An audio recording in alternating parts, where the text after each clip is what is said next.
I was a bad son, now I'm a good dad. I was a bad son, now I'm a good dad. I was a bad son, now I'm a good dad. What up? When I was a little boy, I put my hood on my back. All eyes on me and nobody cut me no slack. While bowling up and down, that cold money was all I thought. And daddy was selling drugs, so it made me say fuck sports. Him teaching me the game, felt like he was passing the torch. In front of projects, I jumped off the stoop, not a port. My OGs was my idols, not no Meech or Rick Ross. And remember, to be a boss, life was always the cause. I carried Christ on my back, that's why they call me the cross. And whenever shit was rough, I just hustle and stay my course. And every time I pull myself back on my feet, digging my cleats. Every step I take, rip up the streets. A gun in a vest, some money and weed is all I need. When I hit the block, my mama started losing her sleep. To love a nigga like me is really not for the weak. I became a villain after that 100 bullets ate up my Uncle G. I was a bad son, now I'm a good dad. I'm hands-on, my kids ain't raised by no iPad. I show up every day, if you a man, try that. Can't call yourself a man if you make a child and deny that. Kurt, what it do? What up? What up, Nicole? Oh man, What's happening? What's happening? what's the word, man? Everybody, food should be on his way. And you at work, huh? Yeah, I talked to Dawood a couple of days ago. Oh, okay. I ran into this girl from the Congo. She was a Congolese, and me and her, we was kicking it. Mhm. How long she been over here?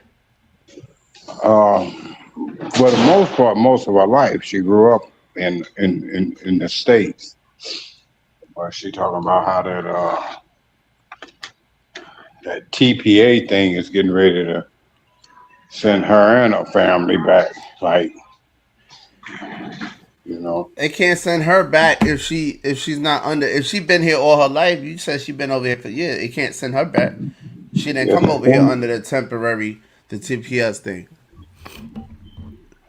Her family did.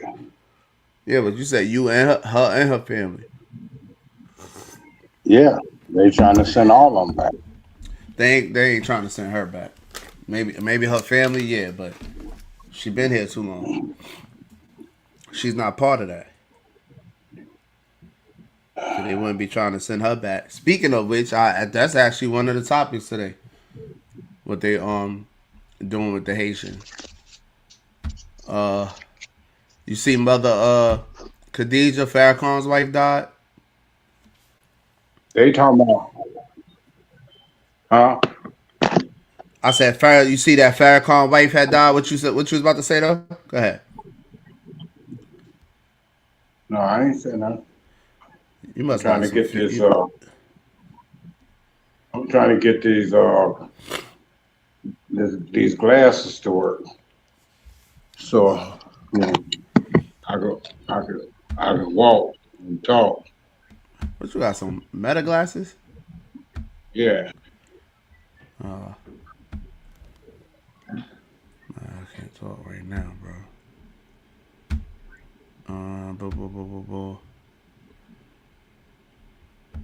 Yeah, I was talking about Farrakhan's wife that died, that passed recently. Let me see.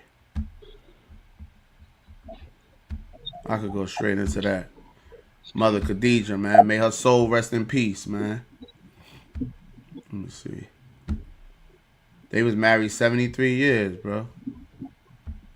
Yeah. Here you go. Let's talk. Let's see what Farrakhan got to say about his beloved wife. She loves me. How I know? How do you know, Farrakhan? Because she stood with me. In my ups, in my downs, she remained constant. That is love. Unconditional love. Assalamu alaikum. Oh So, just to look at all these sisters in the years that I have been in the Nation of Islam, there's nothing like us. There's nothing like you. Every time I see sisters, sometimes I just weep because I would say, where would I be today? We all have to grow. And believe me, I have grown a whole lot in the years that I've been here in the Nation of Islam. So I just want to thank you and the brothers, the sisters, Sister Captain, the lieutenants. Just thank you so much for everything that you do for me and my family. Assalamu alaikum.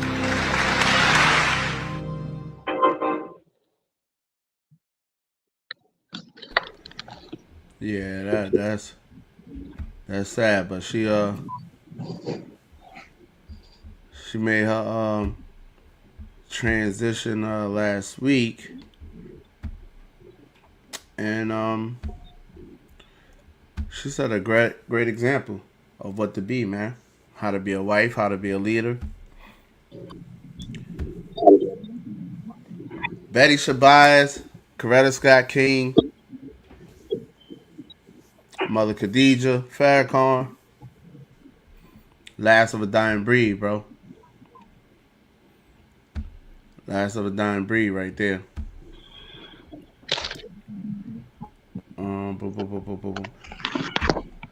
What's up, Nicole? Peace and love, D. Aloha. Aloha, Karina. Amen. Amen. I wanted to get your thought. I know you at work, Kurt, so you just listen in. I'm going to play this clip right here, but this is a 16-year-old walking home saying mind his business until the police said they had a reason to stop him. I'm going to get your thoughts on this right quick. Oh, shoot. Hold on. I started playing it. I didn't even share the screen. Tell me what you think about this, man. What's going on?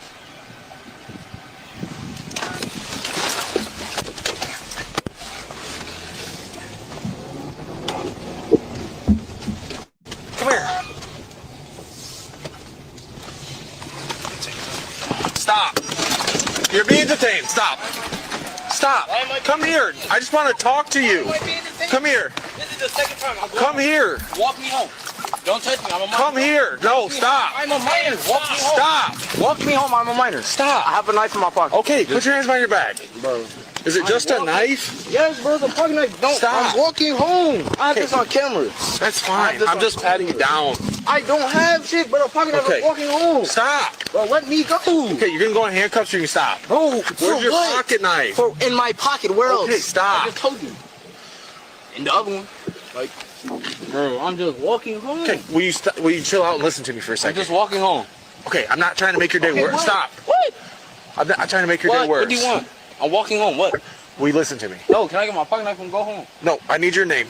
No, you don't. I'm walking Okay, home. then you can go in handcuffs. Bro, for what? Stop. What am I doing? Stop it. Bro, look at this. I want that ring, bro. Stop. Hey, call my mom. Call my mom, please. 41966. Stop it. Dominique, bro, this is Stop. the second time. Dominique, bro. This is the second fucking time, bro. Stop, dude. I'm not even doing shit, bro. Stop. For nothing. They just felt like harassing me, bro. This is the It's not second harassing time, you. bro.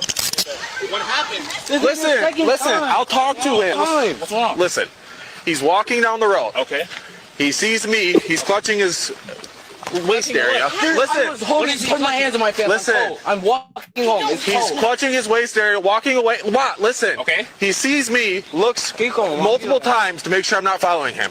I drive down the road and park, and he turns around and starts walking the other way, still clutching his crotch. So this is. It's cold outside. Listen. I'm walking He home. can't. Boys do that. I know, but I just have to make sure that he doesn't have a gun on. Yeah, we're not saying that. Well, listen, when people commit crimes, they act the way he was acting. Okay. So if I get called, say, in 6 minutes for a man in a gray shirt and gray car, listen. That's 6 minutes from now. Listen, What does that have to do? Why is he in handcuffs? he was showing me every sign of committing a crime. Trying to continue to What, walk what, away. what was the crime? I'm walking home. I don't like police. My dad is a There could be anything. But what was the crime he committed? So he appeared as if he should have had a weapon. He committed, sir. You're not listening. I just told you. He didn't. There's reasonable suspicion. He's shaking. I didn't do nothing. I didn't hear no crime. Reasonable suspicion that he had a weapon. No, What? absolutely. That's not a crime. What?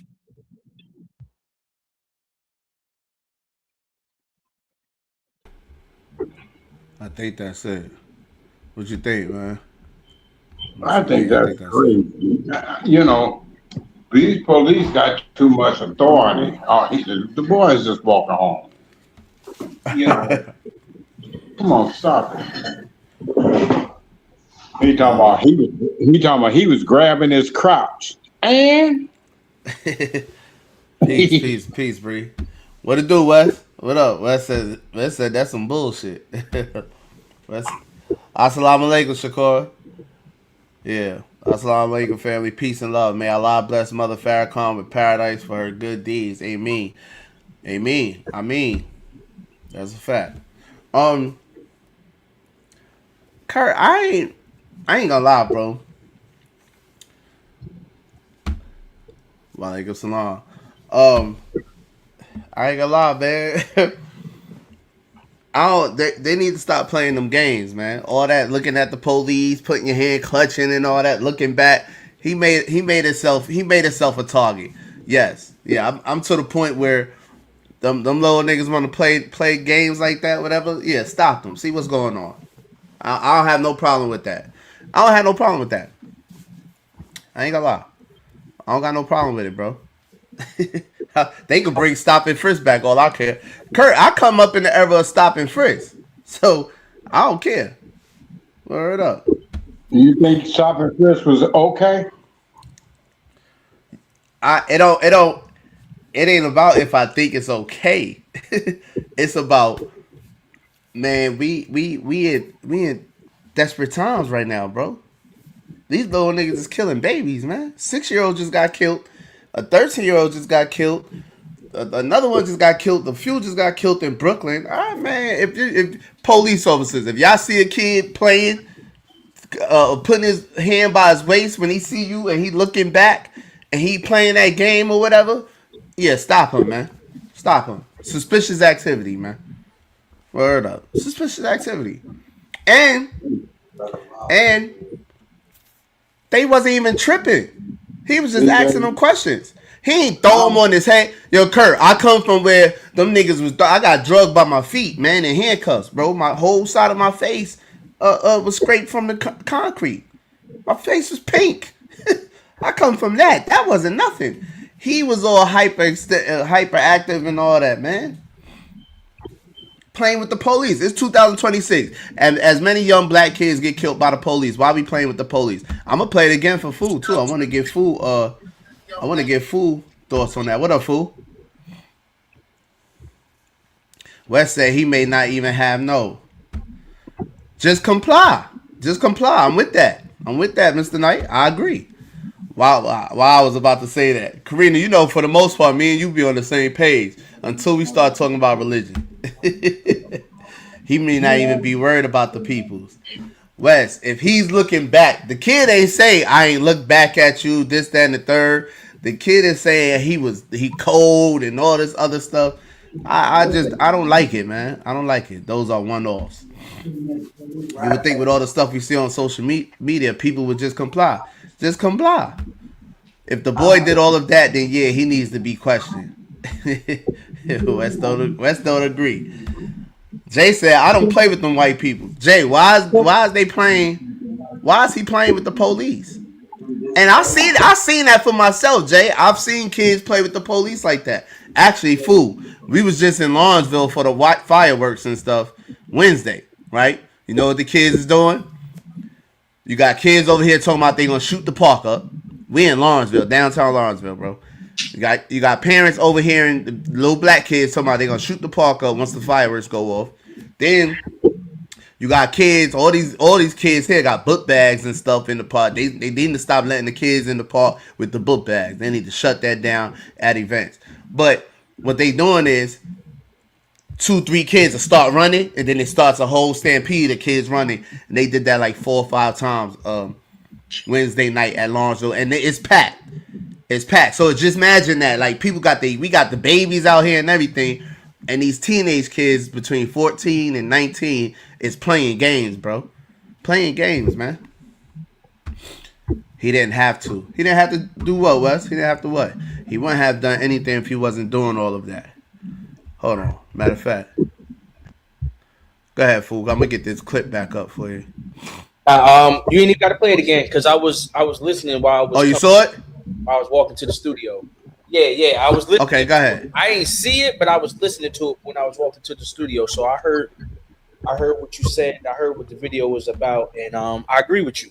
And I was like, listen to BJ over there sounding like he's telling the truth. He over there telling the truth. Like, I'm over all of that. Comply or die. Comply or die. That's hard. That's why I was amazed at what you. I said, BJ is tripping.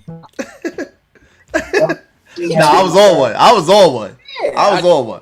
That's how I look at it, bro. I'm not playing with these police, man. I ain't putting no cover on them because everybody keep making it a black or white issue. If they were black cops, the same thing could have went down. Like, you gotta comply or die, man. Like, you clutching and you acting like you a threat and asking for the attention, you asking for it, man. It's like he want to go viral. It's like attention is a hell of a drug. That's the new drug. That's the new drug. Attention. Going viral is the new drug. Jay said, we growing up, never play with the white and especially the police. Jay, I ain't grow up playing with the police, bro. I ain't play with them. I ain't got time to play with them. We not going to make no mistakes or nothing. I don't want to conversate with them. I'm not even trying to draw no attention to myself, first of all. You know what I'm saying? Come on, bro. Wes says, so we ain't free. Might as well say, fuck the Constitution. Yo, man, listen. Wes, if you still try to be free and think the Constitution is this, that, and the third, by all means. You really, Wes, you got to do whatever you want. You got the right to do whatever you want to do. You're free to do whatever you want to do, right? But playing stupid games, you get stupid prizes. That's all we saying. That's all I'm saying, at least. You can't handle the truth. Straight up. You don't play stupid game. I'm not playing with the police. Then you got a knife on you.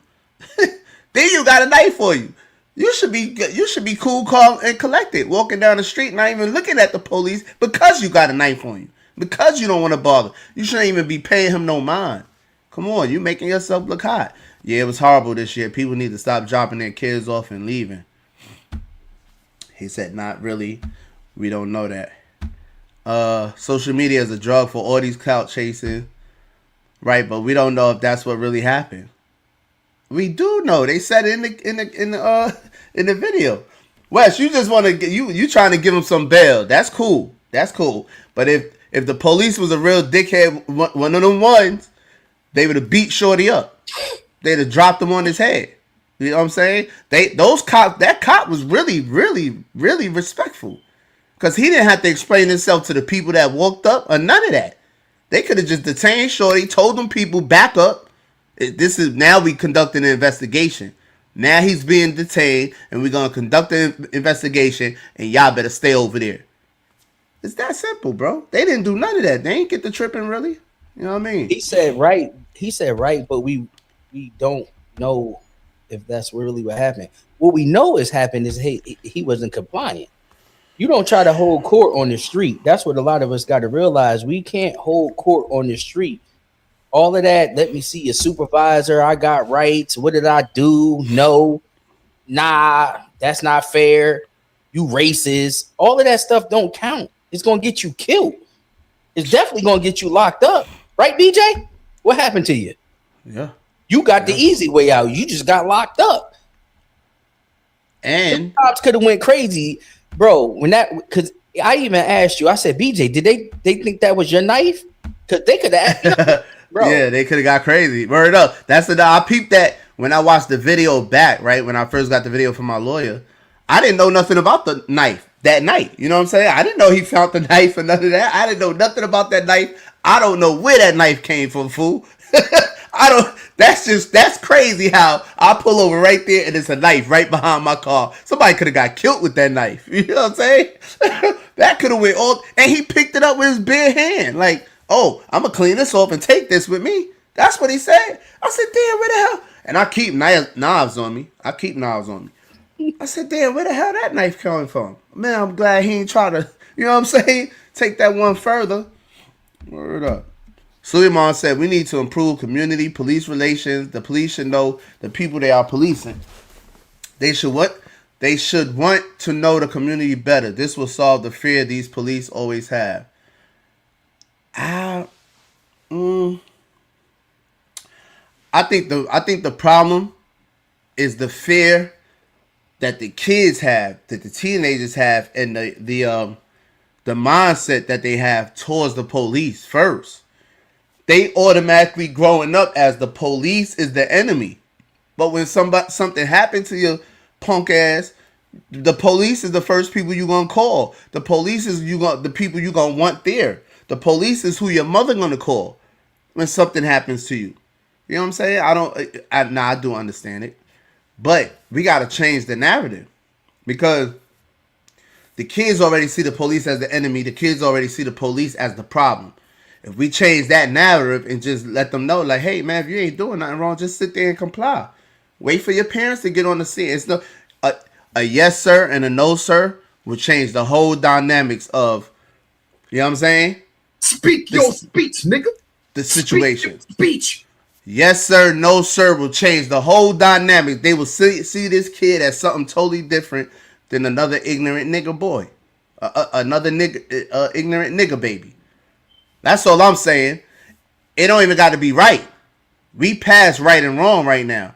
If y'all want y'all kids to stop dying, y'all better teach them awareness, street awareness. Word up. That's what I teach my kids. Comply.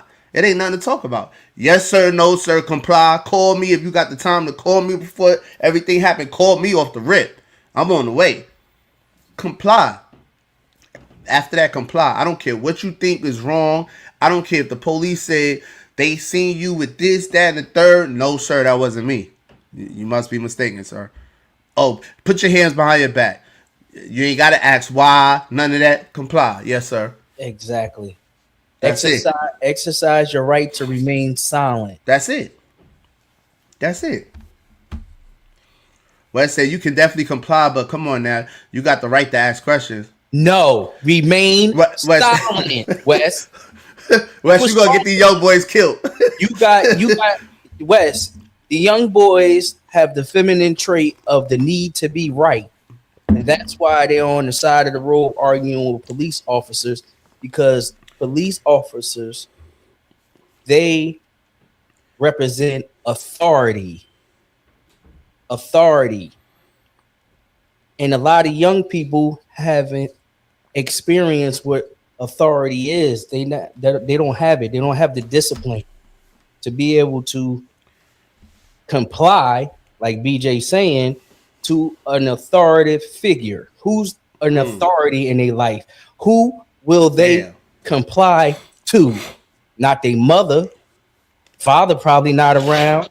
They don't listen to their teacher. They don't listen to their principal. They don't have a coach. So they don't respect the police. If they don't comply, you either go to jail or you die. I yield the floor. Hey, that's a fact, bro. Because you know what? We didn't, and I used to say that, we had a problem with authority. Mostly because we ain't had no dads. You know what I'm saying? Yo, I hold on, man, because that clip, it seemed like it didn't play the whole clip. But I heard Shorty say, I don't like the police because my dad is in prison. Hold on, I gotta go back. Did you hear that, fool? No, I didn't hear that. It must have stopped short. Let me go back to playing this, y'all. Cause I see we got some people that just came in too. Maybe didn't see this. But I could have sworn Shorty said he don't like the police because his dad is in prison. Hold on, man. Let's do this one more time, y'all. Come here. One more time, Wes. Stop. You're being detained. Stop. Stop. Come here. I just want to He's talk still to you. walking. Stop. This is the second time. Come here. Stop, bro. Don't touch me. I'm a minor. Come here. No, stop. Don't touch me. I'm a minor. Stop. Walk me home. I'm a minor. Stop. I have a knife. Fool. If the police hop out, now it's 2 cops. If the police hop out or yell out the window, stop. What are you doing? I would stop. I would now stop he also. would stop. But how old is this kid? I don't know. I think 15. I think 15. 15 or 16. 16. 16. At 15 or 16, I'm gonna be straight 100. I probably would have did the same thing because I didn't have that representative to be able to teach me the things that we're talking about on this show tonight. To be able to have some discernment and emotional discipline, so you can be able to see another day. Because it's like a catch-22 with him telling them I got a knife thing, because that's almost gonna put a lot of, if they racist and they fear and you already tell them you got a weapon and you're not complying, oh, you lucky you ain't dying. I yield the floor. That's crazy. Go ahead and play it, bro. I'm stopping too, and you made a good point. 16-year-old, 16-year-old, I'm stopping because I was still playing ball and all that. It was 17. It was about 17 and on where I was in the streets. You know what I mean? Doing street nigga stuff, street nigga activities. So it's either I'm gonna stop or I'm gonna run. It's one or the other. I'm either up to no good, I'm gone. And I was known for running on them, especially if I was close to my block or I was in the projects. I was known to run on them. But all right, let's keep going. My pocket. Okay, put your hands behind your back. Bro. Is it just a knife? Yes, bro. The fucking knife. Don't. Stop. I'm walking home. I have this on camera. That's fine. I'm just patting you down. I don't have shit, but a pocket. That's fine. I'm just patting you down. Relax, shorty. Relax. All right, pat me down. You already told them you got a knife. They not even tripping on the knife. They just want to know where you coming from because you drew this attention. You wanted this attention on yourself. If this was my son, I would go over this video and say the same thing to my son. This is all your fault. You drew this attention to yourself. Okay. I'm walking home. Stop. Bro, let me go. Okay, you're gonna go in handcuffs or you can stop. Bro, Where's your pocket knife? Bro, in my pocket. Where else? Okay, stop. I just told you. And the other one. Like, bro, I'm just walking home. Okay, will you chill out and listen to me for a I'm second? just walking home. Okay, I'm not trying to make your day worse. what? Stop. What? I'm not trying to make your day worse. What do you want? I'm walking home. What? Will you listen to me? No, can I get my... Yo, see, all that, what do you want? I'm walking home. Stop it, bro. Y'all gotta stop. No respect for authority, man. Y'all gotta stop this, man. This behavior will get you killed, get you beat up at the least. Beat up. Talking to the ones I grew up with, the D, especially the D's, man, they would have been slapped you, man, choked you through. Man, he would have been grabbed you by your neck, threw you on the gate.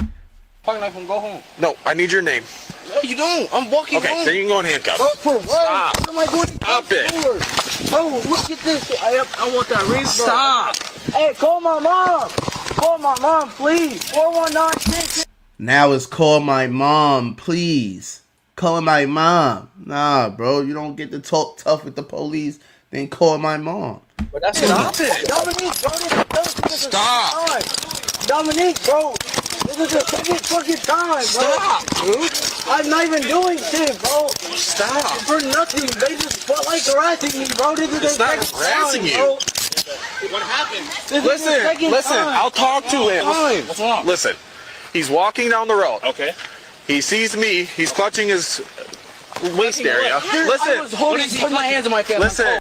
Wes, he didn't say no, I wasn't. He didn't say no, I didn't. He's saying I was holding whatever. So right now, if I had to judge this by this video, whatever, I would have to say the police ain't lying. What you think, fool, at this point? Well, I heard that he said this is the second time. I don't know if that went over your head. Did you hear when he said that? I heard him say it's the second time and Dominique or something, like they got a relationship or something. Nah, so this is not his first encounter with law enforcement. That's what it's saying. And he's almost seeking that attention, man. I'm telling you, he may be seeking that attention. All that clutching and all of that stuff. And he's saying it's the second time. So the second time, so now he feel like he's a victim because he feel like the police is harassing him. But we don't even know what caused the interaction the first time. But we know it was a first time because he just said it's the second time. That's all I got to say. I'm walking home. He's clutching his waist there, walking away. What? Listen. Okay. He sees me, looks Keep going. multiple times to make sure I'm not following him. I drive down the road. He sees me. He's clutching his waist. He sees me. He looks multiple times to make sure I'm not following him. I can see this kid doing all of that. And the kid is not debating that. He's not saying, no, I didn't. No, I wasn't. I wasn't looking at you. He's not saying nothing. And park, and he turns around and starts walking the other way, still clutching his crotch. So this is cold outside. Listen, I'm walking home. He said it's cold outside, boy. Everybody out there got on t-shirts. Shorty got on a crop top. He said it's cold outside. Everybody out there in t-shirts. Everybody. Oh man. He said it's cold outside. can't do that. I know, but I just have to make sure that he doesn't have a gun. Yeah, we're not saying that. But listen, when people commit crimes, they act the way he was acting. Okay. So if I get called, say in 6 minutes, for a man in a gray shirt and gray car, listen. That's 6 minutes from now. Listen. What does that have to do? Why is he in handcuffs? He was showing me every sign of committing a crime. Trying to continue to walk away. What was the crime like? I'm walking home. I don't like police. My dad's There could be anything. He said it right there. I'm walking home. I don't like police. My dad's in prison. Already gone, bro. Sit. There you go. Already gone. So he appeared as if he should have had a weapon. He's shaking, sir. You're not listening. I just told you. He's shaking. There's reasonable suspicion. He's shaking. I didn't do nothing. I didn't hear no crime. Reasonable suspicion that he had a weapon. No, absolutely. Yeah, they Just like you, the police will use, because they said it when they had you pulled over too. Police will use that you're giving all the signs of somebody that's committing the crime, because they even said it to you. You're giving all the signs of somebody that's under the influence. Yeah, I remember that when they told you that, and you were kind of displaying that, and that's what I told you. I said, like, if I didn't know you, because I know your demeanor, so I know that's how BJ is. But to somebody else who don't know you, and you were so cool, calm, and collective, like, yo, man, do what y'all gotta do. They gonna be like, that nigga drunk. That nigga drunk. That nigga drunk. It's neither one of the two extremes. It's either you're real over the top or you're incoherent. You know what I'm saying? Yep. So they was like, hold up, this dude is acting a little off. He acting like he under the influence, because if he was sober, he wouldn't be acting like this. So they could use your behavior as a justification for interacting with you. So they train for that. They train for that. That's the why behavior. I brought the comparison up, because I hear a lot of the same verbiage when I see these police videos, these police cam body cam videos. Whenever a police say sit tight, you're going to jail. Yeah, I'll get to some of these comments. Jay said, "Fool, tell them they know most of us don't understand how to stay focused and not stay out the way." What's good, Josh? Josh said, "What's good, brothers?" Bree said, "I agree. It's an officer that went viral. I think his name Officer Tommy, and he's in the community every day helping. How you going to see all the police killing innocent people and getting off, then expect the youth not to be scared of you? Way more police killing innocent people than cops being killed." I don't think that you want to answer that, fool. Well, I believe a lot of that is a part of the propaganda. They show you what they want you to see, and there's a lot of situations that where it's justified that you don't get to see. So we just got to be aware of what they make national or big stories in the media. And I'm not saying what he's saying is wrong, because the killing of innocent people, I'm not justifying that. That's definitely wrong.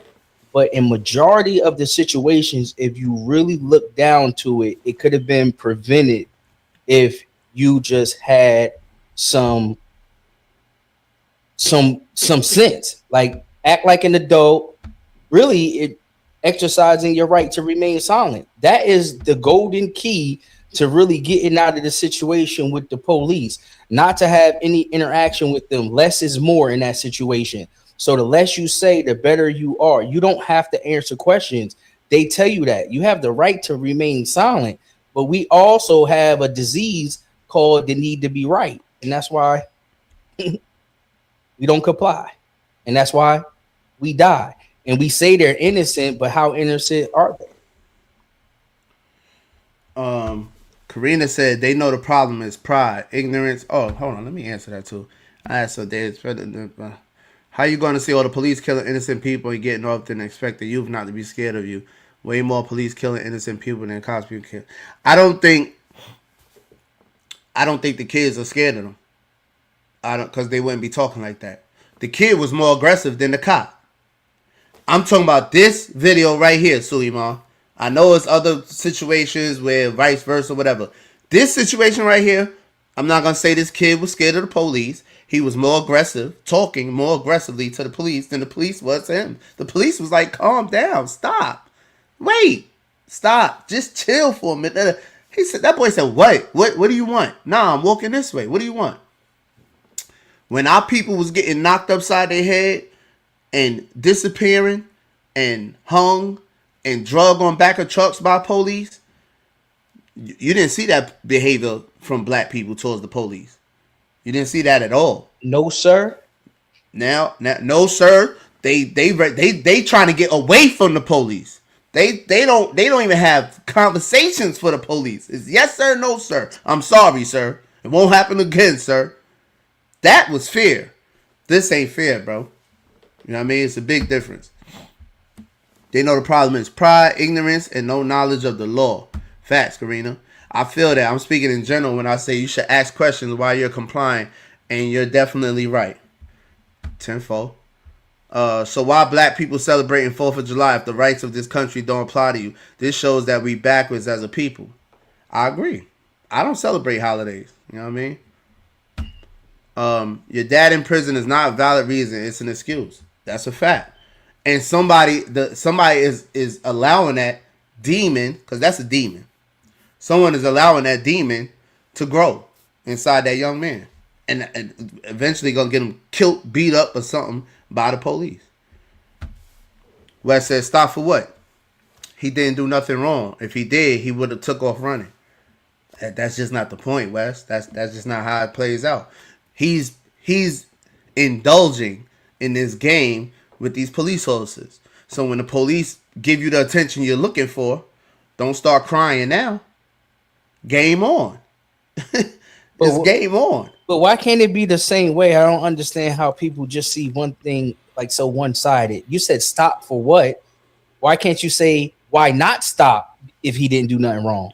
Facts. Why got to be the negative side of it? Like why are you going to make it worse for you? Is it better not to stop or is it better to stop? We got to have some discernment, man. We got to start really thinking about what we're saying. Stop for what? Stop because you could get killed. They got guns and badges, protection. That's why he should stop. That's why he should comply. And that's why I was so realistic, because I was like him, a hot 15-year-old, and I didn't have a positive outlook about the police. I was taught that they was always harassing us and doing us wrong, so I didn't respect them. That's the mindset I came up after police. That's the era I came up after police. So let's be honest. A lot of us have that mindset, and I think, Wes, you still may have it because you're speaking like you have no respect for authority. I yield the floor. Yeah, Wes is a rebel. Wes is a militant rebel. I agree 100% with that, fool. Yeah, stop. Why stop? Stop so I can tell you why stop. Stop so I can come over there and tell you why I want you to stop. Yeah, we got a call of somebody with a gray shirt on. What's happening with you? Why you keep looking back at me? Let's have this conversation right quick. You know what I mean? At this point, you have to comply. That's a fact. You did not run when you got caught doing graffiti on the train. Josh. Yo, Josh. Where the hell was I gonna run, bro? First of all, I didn't even see them. By the time I saw them, I was tagging up the shuttle train. By the time I finished doing that, and I'm 15, 15. By the time I'm finished graffiti on the damn train, when I turned back around, both undercover cops, they faces was right here. They said what? They said he took his finger, he wiped it. He said, "You did you just do that?" I said, "No, no." The mark in my head, fool. I said, "Nah." They said, "Get off the next stop with us." They called my mother. Yeah. I was at Prospect Park. I was at the Prospect Park station. They took me off the train and went to the phone booth. I don't know. I don't remember if they called her or if they made me call, but I know my mother was on the phone and they was like, "Miss, we got your son. He did this, da da da." She like, "I'm at work. If y'all gonna take him, take him. I'm not leaving work." She said, "Oh, do what y'all gonna do with him. I'm not leaving work. I'm not leaving work for that." Heard up. Hopefully the young black guys and girls are watching this show so that they can learn what to do and what not to do if an officer stops them. Fact, Shakur. I don't even know if Shakur, do you remember that when the police called you? Had me on the shuttle train? Once they found out he has nothing, then why didn't they let him go? I mean, they let him go. I don't think he went to jail. I'm pretty sure he left holding my pocket. These kids are not being taught what to do. That's a fact. He didn't do nothing wrong. All caps. Why you yelling, Wes? Wes, a lot of the times we don't do nothing wrong, but that still to get you hurt. Just because you don't do nothing wrong doesn't mean that nothing will happen to you. There's kids dying out here that didn't do nothing wrong. A 13-year-old got killed spitting the knife at somebody else's house. He wasn't doing nothing wrong. He's dead. They shot that house up. He's dead. They're going to put that on his tombstone. He didn't do nothing wrong. He didn't do anything wrong. Why the police having a whole conversation with him? They frame people all the time. Looks like they trying to create a story on this young man. We've seen too many times. Suleiman, I don't know what video you watching, bro. Because like I said earlier, I don't know. Look at what he said. Why the police having a whole conversation with him? I said you have the right to remain silent. So he could have complied and stopped and said, "I'm a minor and I don't have anything to say without my guardian or a lawyer," and just be quiet. That's it. Y'all don't understand how much power is in not saying anything at all. I must keep saying it on this show until it resonate with everybody that's listening to my voice. You have the right to remain silent. Everything you do will be used against you in the court of law. So that means, in nigga terms, shut your mouth. I yield the floor.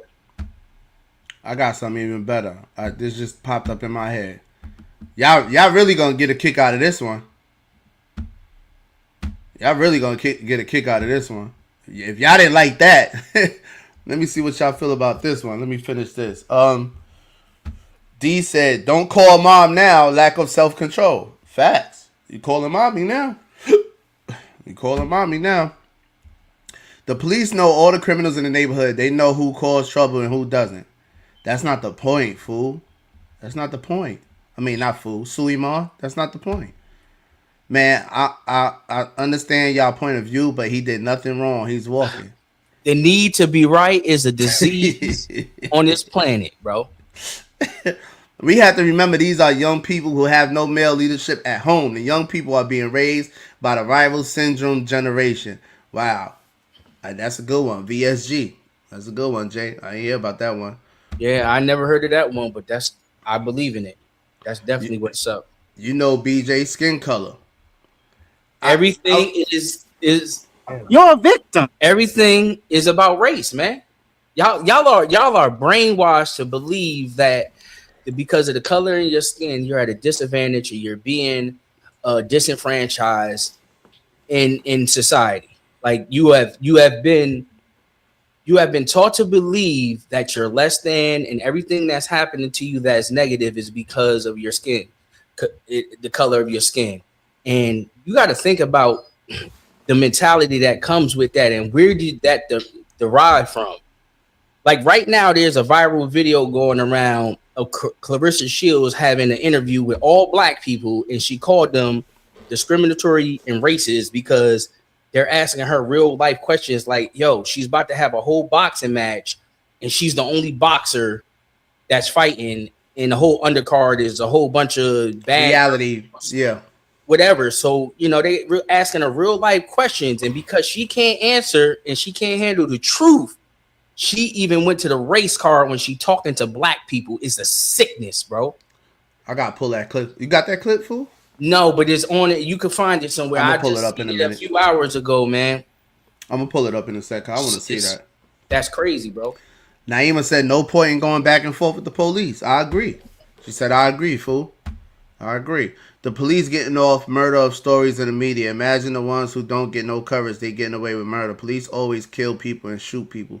No, they don't. Suleiman, what are you talking about? Let me ask you this, Suleiman. How many videos have you saw or you seen, excuse me, where people were doing what I just said do and got shot? They didn't just shoot. They didn't shoot him. No, just even get locked up.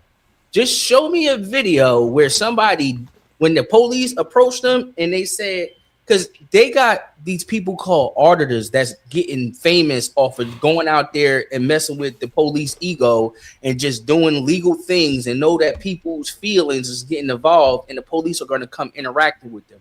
So they know exactly what to say, what not to say, and they be provoking the police to violate their First Amendment rights. So we have rights. I'm going to say it again, the right to remain silent. So they know when the police come to them, all they got to do is be quiet. But if they do that, they won't get no content. So they know the law, and they'll go back and forth with the police because they know their rights. A lot of these young people and a lot of us, we don't even know our rights because the best right we can utilize and exercise is the right to remain silent. I yield the floor. Karina said, perfectly said. Hold on, I just want to make this last. You said police always kill people and shoot people. They didn't kill him. They didn't shoot him. You gotta watch what you say too, Suleiman. Look at what you're saying right here. Police always kill people and shoot people. You gotta be careful with statements like that, especially when you're talking to the youth. See, you'll be messing them young boys up, and I'll be telling them, nah, man, just be regular, be yourself. You don't have to tense up. You don't have to be scared. What you scared of? What you scared of? You know what I mean? Yo, real talk. My sister will vouch for this. I got pulled over speeding, driving to New York, speeding. I'm doing 92 and a 70. Real retard. I'm like 20. This 03. So I'm 22 or 23. I'm driving to New York. I got an SK in the trunk. No license. No driver's license. Convicted felon. Pulled over in Cherokee, South Carolina, bro. And I tell you, as me and my sister must have been 15 at the time. So, they pulled me over speeding. I done gave her all the money I had. I probably had like $1,500 on me. For some reason, I had like $10 in quarters and stuff. So I'm giving her everything. I'm like, yo, listen, man, call mommy, get your bus ticket. You know what I mean? I'm going to prison. You know, I already know where I'm going. So they pulled me out the car. Leave my sister in the car. They pulled me out the car. But I said this is what I said. I said, yo, man, if they ask you anything, we going to Auntie house in Durham.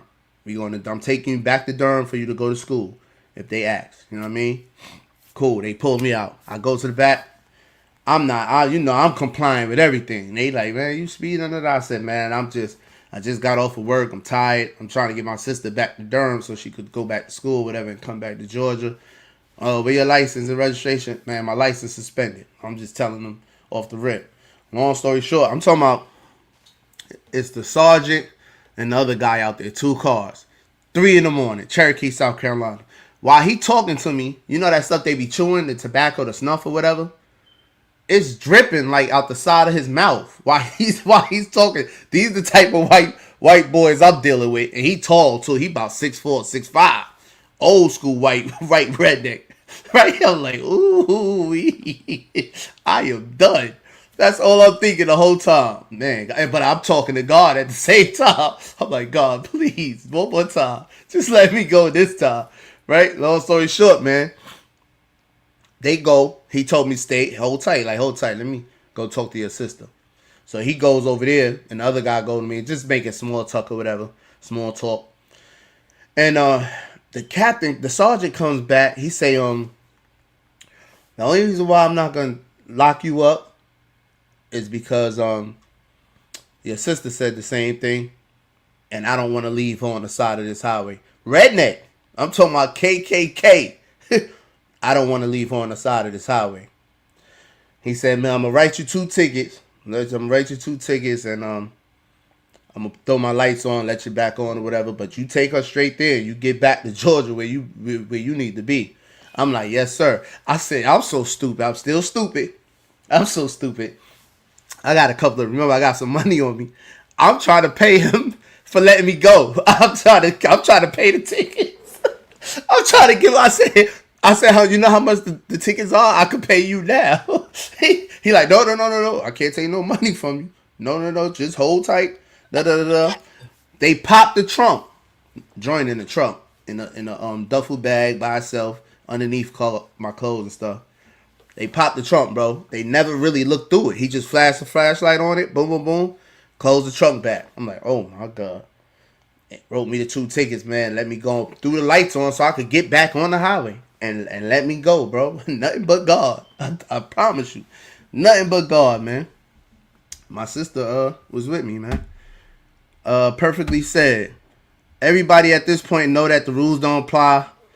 The police, most of them don't follow it. They abuse their power and oppress people. People are catching on to corrupt police. Okay. Wes said, we don't know that. We don't know what, Wes. He's 16. He's by himself. Okay. Walking away is suspicious. Not going anywhere and complying shows innocence. That's what I would think, Karina. That would be my first move. To comply. That's what I did when they pulled me over and I had that joint in the car. I didn't go on a high speed chase. None of that. I ain't talked back or none of that. It is what it is. Well, BJ, I thought you brought up a good point because you said that he didn't confirm or deny anything about saying what his behavior and his actions about clutching up and doing all of that. I believe he was seeking attention from those police, and he got exactly what he was asking for. And I'm just glad it didn't go the wrong way because he admitted that this is the second time. So this young man is looking for something. He's reaching out, and I don't know how it's going to end up for him, but I just hope that he gets the attention that he's seeking because at the end of the day, you putting yourself in your life in jeopardy by just interacting with the police.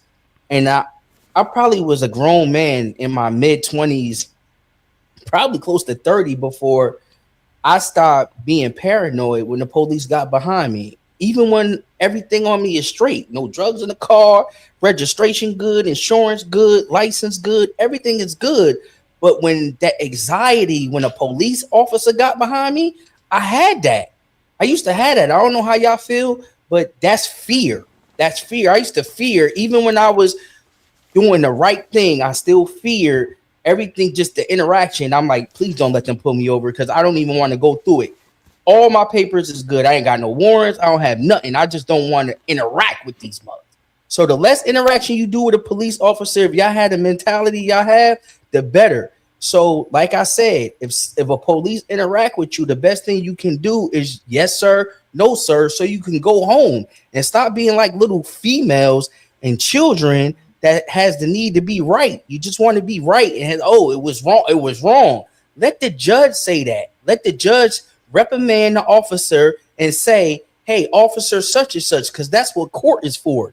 You go to court and they'll play all of that. Everything we seen, the judge will see. Right? Am I wrong, DJ? The judge will see, right? So let the judge say, Wes, let the judge say the cops was wrong. I yield the floor. That's a fact. And Damn, you said something that made me think about something. But I ain't gonna lie. The more I hear you talking, the more I think about it. I played those same games with the police when I was 15, 16. I forgot. We played with the police like that. We Just did. say that. Just to run, just to be chased, just for the attention. We played with the police like that, bro. We did. We definitely did. We definitely I did, bro. probably would have reacted the same way. I was honest. As soon as I saw it, I said, me at that age, I went back to my age, and I remember how I felt and how I used to, how I thought about the police. F the police. I was 15. I don't know how old, what year that song came out, but I'm pretty sure it was not too long after I was 15 where that song was popular in our culture. Yeah. I adopted that. I adapted that because that was the way of the culture, and that's how everybody around me act. It was F the police. They against us. They discriminating against us. Rodney King happened. We watched him get his butt whipped, riots, all of that. So we were taught to fear the police. And it's going on to this day because they'll use all of the examples that hit the media this as defense. That's why most of y'all will bring up a case of where the police was in the wrong. And I'm not saying the police aren't in situations where they're wrong. But if you really believe they are racist, that's the reason why you need to remain silent. I yield the floor. Yeah. When you was talking about the fear of them getting behind you, you know what's crazy? You know why I don't even fear them no more? Because I had so much police contact. I've actually been in Gwinnett County Jail over 30 times just for driving. I didn't get my license until 2011. So I've really been in Gwinnett County Jail over 30 times, arrested over 30 times for driving without a license. Bruh. Suspended license, whatever. They suspended my ID. My ID was suspended. I never had a license. They suspended my ID number. So, and the reason why I used to get out and come back so much because my homegirl was a CO, and it was at least 6-7 times she seen me in there for that, and she'll get me right out. She'll sign the paperwork, get captain. Well, the captain has to sign. The captain on duty got to sign. She'll get me right out. Every time I've seen her, as long as it wasn't no felonies or whatever, she get me out. Yo, hold tight, I got you. But that's the only reason why, because of the police. I've had so much police contact throughout the years with them. It's just regular to me. It's just regular, man. Word up. Karina laughing. What up, Johnny? Shakur said, "Oh well, tough love." Yes, I do. Yes, I did. She remembered that from the train station when the police called her and stuff. Suleiman said, "What's wrong with following this young man to where you going? Learning who he is and who his family and where you come from. Answer the phone. Why cops so bold to approach somebody that got a gun?" You're just not making sense to me right now, Suleiman. I ain't gonna lie. He was got that good. He's smoking on that good. Nah, Suleiman is sober. Oh, I had to sober mind. Shakur said, "I had to work to keep a roof over your head and food in your belly. I didn't have time for that. You should have called your dad." That was her go-to. After about sophomore year, 15 on up, she was telling everybody, call his dad. The principal, the assistant principal, the dean, I'm getting suspended. They talking about expelling us, me, Josh, Frank. She like, call his dad. I'm not leaving my job. I'm not leaving work for nothing he got going on. Call his dad. Word up. And I used to be happy when they call my dad, because my dad, he'll come get me and take me to the movies or something. My mom, she gonna knock me upside my head with a basketball trophy or something. Word up. I got to give y'all. You ain't got to give, Wes. No, you don't. You could come over to the light. Suleiman said, Khalif Browder is what I think about. Same situation. Is it going to continue to be guilty until proven innocent? What happened with Khalif Browder? That was something with the police? I thought that was something inside Rikers Island. If we talking about the same person. Jay said, trauma, psychological warfare. We have to do better. And Jay actually worked in the prison. Jay is the perfect person to talk about stuff like this. Jay worked in the prison.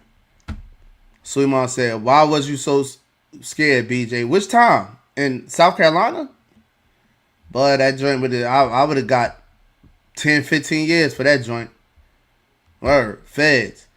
Bless that redneck heart for not leaving my baby girl out there on the road alone. Forget me, right? forget about me, right? Nah, for sure, man. Word up. That was God. God touched his heart. BJ is covered at all times. That's a fact, Jay. You got hella stories, yo. That's a fact. I was in my Diamante, man. Mitsubishi Diamante. Speeding through Cherokee, South Carolina. Fool, are you serious? You know how many videos of police killing innocent people on video? The judge see the same thing we saw, but the jury still clear the police. I agree with complying with the police. Well, you just contradicted everything you said, and that you agree with complying with the police. You agree with me. So what are you talking about? Am I serious? Yes, I'm serious about complying with the police, bro. All of this points to the communities being more unified. The police and the community establishing relationships. Everyone learning the law. It starts with us, man. It starts with us. It starts with us telling the youth the truth and reversing the mentality they have. Because right now, the police is the enemy when the true enemy is each other, themselves. They're their own enemy. Every last one of us, including y'all, that's in the comment section, talking all this that y'all talking. If y'all get into some, y'all gonna call the police. Y'all calling the police. Y'all calling the fire department. Y'all calling the ambulance because they are the services that are needed. So you got to understand, you have a one-track mind about the police, but those same police that you're so condemning is the same people you'll be calling and saying, help me, please, help me, please, help me, please. Every last one of them, every last one of us. So I don't know how many of people could try to deny that truth, but it's okay. So you just got to have a reality. I'm not saying that the police haven't killed innocent people. I didn't say that. We ain't got to get emotional because I believe there are a lot of cases like that. However, a lot of those cases would be prevented if they would have complied. Imagine if one of the biggest cases that set it off in recent times is George Floyd. Imagine if he would have complied. Yep. Them niggas don't be wanting to go to jail. It would have been a different outcome if he would have said, okay. Yep. He would have never died. Fool, he was already in the cop car. Fool, he was in the cop car. He got out. He got back out. They already put him in the car. All they had to do was close the door. He wouldn't move his legs. He got back out or whatever. I don't know. Let me see. How do you believe somebody got a gun on them and you approached them so carelessly? The cops ain't sounding right. Sounds like racial profiling. In that case, he would have been shot. If he was that racist and he really believed that he had a gun on him and it was justified. And again, you're overlooking that the police officer the young man said this is the second time. You're not taking into consideration or the possibility that this young man is reaching out for attention, bro. That's what I believe is a case of attention. Like he's searching for attention and maybe a quick paycheck through a lawsuit. Because if you want to live and you believe they're racist, why not listen to them when you're unarmed and they have guns and badges and a system and judges and everything that y'all believe that they have? If you know that they have all of that, that would be more reason for you to be able to teach your offspring and the people up under you to comply or die. Simple. But y'all just don't want to be, the need to be right. And I'm gonna keep saying it, yo. It's like y'all want to have court on the street. I'd rather, what they say, I'd rather be judged by 12 than carried by 6, right? Yep. Right? Let's talk about it.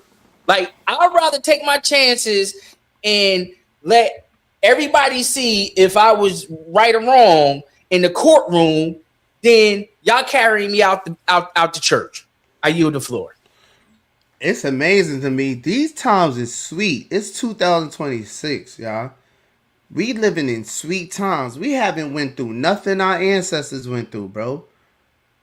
Nothing. And y'all acting like these are the same officers that our ancestors dealt with. It's not the same. You talking about all they do is kill and shoot people all the time, and no, they don't. It would be way more murders, way more. No, they don't, bro. Y'all gotta stop that. Change that narrative, man. You gotta change the narrative. Shorty messed up. Shorty is saying, "I don't like the police. My dad's in prison." Well, no, your dad broke the law. That's why he in prison. Your dad made choices to go to prison. Hey, BJ, is it a possibility he trying to get in there with his dad? He gonna end up in there. That if he's lucky, he's gonna end up in prison. If he's lucky, he'll end up in prison. Prison saved a lot of niggas, man. It saved me. It saved me. Word up. You put yourself in that situation. I agree with Ma. I tell him all the time he needs to write a book. That's a fact. I was running around for years. It starts with the men. I agree with that, Wes. 100%. 1,000%, Wes. 1,000%. You finally said something. I agree with you. 1,000%, Wes. 1,000%. Suleiman said, I repeat, there's some good police. Was there a lot of corrupt police that's not being outed by the good police? The bad police are the rotten fruit mixing with the good ones. Okay. Don't pretend it's not evil police running around. Nobody's pretending none of that, Suleiman. Police killed a whole lot of innocent people, men and women in jail. Okay. Remember Tamir Rice? He didn't get a chance to comply. Yeah. Once again. And I'm mad about Tamir Rice because black people didn't do nothing about Tamir Rice. That baby got killed. It went quiet. Nobody said nothing. No George Floyd. No people in nothing. the streets. No nothing. No and nothing. I agree. In this, like I said, there's always an exception to the rule because there are going to be always cases that you're going to be able to point to where the police was just in the wrong, bro. Yeah. Like that, you can always be able to find that. I'm not saying those cases do not exist. We just have to be realistic with saying in majority of them, if they would have complied, they wouldn't have had the outcome of dying. Check this out. Suleiman, how many times have the police violated you and disrespected you and mistreated you? How many times you came across corrupt police that did something to you? Actually, you, right? Because I've been done wrong by the police before. I've been drugged by my feet with handcuffs on. You know what I'm saying? The whole side of my face. Your dad actually came and got me from the precinct with my mom's. Locked me up, sprayed me. Matter of fact, twice. We've been beat up by the police, teenage night at the lab. They beat us up, locked us up, threw me with co-defendants, then charged me with assault on a police officer. I've been done dirty by them D's in New York. If anybody know about the D's, the undercovers, detectives, 79th precinct, 77th precinct, 71st precinct, those some of the most treacherous police officers ever. Nah, I ain't gonna say ever, but yo, in the one 90s, of your books or one of your chapters definitely got to be dedicated to interacting with the police, bro. Man, all day. Fool, you know how that go. You're outside 14 hours a day, every day. But your stories in the most recent one I just seen, like you said, you played on the show. I have no idea about that video. But now you the DUI? Yeah. Oh, yeah, I was on one. Just talk, bro. You've done had a lot of interaction with the Fool said you was too comfortable. You had to be drunk. Bro. I was on one, bro. Bro, yo, listen. That's abnormal. You are a very blessed individual with just to be sitting on this show and be able to get off this knowledge and be able to tell the young men not to take those. Bro, you got more than 9 lives, bro, from these stories you telling, bro. From the stories I done heard you say on this show, and I know that it'd be fact because you had your mother and your father. My people here is part of the situation majority of the time, and they hear like, yeah, I remember that. Josh and them picked me up from Virginia when I was locked up in Virginia. Coming back from, I used to transport. You know what I'm saying, back and forth. So it got a bunch of stories with that. But what was I about to say? I got made an example, bro. The first time I ever got in, and I seen people like my cousin. I had a cousin like you. He in and out probation. It seemed like he got slapped on the wrist, got lucky, got off.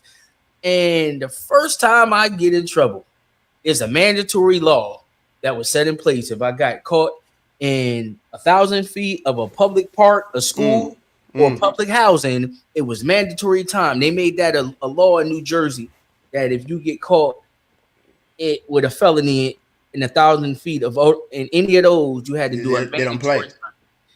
And I had just turned 18 and caught my case. Like literally 8 days after my 18th birthday, I caught my case.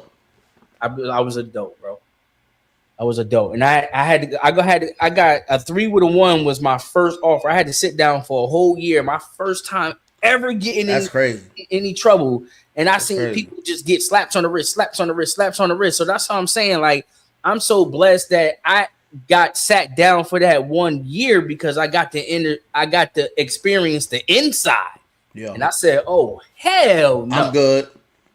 Oh, hell no. I can't even be taking these type of chances to come up in here, like, like that, because that's you want to talk about, y'all always talking about modern day slavery. Oh yeah, that's what that is. All day.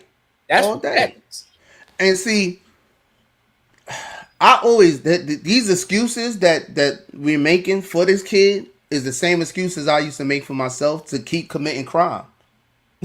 Y'all don't see how I'm talking from. I'm the convicted felon speaking like this. A lot of people didn't have as much police contact or in and out of jail like that, and is making excuses for this boy.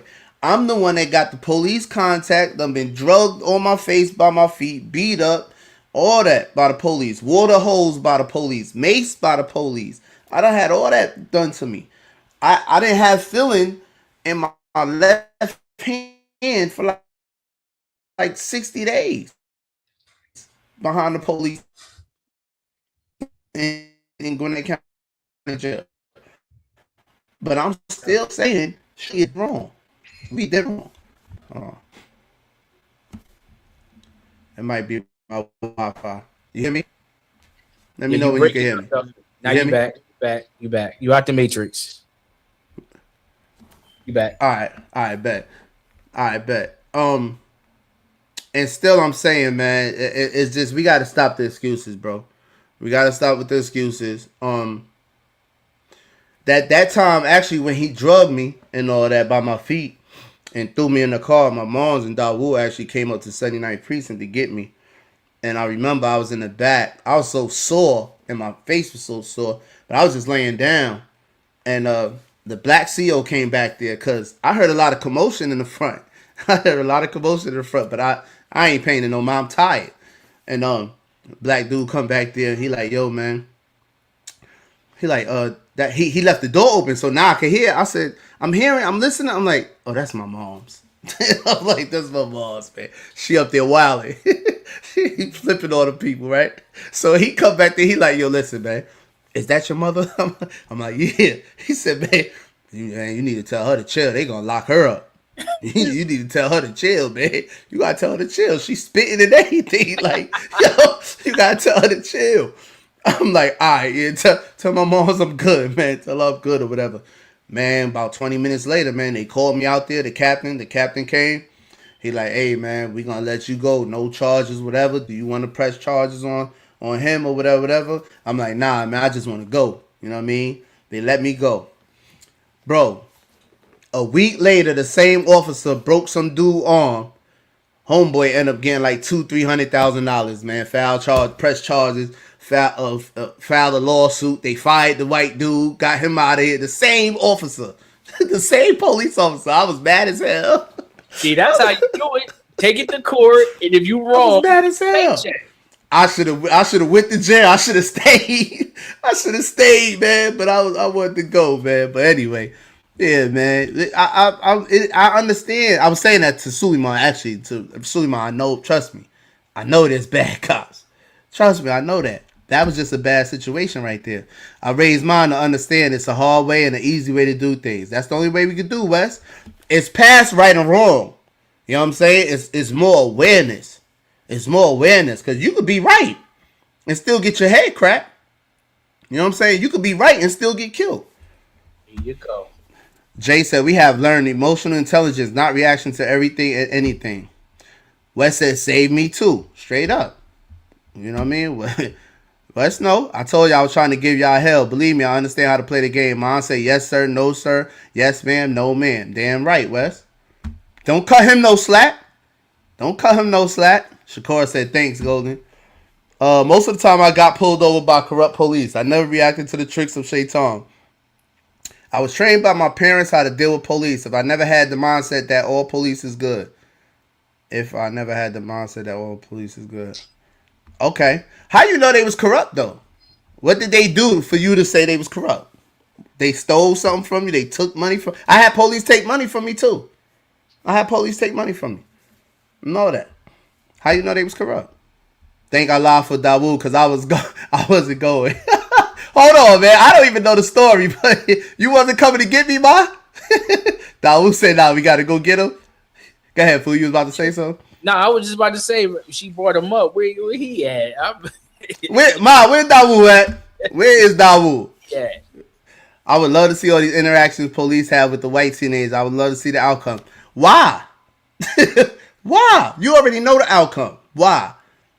I seen white boys beat police up and they never pull their gun. I done seen them kick police in their ass and everything. They don't even pull a taser. Why? I'm still gonna tell these black boys the same thing. I'm not worried about the white boys. I'm not worried about the white teenagers. I'm not worried about what they doing. Amen. Nothing but God. I agree. We need to train our young black men. Let me get to the next video. I sacrificed my money putting this dude in private school and he still wanted to be a thug. I was done. All right, let me not bring up old emotions. I believe we do.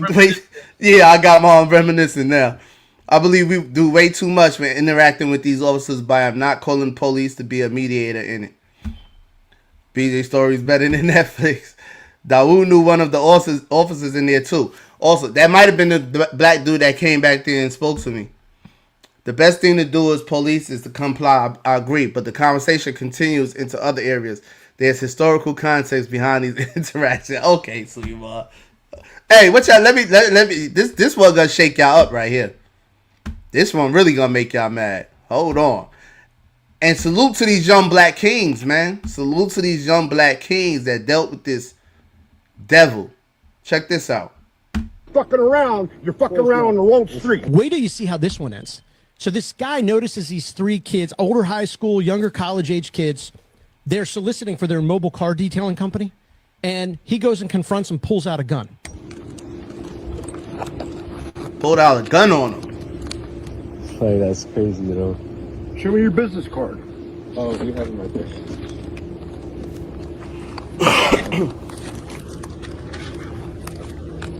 So I don't believe this is to be necessary, but I don't appreciate how you came up to me like that. We could have handled it a little bit different. Why come you all going door to door? Why you just pick a random houses? Well, because there's some people without cars. Some people with cars, like some people don't have cars, some people do have cars, and our specific service is cleaning cars, mobile detailing. We take it to them rather than having to go to a shop. Okay, well, my car's right there. You walked right by me. Why didn't you stop and ask me? Because we started on the end of the neighborhood, and we're coming around. We're just checking it out. That's the only reason why I didn't go up to yours either. He needs to be in jail. He needs to be in jail. I don't see where the parents are. I hope the parents got involved and pressed charges. That's assault right there. That's that's assault. That's assault. That ain't battery. That's assault. You pull out. You can't brandish your firearm. That's what we should be up in arms about. This right here. Forget the police. This. Look at this dirty, this dirty devil, bruh. This dirty devil. I'm convinced black people just look suspicious. Yep, he definitely needs to be in threat. Fool, what you think, fool? I want to give a round of applause to the young black gentlemen about how they handled that situation.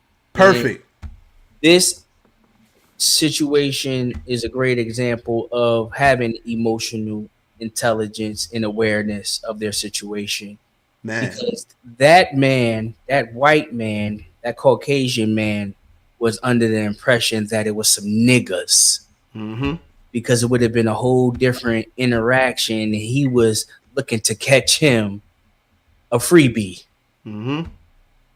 And being that those young men were recording and holding themselves in a certain type of manner, now the ball is in their court. Now they have everything to win and to gain, and they didn't lose their life. So shout out to them, and I hope he do get prosecuted. Yeah. Oh, I was going to something else. This white trash pulled his gun out on him, and they complied with him.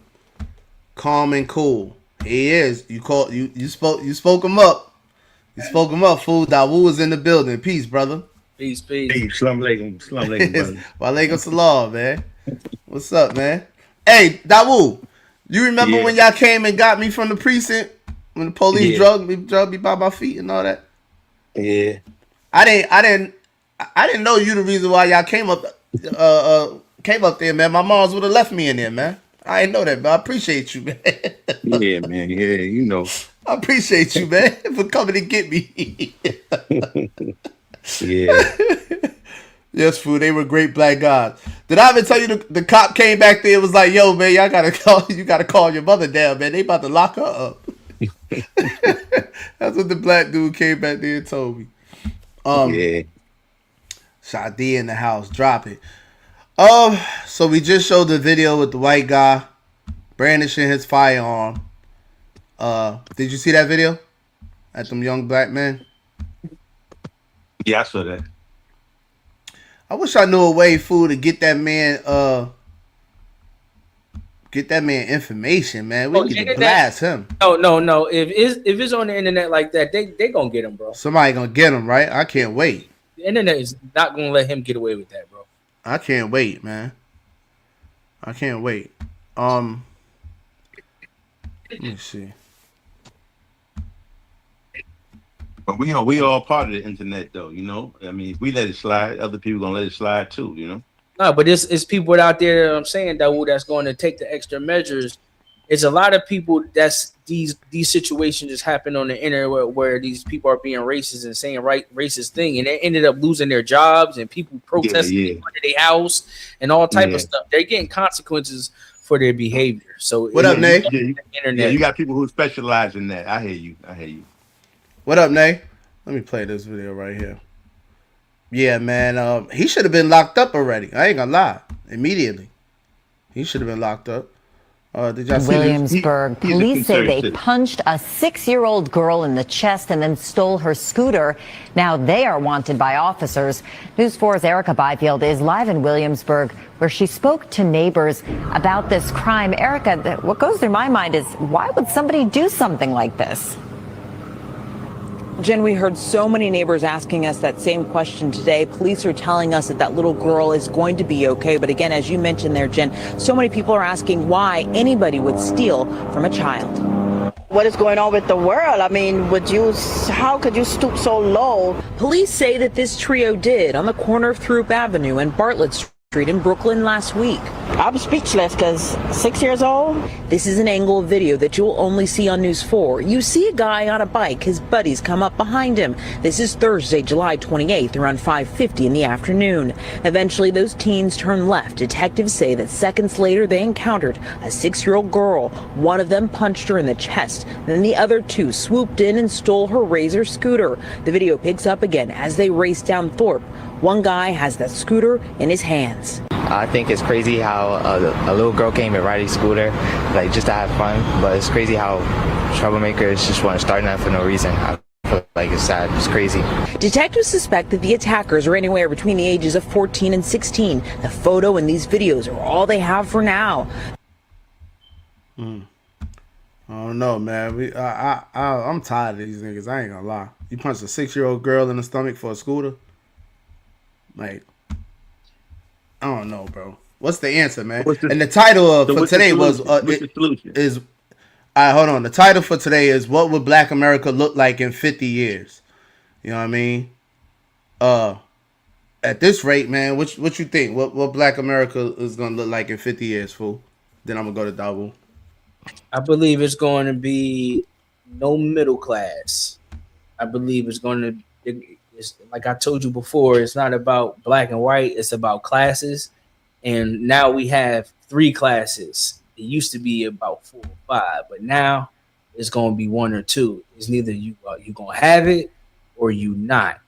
So it's really about to get really, really bad, because a lot of people are going to be in survival mode, and they're not going to have any means to like eat and survive, and they're going to go to criminal activity.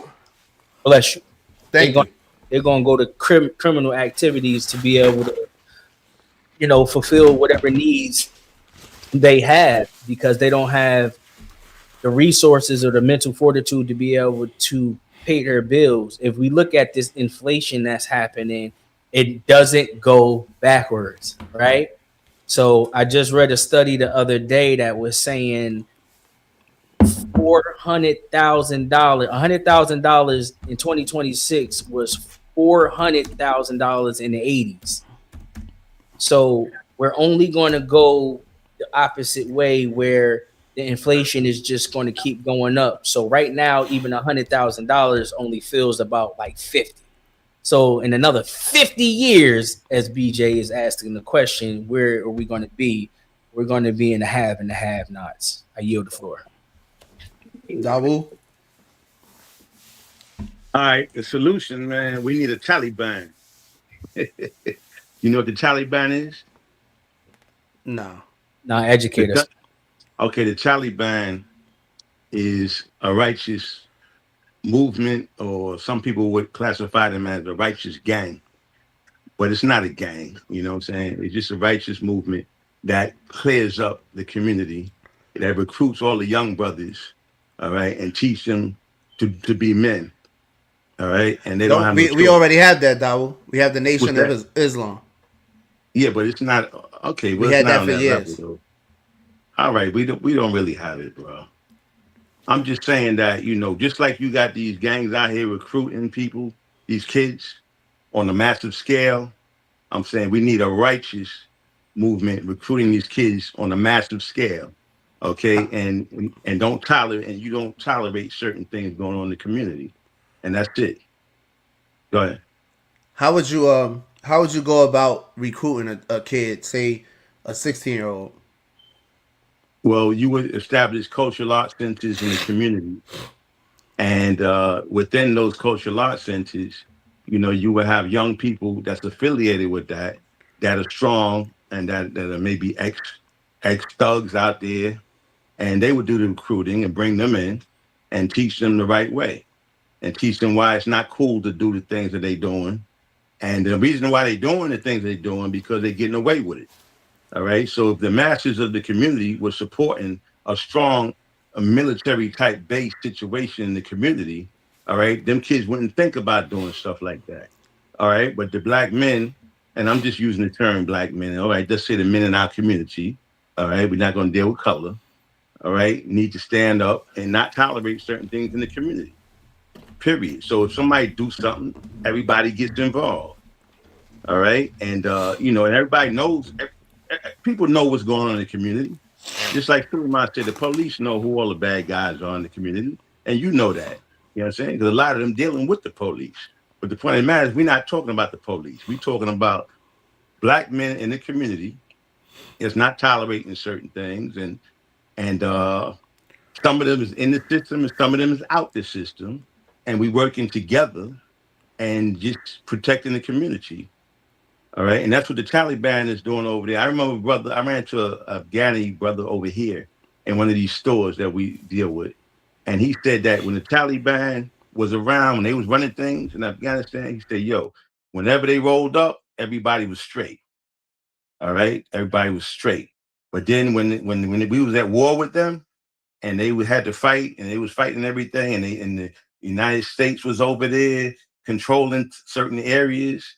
And, see, that's when they was bringing Russian hookers down and it was all type of chaos going on. And over there, they was heavy into the drugs. And it's before the Taliban went there and burnt all the drugs, the poppy plants and all of that and got rid of that because that was against the religion. All right. So getting back to religion, the rules and regulations of the Most High, they shut that down. And that's why we went to war with the Taliban, because we was I'm not gonna say we, but I'm just saying that poppy plant and that heroin and all that was coming here to America, and a lot of people here was making a lot of money off of it. All right. So I remember reading the New York Times years ago when I was younger, and I remember when they was talking about, oh, the Taliban, oh, they shutting down the farmers, they making the farmers starve to death. Oh, the farmers, and the farmers were actually the drug lords that was growing the poppy plant. That's what they was talking about in the New York Times. So I see through things. You know what I'm saying? A lot of times I talk and people, don't understand where I'm coming from, but I have the ability to see through things, clearly. So it's like, it was crystal clear to me. And then after doing further research into it, I saw that was the real deal. And then when the United States took over Afghanistan for a minute, who did they put in power? The person that became the president was a drug lord. He was one of those dudes, the biggest drug lord that was growing the poppy and Yeah, selling but the heroin. you somehow you done made it to Afghanistan. I'm talking about Black America. You said we No, need no, no. something I'm like saying, I'm saying that because that's where the Taliban is based from. I'm all right, using so that let's that get back to that Black narrative. America. That narrative can come here, and the same No, thing could no, be no, it done. can't. You know why it can't? Because Why? this ain't Afghanistan. You're not gonna be able to have a group of men go around. First of all, how you gonna go against the gangbanging niggas? How you gonna This is go this against? this How is you go? this Hold is on. Let actually me ask you the question easier than first. Afghanistan. Go Let me ahead. ask you the question first. Let's get out of Afghanistan. Let's talk about Brooklyn. How you All right. gonna clean up Brooklyn? How you gonna clean up Bed-Stuy? Start with Bed-Stuy. How you gonna do that? How you gonna go against the gangbangers and all that? How you gonna get them in line? How you gonna tell them that they can't sell drugs here? How you gonna do that? Okay, the way you do that is, first of all, you take care of the young ones, take them on trips, do things with them, and educate them so they won't grow up to be like their Dawood, bigger brothers. I've watched you do that. I've Well, watched you take. hold up. And then the other thing is that then you take care of their grandmothers, their No, no, no, family no, no, members, with the help. Dawood. And, Hold and, on, and listen. Follow me, bro. Follow me. go ahead. I've watched you give jobs to the young brothers, young kids off my block, right? But Yeah. and I tell you that's at the same time. By the time they're 14, 15, 16, it's only but so much you're gonna be able to do with them because them little dollars and $10 and $20 jobs and stuff you was getting them, that ain't it no more. Okay, so that was It's a over trial with for run. that. That was a trial run. So now we saw that didn't work. So we got to do better. We got to offer them more money. We got to create more opportunity for them. We got to come together and network and create and set them up with jobs that they can make more money. Because a lot of people that's out there don't want to necessarily be out there doing what they're doing. So we need to network and create job opportunities for them that's to some degree independent. I don't want to do everything under the banner of the government because the government can stop it then whenever they feel like it. But I'm saying, there's businesses in the community that we can network with to create opportunities for the youth and Give me deal with one. the Give me politics one. and the rest of it. Give Give me you one. what? Name one. A business in the community that you would network with to save the youth, if you can. Your mother just came and said, "Well, Donnie, he sell houses now when he used to still sell stocks and stuff with me." I'm not gonna I'm Stocks not and gonna say stuff. no name. We ain't gotta say no names up here, Yeah, all right, all right, but all right, Dawu, all right. Yeah, Dawu, yeah. even speaking on that individual, that's what Mhm. he is now. But after Yeah, you, he wasn't that. right. Y'all skipped the whole 10 years of his life. Y'all went to what he is now. I'm talking about them. You had all them boys from my building and off my block.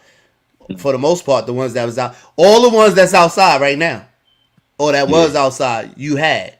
And after Mhm. you, they went outside. They went on that block. It was no more working for Dawu. Can we agree Right. on that? Yeah. Okay. So, and this is what I want to say. When it comes to the streets, you got to account for the dudes in the street that's their life. They don't want to work. They don't want an opportunity with whatever business you're gonna network with to bring an opportunity. They don't want that. They want the lifestyle they live in. They want the corner. They want the everything that comes with the street life.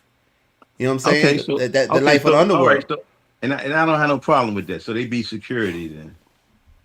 All right, so they be security. So they're going to secure all the positive things that we're doing. All right, while they doing what they doing, because we ain't gonna be having no beef with each other. We don't have to be fighting each other. If people want to do drugs, then hey, they go do drugs. They can buy Then from those guys. I think You know what I'm about saying? that. Well, see, then I don't see your plan is flawed. How? Because what you're saying is you don't really have no plan or power to stop the drug dealing, the drug selling. If they want to sell, you just said if they want to sell drugs, and they can sell drugs. No, I didn't In say I didn't order, say that. I didn't say I was gonna stop the drugs. I didn't say that. okay, but what I'm saying is, in order for us to get our communities back, the Yeah. drugs have to stop, the gang banging have to stop. Everything that's damaging and destroying the community has to come to a cease.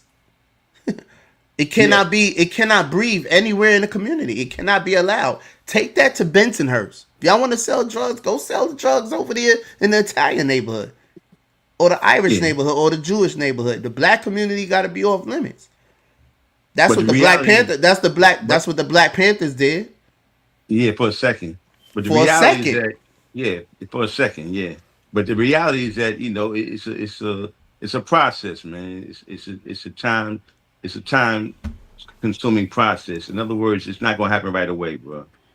You know, Nothing's when gonna once happen you right away. But I just wanted to yeah, know your first step to doing it. What's up, I'm saying TT? the first step is to deal with the children and teach them not to be that when they get a little bit older. So in 5 or 10 years, that could be gone if the children don't continue to do that. You know. West said they was willing to kill. And the Taliban will get away with killing in Afghanistan. You're not gonna get away with killing here. BGF was willing to kill. All the BGF brothers is still dead or still doing life sentences. A lot of the political prisoners are still locked up or dead or on death row somewhere. All the people that was willing to kill for the betterment of the black race either died or went to jail. You know what I'm saying? You know why the Taliban won that war? Taliban was willing to kill those that didn't get in line. Facts, Wes. I get it. The Nation of Islam Angels in Canarsie did it. They clean youth up. Many organizations now are having an impact. Save Our Streets and Man Up in East New York. That's what's up. You can't change everybody. Allah change hearts and use mentors to spread the message. Consistency is needed when teaching the youth. We all slack with that. What you said, Dawu? Now, what I'm saying is that the Taliban, they even though they get they identify over here as being like killers and all that type of stuff. Over there, the people respected the Taliban. All right, and whenever they had a problem, they would go to the Taliban, and the Taliban would solve their problems. If they had legal issues, this, that, the other, they had Taliban courts that they would go to and get fair treatment. Whereas if they went to the government courts, they wouldn't get fair treatment because the government didn't care about them. All right, that's why the Taliban won the war over there. I'm not even concerned about the Taliban and why they won over there. I'm talking about right here. Listen. If you learn what happens in other countries, if you learn about world issues, it'll help you solve your issues. I disagree. If you ignorant, listen. If we ignorant of world issues, bro, we gonna be ignorant of local issues as well. I disagree, bro. I'm not comparing America to Afghanistan. You can't compare that. You can't say, oh, this worked in Afghanistan, so it should work for the black community in America. No. That's not even. What are you talking about? Hey, listen. You can disagree all you want. Okay. All right. The reality. I definitely am.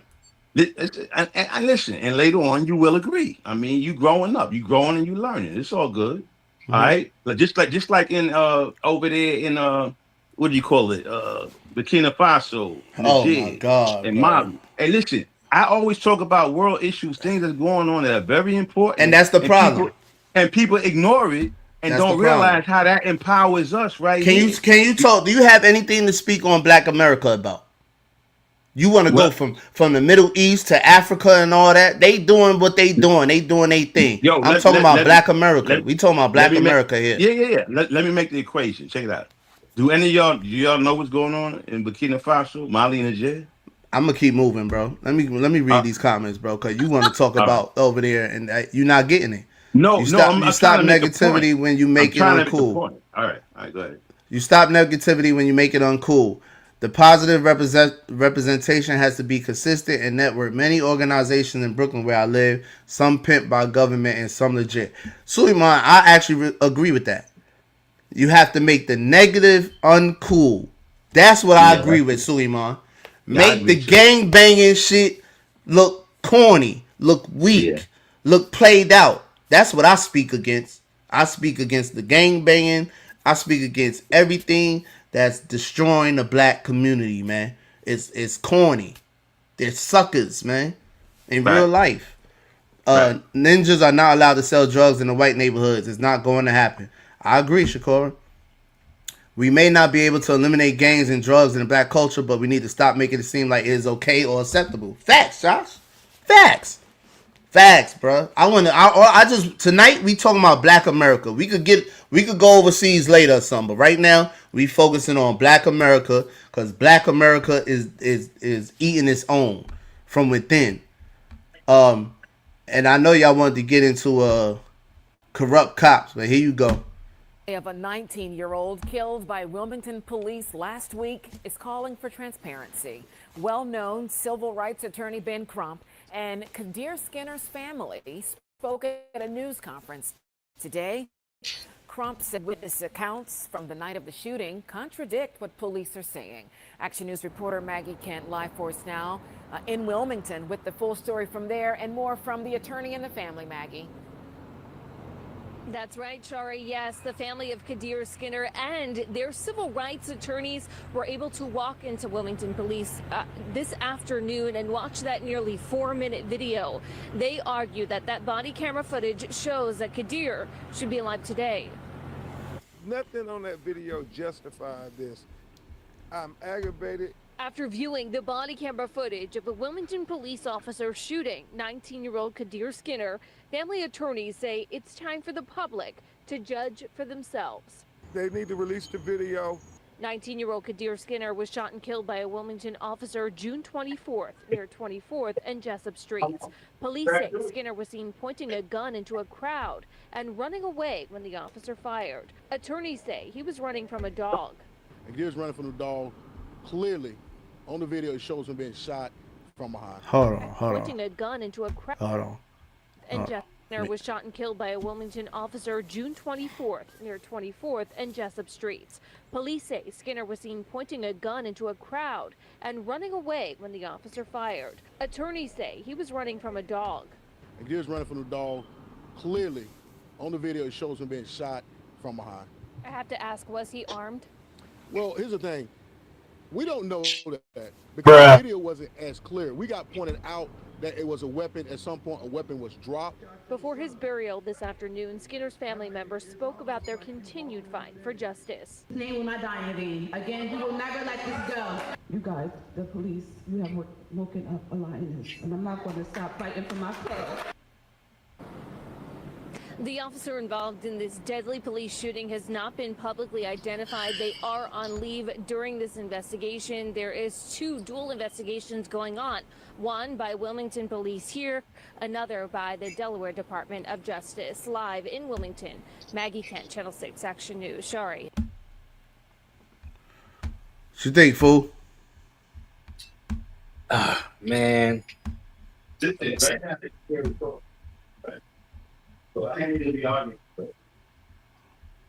going on, Dawu? What you?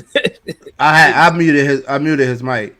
Oh, because he sounded like he in the background or something like yeah, that. he's still on. Well, what you think, bro?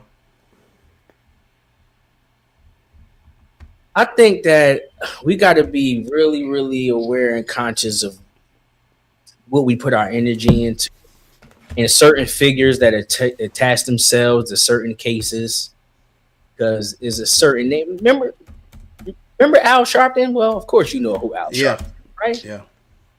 And it was certain cases back in the day, as soon as it come to the media, his name used to be attached to it. And this Ben Crump guy has the same the same type of character that I see from that. And with all of that being said, we don't know what happened, but this is a fact, what I'm about to say. If we can get to the point in the movie The Planet of the Apes, and I don't want to compare us to apes, but this is the real real shit. The way the apes was able to take over the whole planet is they had a pact that apes don't kill apes. Now that young man had allegedly had a gun on him or something like that, and I'm pretty sure he wasn't pointing it at the police or at somebody that wasn't black. So he had a gun on him. It was 9 times out of 10 that gun was to harm somebody else that was black. But if we can imply the black don't kill black, we'll take over this planet. I yield the floor. Dawu, what you think? About Burkina Faso. What'd you say? I said I want to finish what I was saying about Burkina Faso. Go ahead, but go ahead. What I was saying, I mean, because I didn't really catch it. I went in the room for a minute. Go ahead. But what I was trying to say is that things that happen around the world apply to us right here. Okay, you had young brothers over in another country, Africa, our people, and they took over the country and they ran the European or the oppressors or the colonizers out of their country, and they producing. All right, they make connections with China and Russia, and they produce their own gold now, their own oil, they own this, so they're self-sufficient. So from doing this, that's an example of what we could be doing here, okay? Because now they're millionaires, they're billionaires, they're trillionaires, they're producing like that, where they automatically rich overnight because of one move that they made, okay? And we over here, we spend $2 trillion a year. So we just as rich as they are over there with their natural resources. Okay, so I'm just saying that, you know, I equate that with if they doing it there, we could do it here too. Because we in the same position that they are based upon the money that we dealing with and the money that we spend on a yearly basis. So if we spend wisely, we could be a powerful force, the most powerful force on the planet, actually. Okay, because you got 40 million black people in America, all right, or a little bit more, and you got like 15 million. I'm just mentioning it's not to, you know, you got 15 million Jews in the whole world, okay, and 15 million Jews is controlling a whole lot in this world, and we got 40 million black people in this country. So if we change our mindset, we could be a powerful force. That's all I'm trying to say. All we got to do is change our mindset, deal with some discipline, and do for self. All right, and that's the equation. So what's going on around the world motivates me to do what I got to do here. That's all, and it can motivate our youth too if they knew. Ibrahim Traore is like a superhero that nobody over here seems to know about. The young people don't know about it because we don't talk about it. That's over there. We don't care about what's going on in Africa. We don't care what's going on over here. It's that the other. All those things are important, man.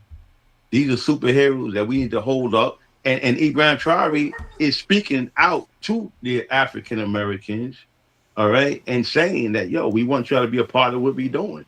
So why are we just going to ignore that, man? You know, you got countries over there that want to do business with us, African Americans, and we ignoring them like we got something better going on over here. You know, and we do got something going on, like I just said. 10 seconds, though. Go ahead. That's it. That's it. Josh said, nah, fool, Crump is good people. See my frat brother. Josh, you my brother, but I ain't rocking with homeboy. And I don't really even know his background. I just know he's a figure. I compare him to Al Sharpton because they use certain figures to incite rage into the black community, because as soon as we see them, we're already kumbaya tribalists, like, oh, the police is wrong, when we don't have the facts. So the crime literally just happened. We have none of the facts. We don't have none of the details. But now we're going to have all of the internet attorneys and investigators do just like y'all did with the Carmelo Anthony situation. Everybody becomes a detective and everybody has a judgment of who's right and who's wrong. And even when the facts still come out, y'all are so with the need to be right about what you felt about it. Y'all stand 10 toes down on it, regardless of the facts that come out. So when we see certain cases like this, I just say, be careful about what you put your energy into until you get the facts, because certain things are put in front of us to distract us. I yield the floor. Hey, let me agree with you, know. brother. Let me know if y'all But think this is self-defense right here.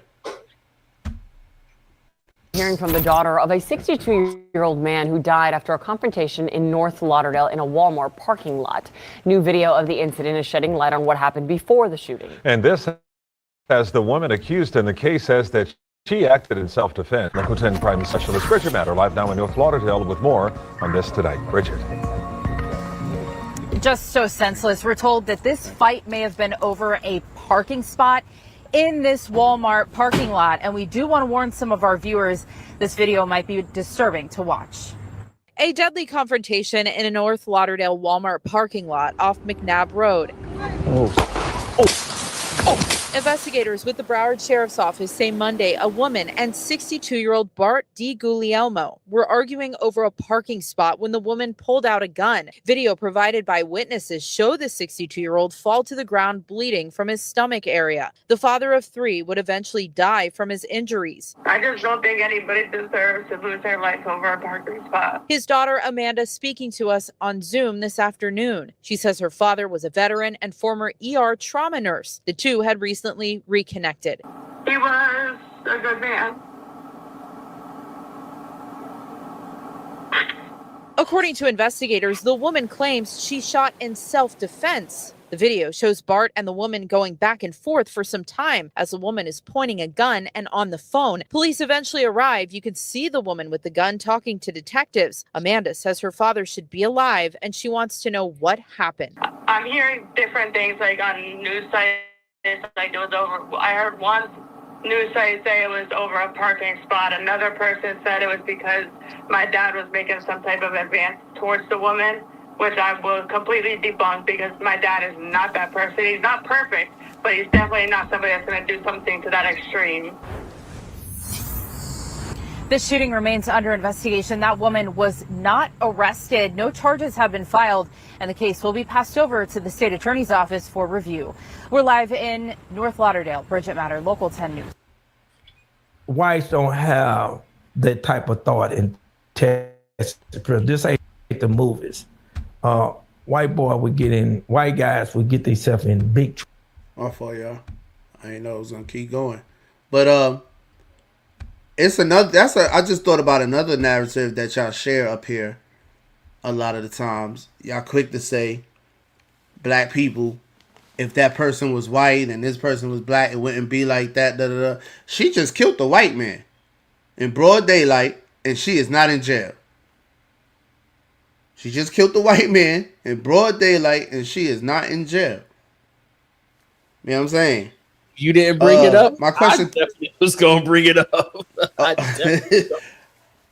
But my question to y'all is, do y'all think that's self-defense? Like Fu always say, we got to look deeper into the investigation and find out what's, because we didn't hear the whole conversation. We didn't see everything that happened before or after and all the rest of that. All right. So we don't know.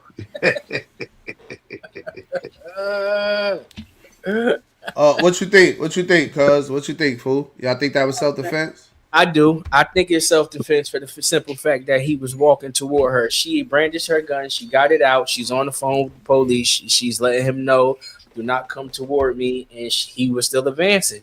So she shot one time. She ain't put a whole bunch, of rounds in him. But at the end of the day, Florida has that stand your ground situation. And in this case, it seemed like it doesn't matter her complexion. She still has the protection of this now stand your ground law. That's what I think. That's what I see. Don't you think she should have shot him in the leg or something? Hey, we could always say what we think, but you're not really taught to shoot somebody in the leg. You're not taught to shoot the maim, because what happened if you maim somebody, then they pull out their gun and shoot you? So really, the real just shoot to kill. Just shoot to kill. Hey, every time, bro. Not even the police. Nobody is taught to shoot to maim. Not hunters don't even do that with animals. You don't just it's shoot to kill. And I'm not saying that he deserved to die. Let me say that. I'm not saying that he deserved to die, but I'm talking about the law of being self-defense, where because he's a male, he's going to be physically stronger than her 9 times out of 10. She already got her gun out, and he's still making advance towards her. So she shot him. What you think, cuz? Y'all know how I feel, man. And I'm gonna say it again, chat. I'm sick of gun violence. You know how many situations people would just walk away from if they didn't have the power of a gun? How many people would just leave things alone if they just didn't have the power of a gun? But no, people use confrontation because they have a gun. People do the things they do and keep going because they have the gun and they feel like this gun is the judge, jury, and executioner. If they didn't have a gun, this person will walk in this car and walk away. So many things would be resolved if you didn't have the tool to kill people, man. I don't care what the situation is. Every situation is the same. From, well, not Carmelo Anthony because he had a knife. From the Rick Child to this situation. Hold on. Let me finish, please. From so many other situations, man. You can just walk away when you don't have a gun. And you know how I know? Because I see countless people walk away when they don't have guns. You know the only people I see shoot people? People with guns. Licensed people, unlicensed people. It's all the same. Y'all all feel power when you have a gun. You know how many people feel soft and just want to make it home to their kids when they don't have a gun? All the time. They just walk away. Hey, Nobody gets shot. Yeah, let me say something, bro. Let me say something. Okay. Okay, Davon, I agree with you 100%. All right, what you were saying. All right, and the reason I said hold up, because then you're gonna bring the other dude in that had a knife. And what I was gonna say is that's the exact same situation. Okay, that's the exact same situation. One woman had a gun, the other one had a knife. All right, and not only the man with the knife, the boy with the knife situation, he actually was assaulted physically. The other dude was walking towards the lady. All right, and she shot him. And y'all saying that that's self-defense on her case, but in the other situation where the guy is much bigger and they physical with the guy, that he didn't have a right to defend himself. I don't understand how, in one case it's all right, in the next case it's not. And I agree that both cases, if they would have just walked away, nobody would be dead. I agree with that part, what you were saying, you know what I'm saying? Because you could always, spare a life and just keep it moving. I agree with that 100%. But how are you going to say that it's okay for her to shoot this guy, okay, and he's just walking up with his hands up? And in the other case, with the basketball player named guy, how, he stabbed the guy after he assaulted him. I don't understand how y'all just gonna throw him under the bus with this type of situation. I don't understand. Can I ask you a question? I want to ask you a question. Go ahead. Yes. Put your wife in that situation. Would you want her to shoot him, or would you want her to wait to see what he was going to do to her? I would want my wife to shoot him in the leg. I wouldn't want my wife to kill him. Yeah, but a leg in a shot. I got a brother named Jamie. God rest his soul. He got shot in his leg and hit an artery, and he bled out. So knock it off. I mean, well, at least so he knock tried it off. You can't get the result that you want. You can't get the result that you want. So you just proved my point. You will let her pull the trigger, my nigga. I yield the floor. I ain't gonna lie. Also, I'm not. My family members, wife, children, and all that. I'm not telling them to shoot nobody in the leg. If they gotta pull if they gotta pull that trigger, if it comes to the point where they gotta pull the trigger, they better hit center mass. They better shoot where they could hit. You talking about shooting the leg? What if she miss? That ain't just easy. But take the gun from her.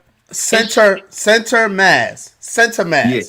Okay, Straight you know up. what I would do? Fool, Straight check up. it out. I got something for you. Check it out. What I would do, my wife wouldn't have to pull out no gun.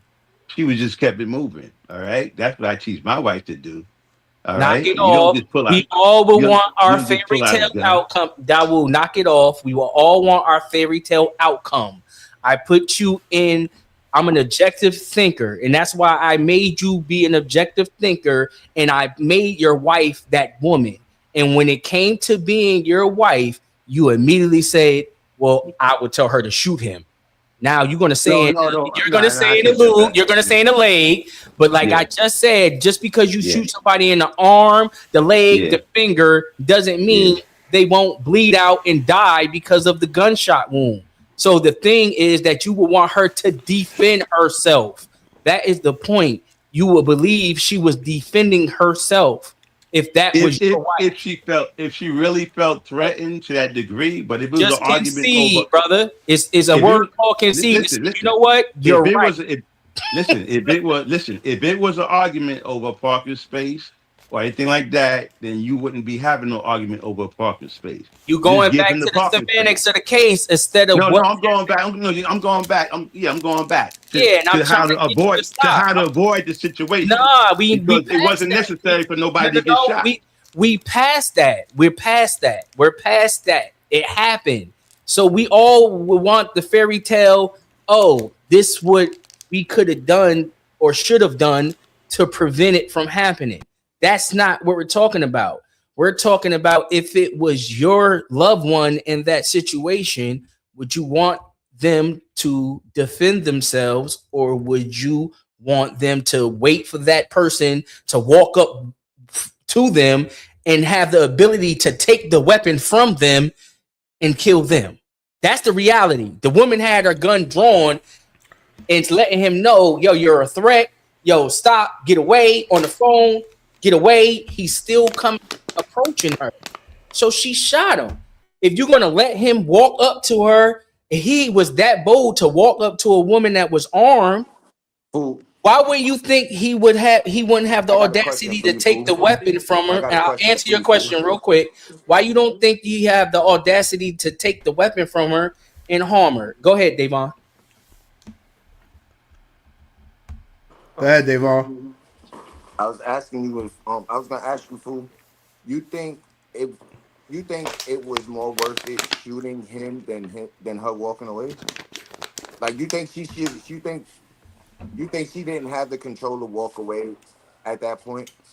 If you got Yes, a I gun, you're do. not gonna walk away. Yeah, like I said, I agree with that. I'm That's going to that. say, That I'm going to give it to you, Davon. I'm going to BJ. say she had Big. other Yo, options. hold on, y'all just asked Fool a question. Let him answer. Damn. I can't hear, fool. I'm sorry.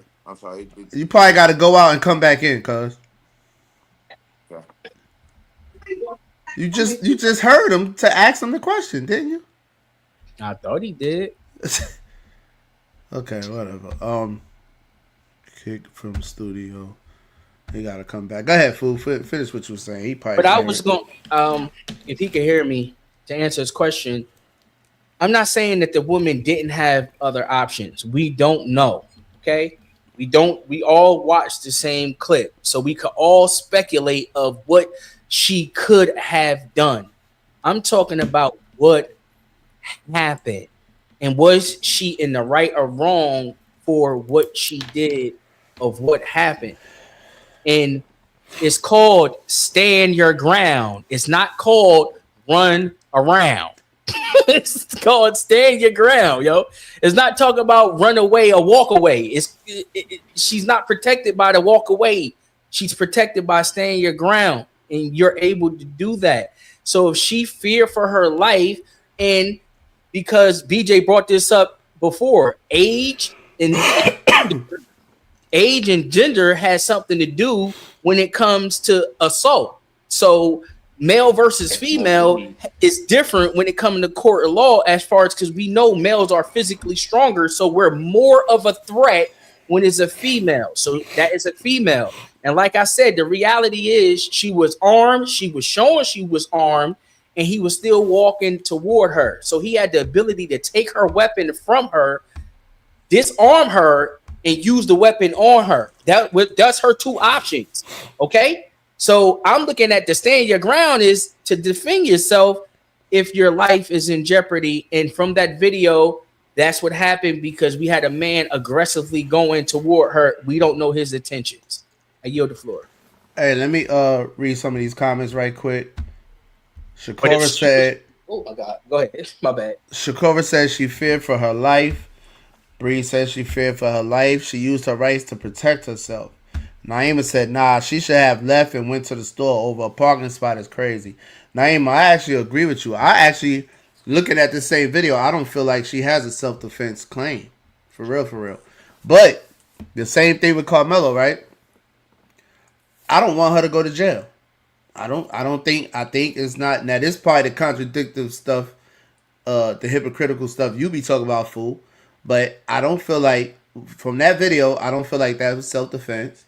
And I still don't want her to go to jail.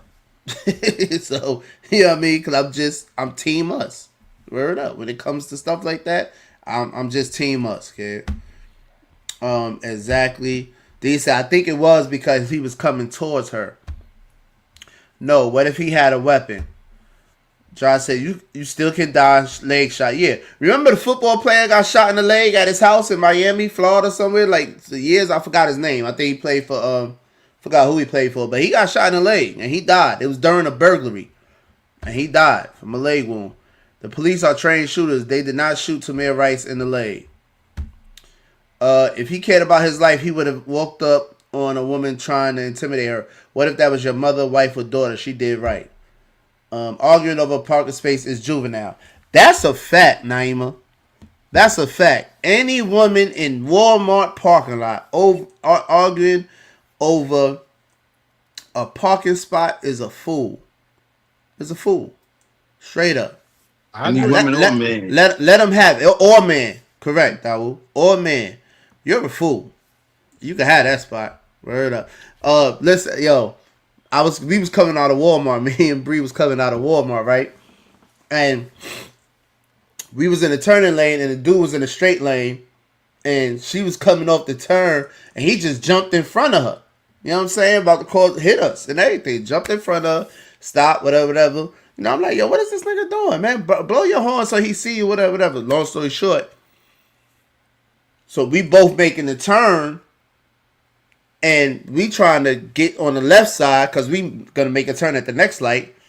But he's like blocking us. He wants to stay in front of us. He don't want us to get on the side of the car. He think we going to take it a whole nother, you know what I'm saying? Because I think we might have honked the horn and everything. But it really wasn't. We wasn't really even tripping with him. We just like, yo, go ahead. You know what I'm saying? Just watch out for us. You know what I'm saying?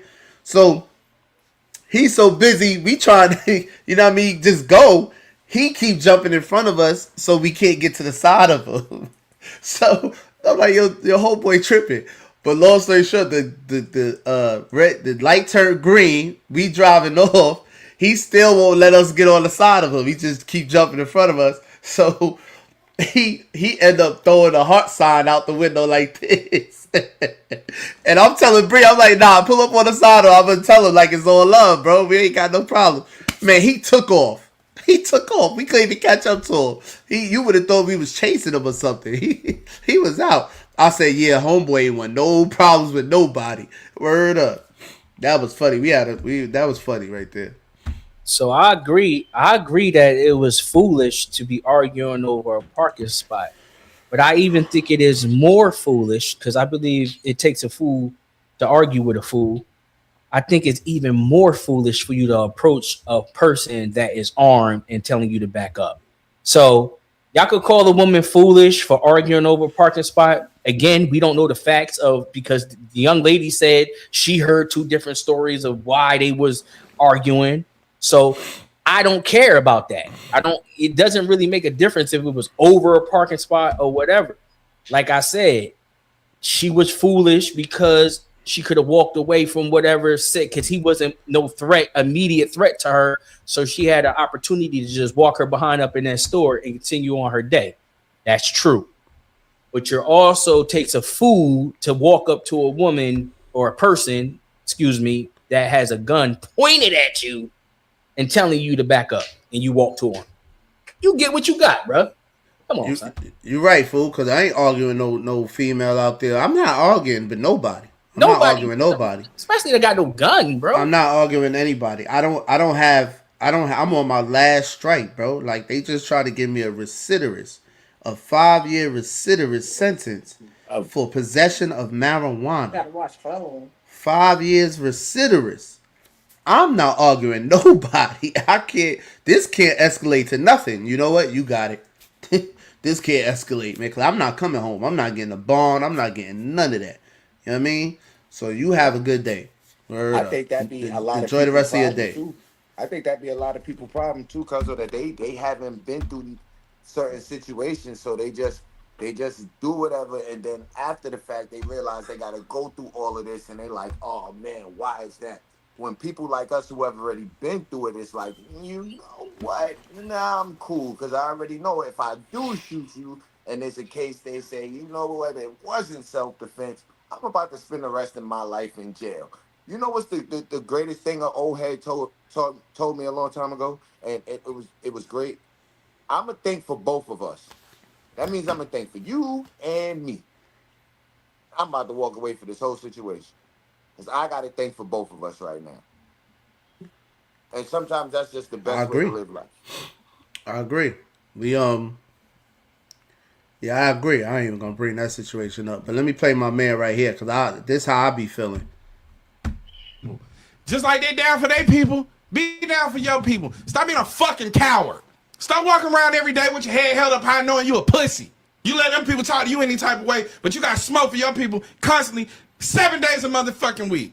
24 hours a day. No hesitation to have and go up with your own people. No hesitation to have smoke with your people. All this docile ass, pussy ass, coward ass behavior when it comes to people outside our community. No matter how much disrespect they give you. The time for that shit is over.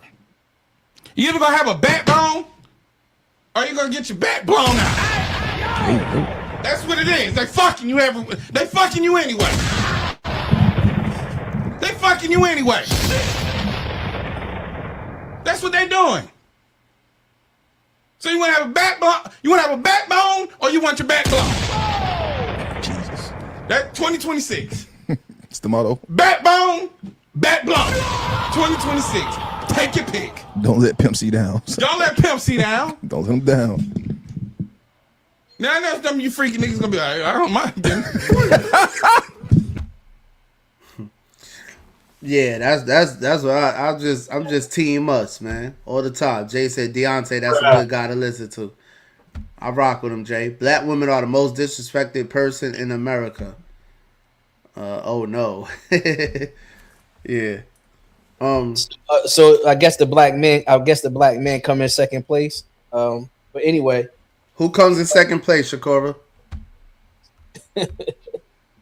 I agree with that video you were just saying, man. Like that you just played. That was that's the reality of it too, man. Like, what you mean? Because you got to stand for something where you just going to keep getting F, man, out here in these streets. Oh yeah. You're going to keep getting F. You're going to have to stand on your 10 toes. Men got to be men, stand on their 10 toes, because the women only can do what we tolerate. We allow them to do. They have learned to use their power of manipulation to be able to get majority of the men to comply to their demands.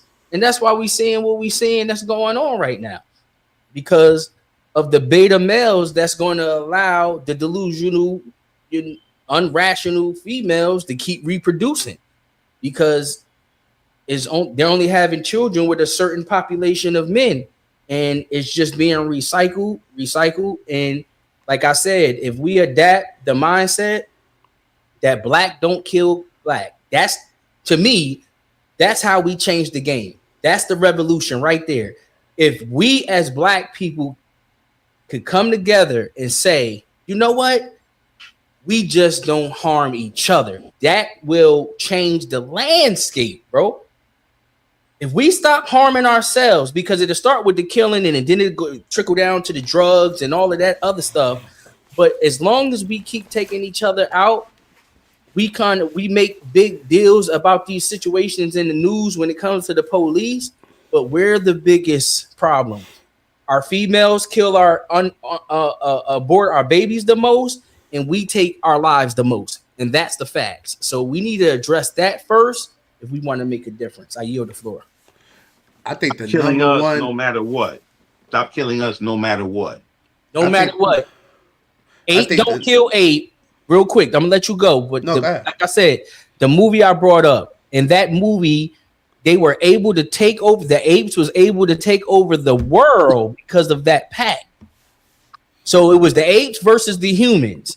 So we need to act like just like the apes. I don't care if I'm comparing us to monkeys because I want us to be able to take over the world like they did in the goddamn movie.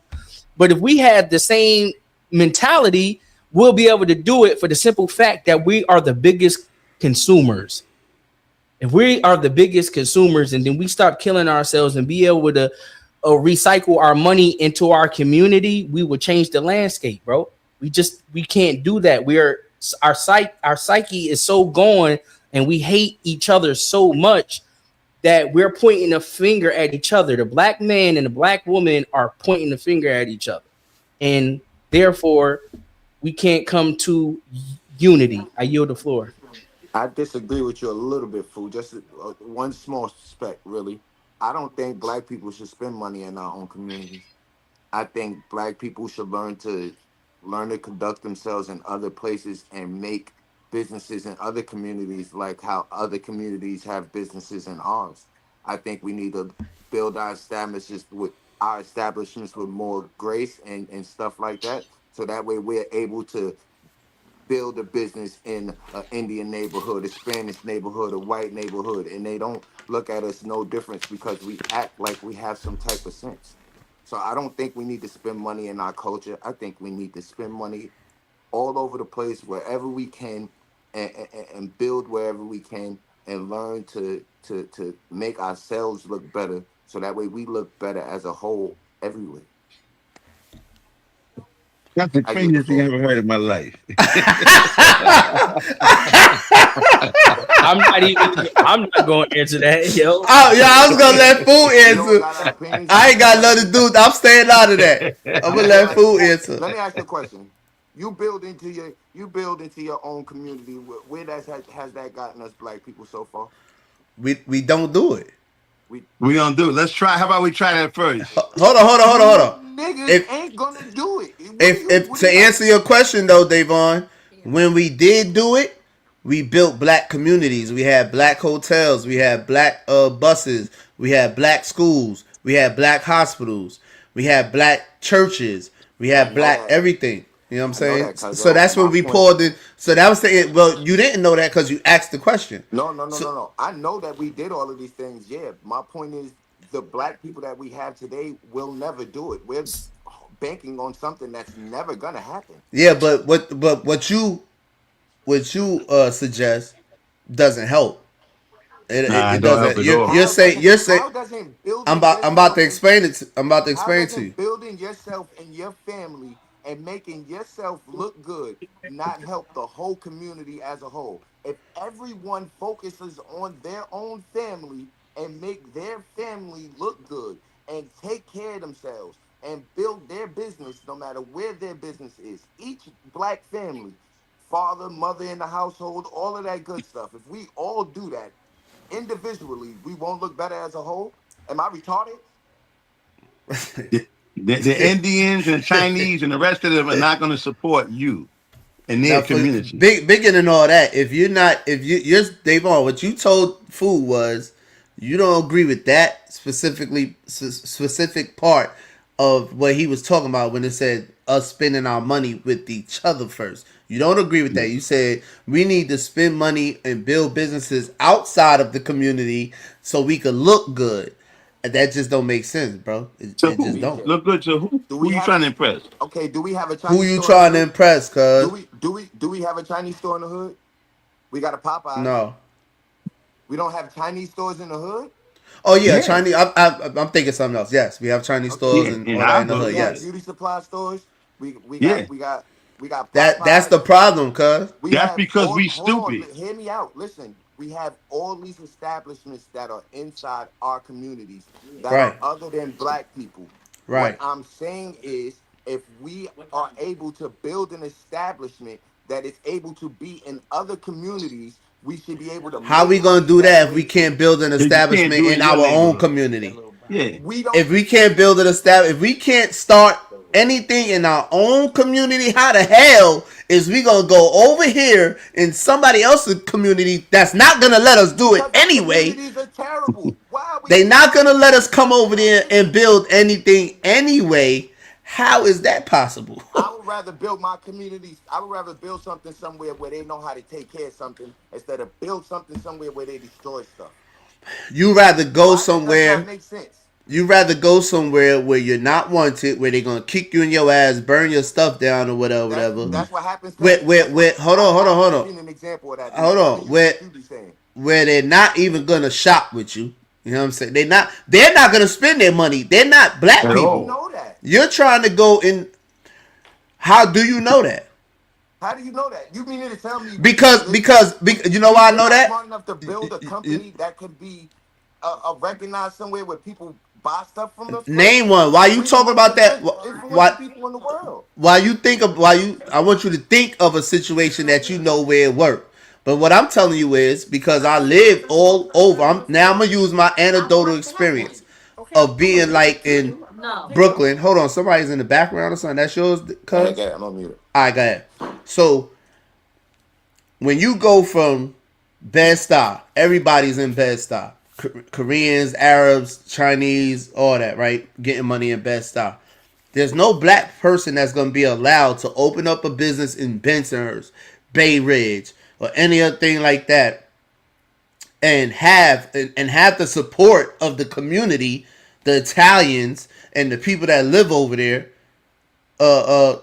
spending money with you. That's not going to happen for one.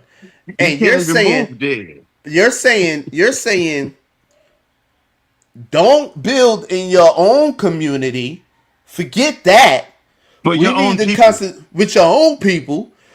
We need to try to go across town with some people that already don't like us, already ain't rocking with us at all, and build something over there. That just don't make sense.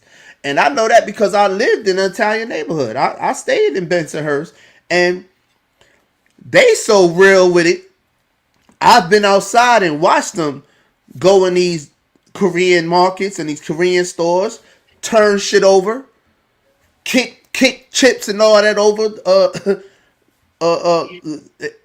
I've seen the extortion game that them young Italian niggas my age. JoJo's actually a year younger than me, so JoJo was like 17, and his team of hooligans, Italian hooligans.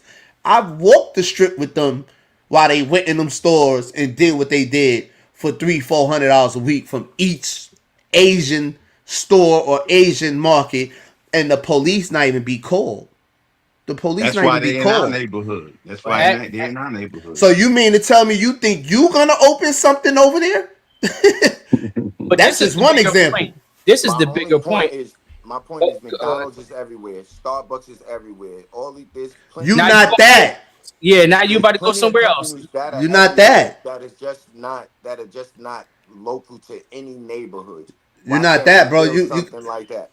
Because you're not Starbucks. Now you talking about You talking about a corporation. Now you trying to move the goalposts. Let me just address this. Let me address this real quick. Because you contradicted yourself. What you were saying pretty much proved my point when you said that you see the Asians, you see the Indians, you see other people in our neighborhoods. So let me ask you this question, Davon, because I said this when I was giving my rebuttal to the video. But I said we are the biggest consumers, right? I said that. I'm gonna ask you, who do you believe the number one consumers are? That's a question to you. I believe we're the number one consumers. Also, I believe we're the number one creators.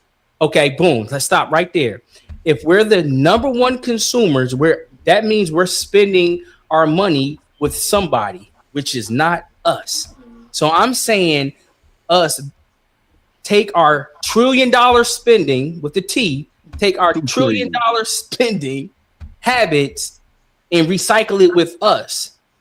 That is the the economic structure that the powers at B fear. And as long as they keep the division and we keep unaliving each other, because that's the key to this. If we stop unaliving each other, just think about the effect that it has. If every black person made the commitment to say, yo, that's my brother, that's my sister, I'm not going to harm you, I'm not going to foul you. It's part of our culture.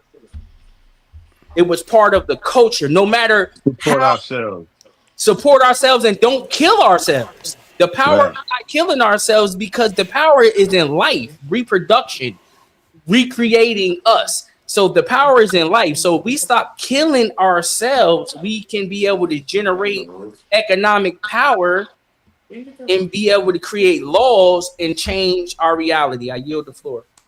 Let me say something real quick. Davon just said we the number one creators and the number one spenders. And that's very important. I agree with that. So if we the number one creators and the number one supporters or consumers, then we don't need nobody else. We could be independent and we could live very lovely, all right, and leave other people alone. Don't bother other people and live beautiful lives and spend a little bit here and there outside just to show that we're not racist. You know what I'm saying? And it would be a beautiful situation. Davon, I agree with you on that, brother. All right. So whenever I agree with you, I'm going to agree with you. All right. So just keep dropping science, all of y'all. Whenever you dropping science that's true, I'm gonna rock with you. All right. But when you say something crazy, I'm gonna let you know. Let me get to All these right, comments, how y'all. about not just science? Let's do a little bit of math. Black people make up what? How much American population? About 13%, right? Yeah, something like that. Something like that, right? So even if Yeah. we did spend our money in just inside of black culture with Yeah. just us, we're Yeah. limiting ourselves to literally 87% of the rest of the country. But we spend more than everybody else. Cause we spend more than everybody else. Cause you just said we the number one consumer, so it don't Spend more than matter. everybody else, and we own Cause this the problem. 13% of the state. We That's don't mad. need their money, and they're not gonna give us their money. Hold on. This the problem. You got to give yourself a second to think about what you saying and what we saying. Everybody, not just you. Think about it. We're the number one consumer. We spend the most money. What's the problem? You so busy trying to make what you say right or what you said right that you just going deeper into that hole when you should just be like, all right, well, shit, yeah, maybe not. Maybe that's not a good idea. We spend the most money. We make everybody rich. And you're saying, no, let's not make ourselves rich. Let's go over here. Let's leave the community where we make everybody else rich. Let's keep the Asians and the Jews and the Arabs over here getting rich. You know what I mean? All for us. No, we're not gonna build with our people. We're gonna go over here and try to do something in the Indian community or Asian community, or it don't make All sense. I'm saying is, why can't we get rich off of everybody else like people get rich off of Because us? they're not gonna We spend can't money with flip you. the That's scheme. why. They're not gonna spend money with us, bro. They're not gonna spend money with I don't us. believe we live in a time like that where we can't possibly have people. Well, all right, we'll try it. You don't even see Asian people in Walmart. When the last time you seen an Asian person come into a black establishment and buy something? Yes, When I've seen Asian people. when the in last Walmart. time you seen an Indian seen person Asian or people in Arab? Walmart. Bro, Walmart not even a black businesses like establishment. that. So yeah, now but forget that. No. What black establishment do you know that is in another neighborhood that's thriving? Period. Forget all that. I don't know. He got them in our neighborhood. Forget all that. We No we problem, don't no have we problem. don't have them in our own neighborhood. In our neighborhoods. But Food just said it's not even in our neighborhoods. Right. So why in 2026 are you trying to come up with a grand idea of let's build businesses in the other black plan that been in the plan for the last 200 years ain't been working, so I'm just as wrong as everybody else. And yo, No, it didn't work for Martin Luther a King. lot It's of not gonna plans work for you. a lot of plans work. A lot of plans work. A lot of plans work, and they continue to work. It's just not on a big scale, but there's a lot of plans that work. There's a lot of people that's doing stuff. You know what I mean? It sounded like you giving up. and you like, yo, let me try to go over here. I don't know, but that just ain't making sense because that's If so The we stop, revolution is over. if we stop killing each other and we all get life insurance on all of us, it will change the game, bro. I'm trying to tell y'all what it is. I can't make y'all, force y'all to listen to me. But at the end of the day, what I'm saying is a fact. If we stop killing each other and then we start taking life insurance policies on all our family members, this killing stuff will cease. The cops won't even kill us because when they kill us, our offspring will get rich. Because if we all had insurance policies and we all put our money, we're the biggest consumers. So if we take that money and reinvest it to ourselves and get life insurance plans on each one of our peoples, the cops will stop killing us and we won't be killing ourselves. Guess what that'll create? Economic power structure for us. That's the number one. That's the number one problem we're having. The murders. The murders are the number one problem. We gotta gotta figure this out. Have to. That's the number one issue. Platinum said it's impossible, fool. Never going to happen. Killing always gonna be a part of life as long as we have the mindset to make a choice. Other nationalities don't buy black like it's against their code. It is against their code. It is. And we don't have a code. That's the problem. We don't have a code. They are not going to support our business, Davon. They support their own. They know that we will spend with them, but they are not spending with us. Killing can be reduced to an all-time low, though, but definitely impossible to none at all. That's all we need. We just need a low. Yeah, and of course, I don't believe in anything's absolute. So I'm not going to say we're going to get what the movie had and 8 don't kill 8 because that's what was part of the movie. 8 ended up killing another 8. That's what set off the whole shit in the franchise. Yes. Okay, that's what ended up setting off the whole franchise. That an 8 killed another 8, and it changed everything. So I don't believe we can do anything 100%. But we're in the 90s. We're in the 90s with killing each other. Let's get that into the 20s. At least we could do that. Okay, that will change the landscape, bro. We killing ourselves at a 90-something% rate. If we take that down into the 20s or below, even 50, it'll make an impact. But y'all cannot overlook and not believe that if we stop harming each other and then we start circulating our money, we can't make an impact. We have such a defeatist mentality. Instead of y'all saying, yeah, you right, y'all saying, yo, that ain't never gonna happen. It's never gonna happen because a lot of people don't believe it can happen because y'all already got the defeatist mindset that it can't happen. But I'm going to teach my son real quick. I'm going to let you go, Davon. I'm going to teach my son and my offspring and the people around me not to harm anyone, especially the people that look like you. And like I said, we start taking life insurance policies out on each other, a lot of things will change. Go ahead, Davon. And while you teaching your sons that, I'm going to be teaching my sons the same thing. Will gonna be teaching his sons. Davon gonna be teaching his sons the same thing. All our sons are around the same age, so when they do come in contact with each other, they gonna love each other because their fathers taught them. Nah, that's your brother, bro. You's a sucker. You's a sucker to hate your own kind, hate somebody that look like you, try to kill someone that look like you. You're a sucker.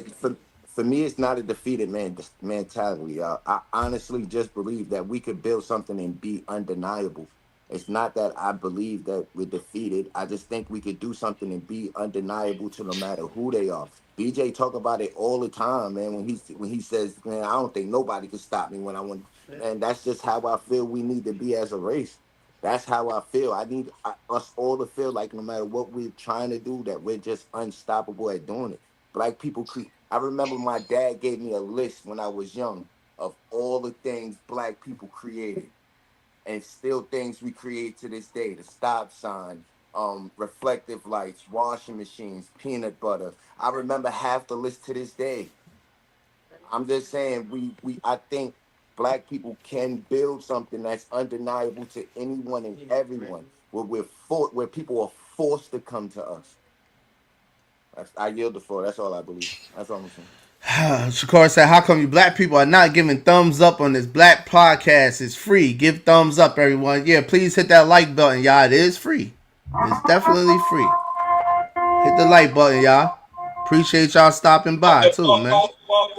Coming through and kicking. But this is the sad. Thank you, Shakora. This is the sad reality. This right here. This is the number one problem in the black community right here. Damn.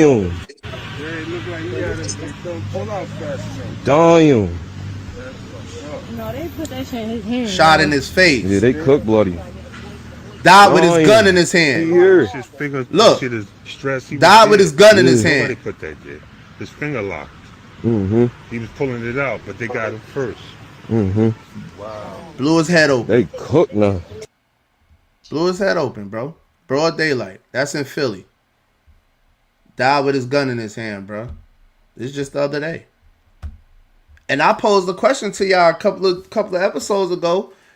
A couple of weeks ago, I was saying the black race is just effed up. Most effed up race in America. You know what I'm saying? It's like we getting worse. It's like we sliding further and further. We not getting no better. Maybe I'm just tripping. But it seemed like we getting worse, bro. Seems like it's getting worse to me. Boom, boom, boom, boom. But I just wanted to.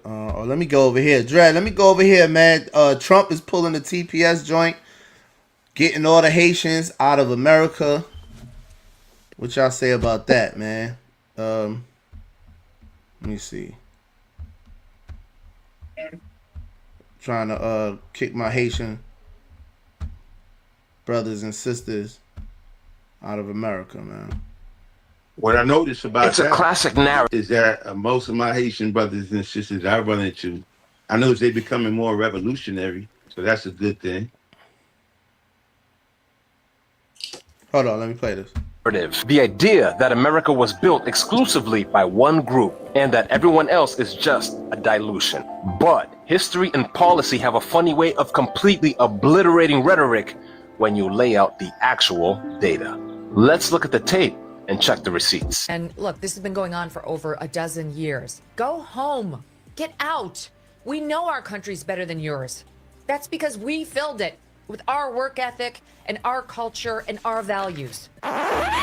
Let's talk about the literal dirt you were born on, Megan. You were born on November 18th, 1970 in Champaign, Illinois, and your ancestors came over from Ireland, Italy, and Germany. But long before your family ever arrived in the Midwest, the crown jewel of Illinois, Chicago, was founded. In the 1770s, the very first permanent settlement, the first home, and the entire trading infrastructure at the mouth of the Chicago River was built by Jean-Baptiste Point du Sable. And he was a free black man born in St. Mark, Haiti. So the economic engine of the state where you took your first breath literally exists because a Haitian man laid its very first bricks. So whose work ethic are we talking about again? You being here only dilutes. That's right up your alley right there, Suleiman. What you were saying? I mean, Dawu. Yeah, so they need to have him educate Trump as well on that. What you mean? I'm talking about as far as, the contributions that Haiti has had to America, or Haitians has had. You think Trump and them don't know that what the Haitians contributed to America? I think Trump don't know a lot of things. I truly do. I truly do believe that. Yeah. Uh-oh. I think Trump is ignorant to a lot of things. I truly do believe that. No, I think them. You may be right about that. He do seem kind of ignorant. Black on black killing is low if you calculate it on a global scale. Nah, I'm not calculating it on a global scale, bro. We live in America, bro. Yeah, we live in America. It's high in America. But what I was saying earlier is that the Haitians that are here and other peoples from different islands and from Africa and wherever else, they're beginning to realize what it's like to be black in America. They're starting to experience that. So I'm running into a lot of my clients, for example, and I talk to them. And a couple of years ago, they sounded a lot different than they are now. Now we are unified as a black people now because of what Biden did, started with Biden, and then Trump. Okay, because Biden was shipping Haitians back when he was letting everybody else into the country from South America and all of that. You know, they was all coming in freely. But, you know, when the Haitians tried to come, what did he do? He rounded them up and shipped them back to Haiti. So that's when I told my Haitian customers, see, now you love these Democrats so much, and they shipping you back to your country. All right. And then Trump came and he started, you know, talking his nonsense. So, you know, the point is that they're all uniting us as a people. And you got people from the islands, Africa, and everywhere else. Now they're starting to identify as black. Whereas before, they wasn't black. But now they experience. I don't know why you keep saying that. 200-300 years ago. Huh? I don't know why you keep saying that they starting to identify as black and all this stuff. Because I know what I'm talking about. And eventually you'll know what I'm talking about. All right? You'll see it. But right now, I mean, if you investigate, you start to see that. There are different podcasts that are out there. Even Ibrahim Traore is identifying as black over in Africa. All right? While he's doing what he's doing. Why you say that? What make you say that? Because he says it out of his mouth. That's why. What he said? He makes speeches and he says black. We as black people and blah, blah, blah. Okay? Right. Around the world. Throughout the diaspora. Okay? I hear it out of his mouth. This is what I do, man. You gotta send me a clip of that, man. All right. I would like to see that. Him saying we as black people. Okay. Hold on. So President Trump. Okay, but I'm seeing it more and more. Haitian. You know what I'm saying? You need move your shit, ambassador in Haiti. You know what I'm saying? Haitian, I don't play. I don't have problem. Whatever Haitian want to go Haiti, you need move your shit, ambassador in Haiti, bitch.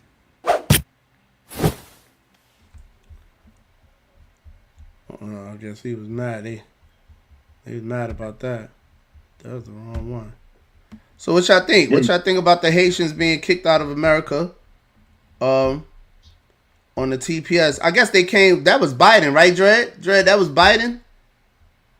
Yeah, I remember Biden kicking him out. Yeah, I remember Biden kicking him out. No, I'm talking about Biden. I think Biden is the one that gave them the temporary status. Yeah, he was forced to. He didn't want to. He did it because they were showing all those pictures of them on the horses and rounding up the Haitians and sending them back to Haiti, and it looked real bad while he was letting all the light-skinned people coming from the South America. That was a bad look for him. So his party said, you know what, we got to mellow it out and be fair with everybody. Otherwise, they're gonna say we racist. Oh, that's a good point. I do remember that. That's a good It's simple for me. If you're not a citizen, go home. Dre said, as soon as the news broke out last week about TPS ending, I found out that a lot African Americans feel like we disrespect them because we wave our flags in the U.S. That's sad. That's sad. They some fools, Dre. Whatever black American feel like that, they some fools. Yeah, straight up. I ain't got no problem with no other community. I just feel like if you're not a civilian, you should be here legally. Or I don't mind saying it because y'all niggas are scared to say it. I don't give a fuck. I'ma say it. Nigga, every single thing that happened to a black person, you ain't seen now motherfucking Haitians stand they motherfucking ass up. No Somalians, no Asians, no Arabs, no none of these niggas, no Africans, ain't none of these niggas stand up for nothing that black people been going through. Not a motherfucking thing. Now they took the TPS shit. Now you motherfuckers want to sit up. Oh, black people did this and I'm so tired. I thought y'all cared about freedom and all this. Man, shut the fuck up, bitch. Because at the end of the day, you bitches ain't helped do nothing. Y'all didn't do a fuck ass thing. Y'all know all that hoodoo and voodoo and ain't put none of that shit on these white folk to change none of this shit that's going on. Fuck is y'all talking about, nigga? Y'all got all the power and still ain't did shit with it. Y'all want to sit up here and hoodoo and voodoo for love potions and all this fuck ass shit, this stupid ass shit. Nigga, hoodoo these motherfuckers Donald Trump. Hoodoo some of these motherfuckers that goddamn got shit going on that's really fucking up what we got going on, nigga. Y'all sit up here want to blame other black people because we ain't standing up for you fuck ass nigga, but y'all nigga don't even stand up for y'allself. Y'all did over there and hate it, but y'all come over here and expect us to do the shit for y'all. Hell no. Use that same shit you was using over there. All you motherfuckers get together and do that shit over here. Fuck is you talking about? Like, man, come on, bro. Y'all niggas know y'all was the motherfuckers that made these niggas stop. Y'all was the motherfuckers shrinking niggas' heads. Y'all was the motherfuckers giving niggas, you know what I'm saying, motherfuckers dying from losing weight so fucking fast because y'all put this shit on them and do all this type of shit. Nigga, do that. Fuck is y'all talking about? At the end of the day, y'all knew Donald Trump was gonna do some shit because he been coming after everybody, and you niggas ain't take no kind of preparation or nothing to do nothing to come back, none of this shit, but want to blame niggas. You can't blame no nigga that was already from over here. We ain't have shit to do with what the fuck that nigga was doing over there in Haiti. Or any other president was doing in Haiti. At the end of the day, y'all niggas know that y'all went on nobody's side the whole fucking time. Now all of a sudden, because motherfuckers is targeting y'all, we supposed to have y'all motherfucking back. Nigga, I ain't never seen a fucking Haitian place that had any regular black people in it.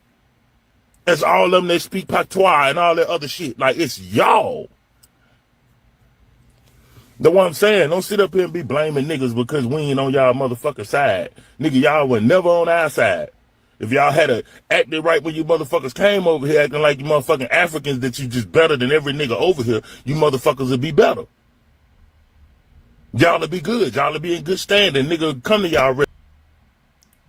Yeah, all right, to cut them short. I ain't really listen to that thing, but what y'all think? I don't know what I think it's a good time. I think it's a good time for us to start establishing alliances with all black people everywhere.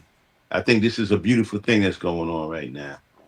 All right, and this could bring us all together. That's what I think, because he made some points, but at the same time, there's a lot of Haitian and West Indian brothers and sisters and Africans that we know that we grew up with that we didn't even know they was West Indian or Haitian or this, that, the other. You know what I'm saying? You got a lot of black leaders that come from the islands and this, that, the other in America that were great black leaders. So it's like, we all one people, basically. You know what I'm saying? Farrakhan got roots in Jamaica, and what's the one back in the day? Marcus Garvey from Jamaica, and then you got Malcolm X. He was Bayesian or something like that. I don't know, but the point of the matter is that we got brothers that, and which was Stokely Carmichael. All right, he was from one of the islands. So the point of the matter is that you got a lot of people throughout our history here in America that's from the islands and from here. And we shouldn't be, dividing and conquering ourselves, because we the original people. We could classify ourselves as black if you want to do that, and and bring forth a unity. Black power, black unity worldwide. Throughout the diaspora. So that's why I say we shouldn't just be focusing on FBA only, because then we isolate ourselves, and that's foolish. We got the world, man. We got black people all over the world, man. And we raise the consciousness of these people. Then I'm not going to say we're going to take over, because that's a threatening word. I'm going to say then we can be left alone and do what we need to do. All right? Peace and love. Okay, I read that. Nah, it started back in 2010 after the earthquake. I remember that earthquake, but they was over there stealing organs like a mug. That was Hillary Clinton and them. The Clintons was over there in Haiti, boy, picking organs like devils. flowers. They straight up devils with that, yeah. And they also took seeds over there from Monsanto for them to plant, and they burnt them seeds because they knew that if they planted them seeds in that soil, they would destroy their soil. Platinum said that dude might want to pick up a book saying Haiti never stood up for blacks. He crazy. Bree said black people from other countries do speak on the things that go on in this country with blacks because it happens to them as well. When the police kill blacks, they don't stop to ask where you from. That's a fact. Garvey was Haitian and he tried to get us to leave. Nah, Garvey was Jamaican. Garvey's Jamaican. He's Jamaican. Yeah, Marcus Garvey was Jamaican. Yeah. And he tried to get us to leave with him. Platinum said after Haiti received their independence, do he know Dessalines told all blacks in the countries that was enslaved that they can make it to Haiti, they'll be free and receive citizenship. I didn't even know that. Yeah, that motivated a lot of blacks to do revolts. Yeah, I didn't even know that. Boom, boom, boom, boom, boom. Let me see. Let me show you this. This was a guy trying to boycott some gas station. Something happened and he ran into some How are people barriers. upset? How are people upset over something that's named temporary? That's a good point. That's a good point. That's a good point, Sue. I mean, fool. You knew it was temporary from jump. That's a good point. You don't think 16 years is enough? I don't know. Whatever. What's up, family? What's up, man? A baby got hurt here today, bro. A baby got hurt here. We about to go spend our money here? What you mean about to go spend our money here? You got some money for me? What you need? You got what I What you need? They about to give you some money? I got 4 BOKs to get. You got it? Or they about to, what's BOKs? They about to give it to Miles? Shells? Yeah. Man, come on, bro. I ain't trying to hear that, man. You sound crazy. How y'all doing, y'all? A baby got hurt here today, y'all. Don't spend no money in that store. We ain't going in there for some miles. I ain't trying to hear that. Kid got hurt. Man, a kid got hurt, nigga. What you talking about, bro? A kid got hurt here, bro. Stop talking, man. You weak ass nigga. You weak. A baby got hurt here. You weak. You heard me? You weak, bro. We ain't spending no money here. Hey, don't shut me. Don't shut me, bro. Don't shut me, bro. A kid got hurt. You talking about some black and miles. You talking about? Hey, listen, and please come correct. Please come correct, bro. Please come correct. Talking to. Man, hey, you weak, bro. You weak. You weak, man. You weak. You weak, bro. What's up, bro?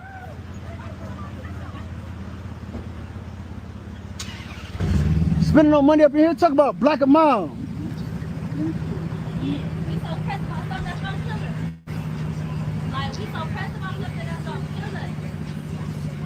Oh, shit. Step that way. Step that way. Hey, listen. Like I said, a baby got killed here, bro. We ain't got nothing to talk about. Hey, you want to get tough with me, but not them. Come on, bro. Come on, you want to get tough with me, but not them. Come on. Come on, you want to get tough with me and not them. I said a kid. I said a kid, bro. I got a kid, bro. I got a kid, bro. Listen, bro. I got you, bro. Okay, say less. Say less. You care about yourself, bro. All 9 years, nigga, you ain't got no heart. Come on, man. What you talking about? Hey, they broke you. Hey, they broke you. Hey, they broke you, bro. Hey, they broke you. Them 9 years broke you. You weak. What you talking about? Now he gotta be careful how he talk to people. Nigga, talk about he did 9 years. Nigga.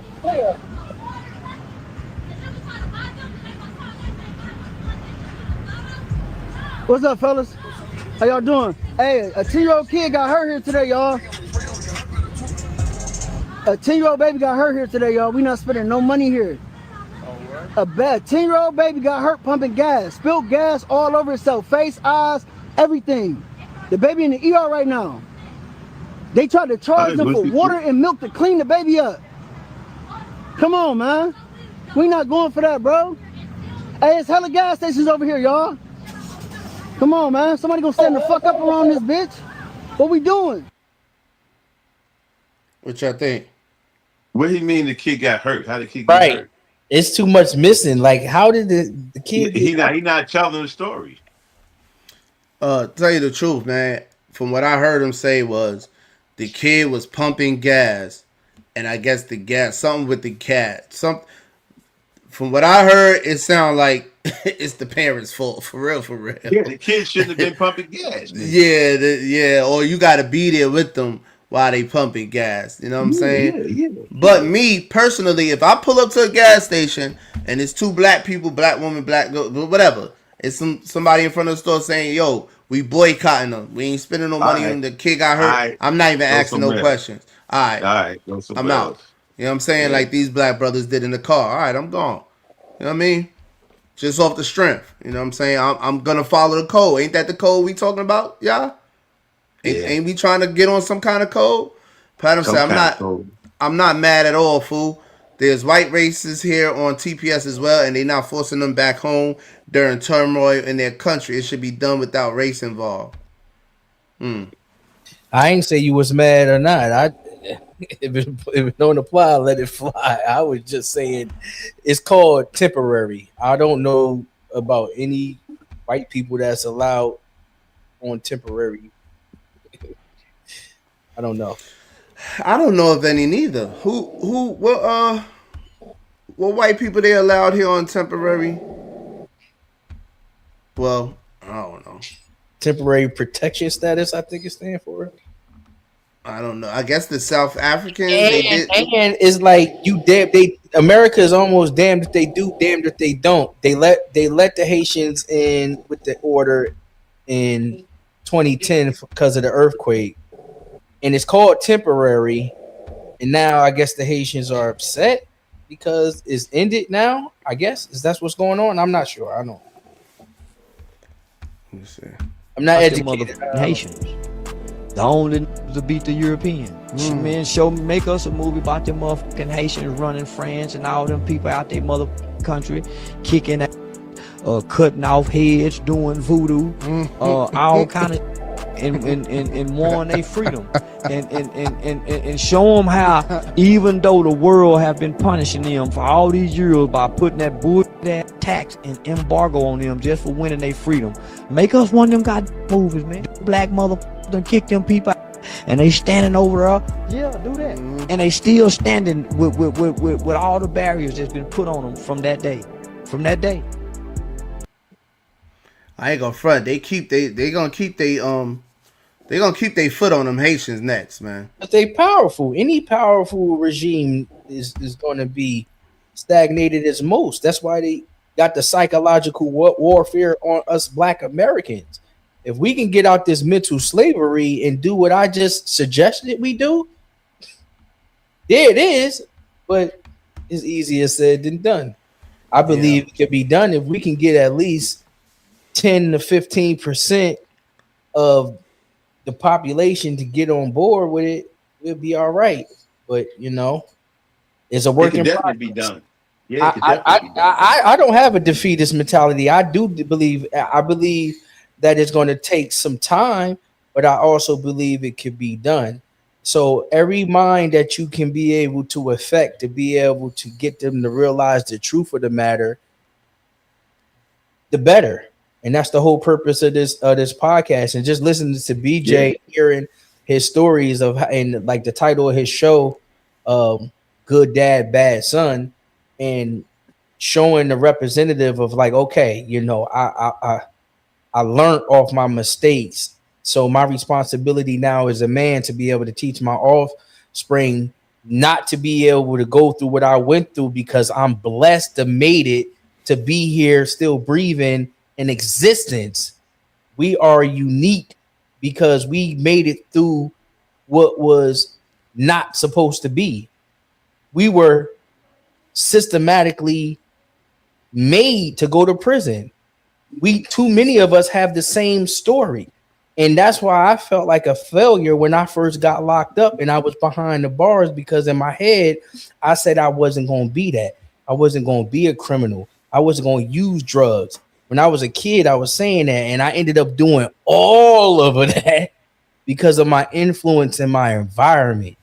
So you become a product of your environment. But once you become 18 years of age, it's your responsibility to take accountability of your choices and decisions. I yield the floor. Dawu, what you was about to say?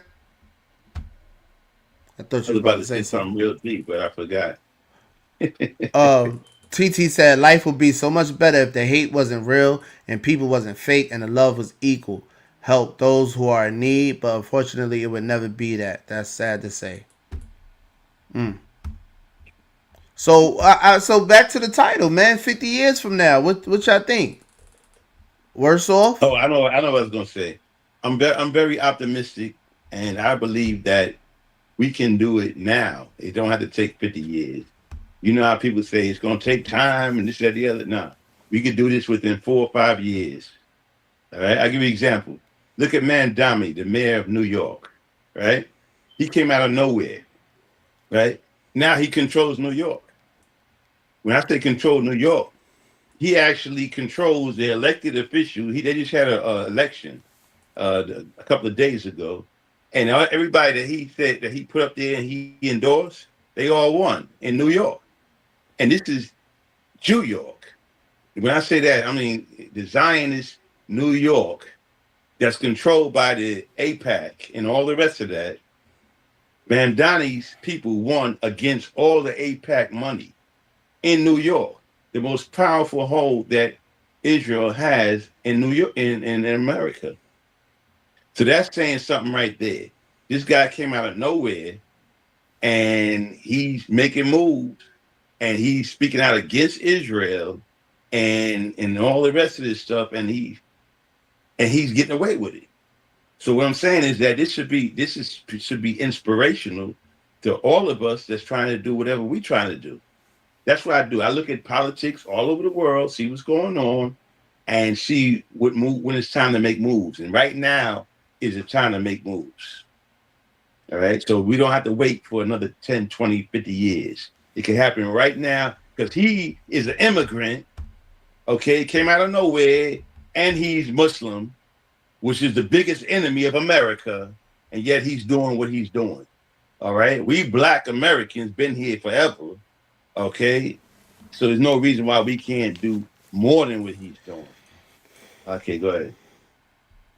I don't think the Muslims are the biggest enemy of America. Not as much as they infiltrated the government, Well, the American government. They can't be that much of an enemy. For real. Well, right now, Israel is crumbling because of the things that are being exposed about them in America, and most Americans are not supporting Israel right now. Whereas, like 5 years ago, or 2 years ago, the majority of Americans were supporting Israel's causes. Now they're not. All right. After October 7th, and after they did all the evil things they did, wiping out, killing all the children, women and children, and bomb leveling, Palestine. After all of that, the world saw this evil going on, and it's continuously going on, and it's getting to a point where even Trump and his vice president is starting to speak out against Israel because they don't want to lose future elections, because the masses of people in America are not feeling the fact that we are funding genocide. Okay, so it's a bad look for America. The whole world is against America, and the Americans see it, and it's not a good look. And now Trump and them is trying to flip the script because, Israel it's like hanging out with the bad guys in the neighborhood. Let me play this right quick. Hold on. Feeling right now? Scared. Scared for my people, scared for what's coming, scared for our country. We're in the Little Haiti neighborhood here in Miami, and right now people are sheltering in place after the Supreme Court cleared the way for President Trump's administration to deport 350,000 Haitians living here in the United States with temporary protected status. No state has more Haitians than right here in Florida, and more than 100,000 people live here thanks to TPS. I think the community is right now wrought with fear and uncertainty. It's a very chaotic moment because now people don't know what to do. They don't know where to go. The impacts of this decision are widespread, from the children of parents who were here legally up until this decision, thanks to TPS. The children will suffer that. They are not going to take them to the daycare. They are not going to take them to school. They are not going to take them to summer camp. And that's going to be very, very difficult for the families. To the thousands of senior Floridians who are receiving elderly care here in Florida thanks to workers with TPS. There is no one who benefits from this decision. No one actually benefits from this decision. And one Haitian American priest who we spoke to is sending a clear message to President Trump. He needs to demonstrate some kind of humanity in stopping that, and also looking at them in a different eyes. Not look at them as threats. Do not look at them as strangers. Do not look at them as illegal people, but look at them as human beings. I don't know, man. I'm not gonna dump on my Haitian brothers and sisters because they ain't kicking all them Asians and everybody else out. You know what I mean? Especially them Cubans. They let them Cubans rock. They just gonna do what they gonna do, man. All the time. They gonna pick and choose. Everybody picks and choose though, right? When you weak, don't you get picked. Everybody playing bully. Straight up. Everybody's getting bullied, man. And you know what they need to be talking the about. Haitians really embarrassed them, man. Go ahead, Dawu. The Haitians that are here, well, not the ones that are here because they might get deported, but I'm just saying a lot of people, we need to talk more about what America is doing to Haiti and other places to make people feel that they need to come here to be safe. In other words, a lot of people that come here, they come here because we're involved in their world and causing chaos and confusion in their country. That's why a lot of people come here. Just like in the Middle East, a lot of people from the Middle East going to Europe, to different countries, because they're supporting wars and genocides going on there. So people that escape there, they go to a place of refuge. Everybody comes here, Dawu. You got to understand, this is where everybody comes here, bro. You don't see nobody, Americans or nobody else throughout the world, going to anywhere else for refuge, and that's just a fact, bro. And like I said, they don't all come here, bro. They don't all come here. They go to Europe. Everybody, all the other cultures come here. America is known as I was even taught. I'm almost 50 years old. When I was in elementary school, they were saying America is a melting pot. People from all over the world come here because America has the best place for resources and money to have the American dream. That's what I was taught. Right. DJ, was you taught the same thing? We were around the same age. Would you taught that America was a melting pot? Was you taught that? No, for sure. You know, we grew up north, so we grew up in the melting pot. So it's always been like that. So it's everybody comes here. Jamaicans comes here, Haitians comes here, everybody, Europeans, Australians, everybody comes. They go to Europe. They go to Europe too. They go to Europe too. Yeah, but not like they come here, bro. Let's just be realistic. Of course, we're gonna have a second runner-up, but nobody, no place on the world is like here. Everybody wants to be here, man. You know what? You know why they come here? Because here is more spacious. Europe is small. Okay, I give you that, granted. But I'm telling you, most Africans and Caribbean people, they try to go to Europe first. All right, they try to go to Europe first because that's where the Queen is from, Europe, and they brainwashed to think that that's where their culture is, and the Africans too. Europe is closer to Africa, so a lot of Africans go to Europe too. So you got a lot of Africans, and like I said, a lot of in the Middle East with the wars and everything, they all going to Europe. So that's why you got in England, they got like a Muslim mayor. Do you got more people? Do you got more people trying to get into America, or you have more people trying to get into Europe? I really don't know. All right, so you being disingenuous. Play the next clip, BJ. Why you? That's disingenuous. I asked you a direct question. Let me say this. Listen. You realize that oftentimes you speak condescendingly, right? You do realize that, right? You about to get but it's okay. But it's okay. You know why it's okay? I'm gonna tell you why it's okay. Because when it comes to the point when I'm gonna say something to you, then I can't expect you to be sensitive whenever I come on, hard on you. So it's all right. I'll take that. No problem. I'm not gonna get sensitive because I'm gonna answer. If you ask me a direct question, I just answer it.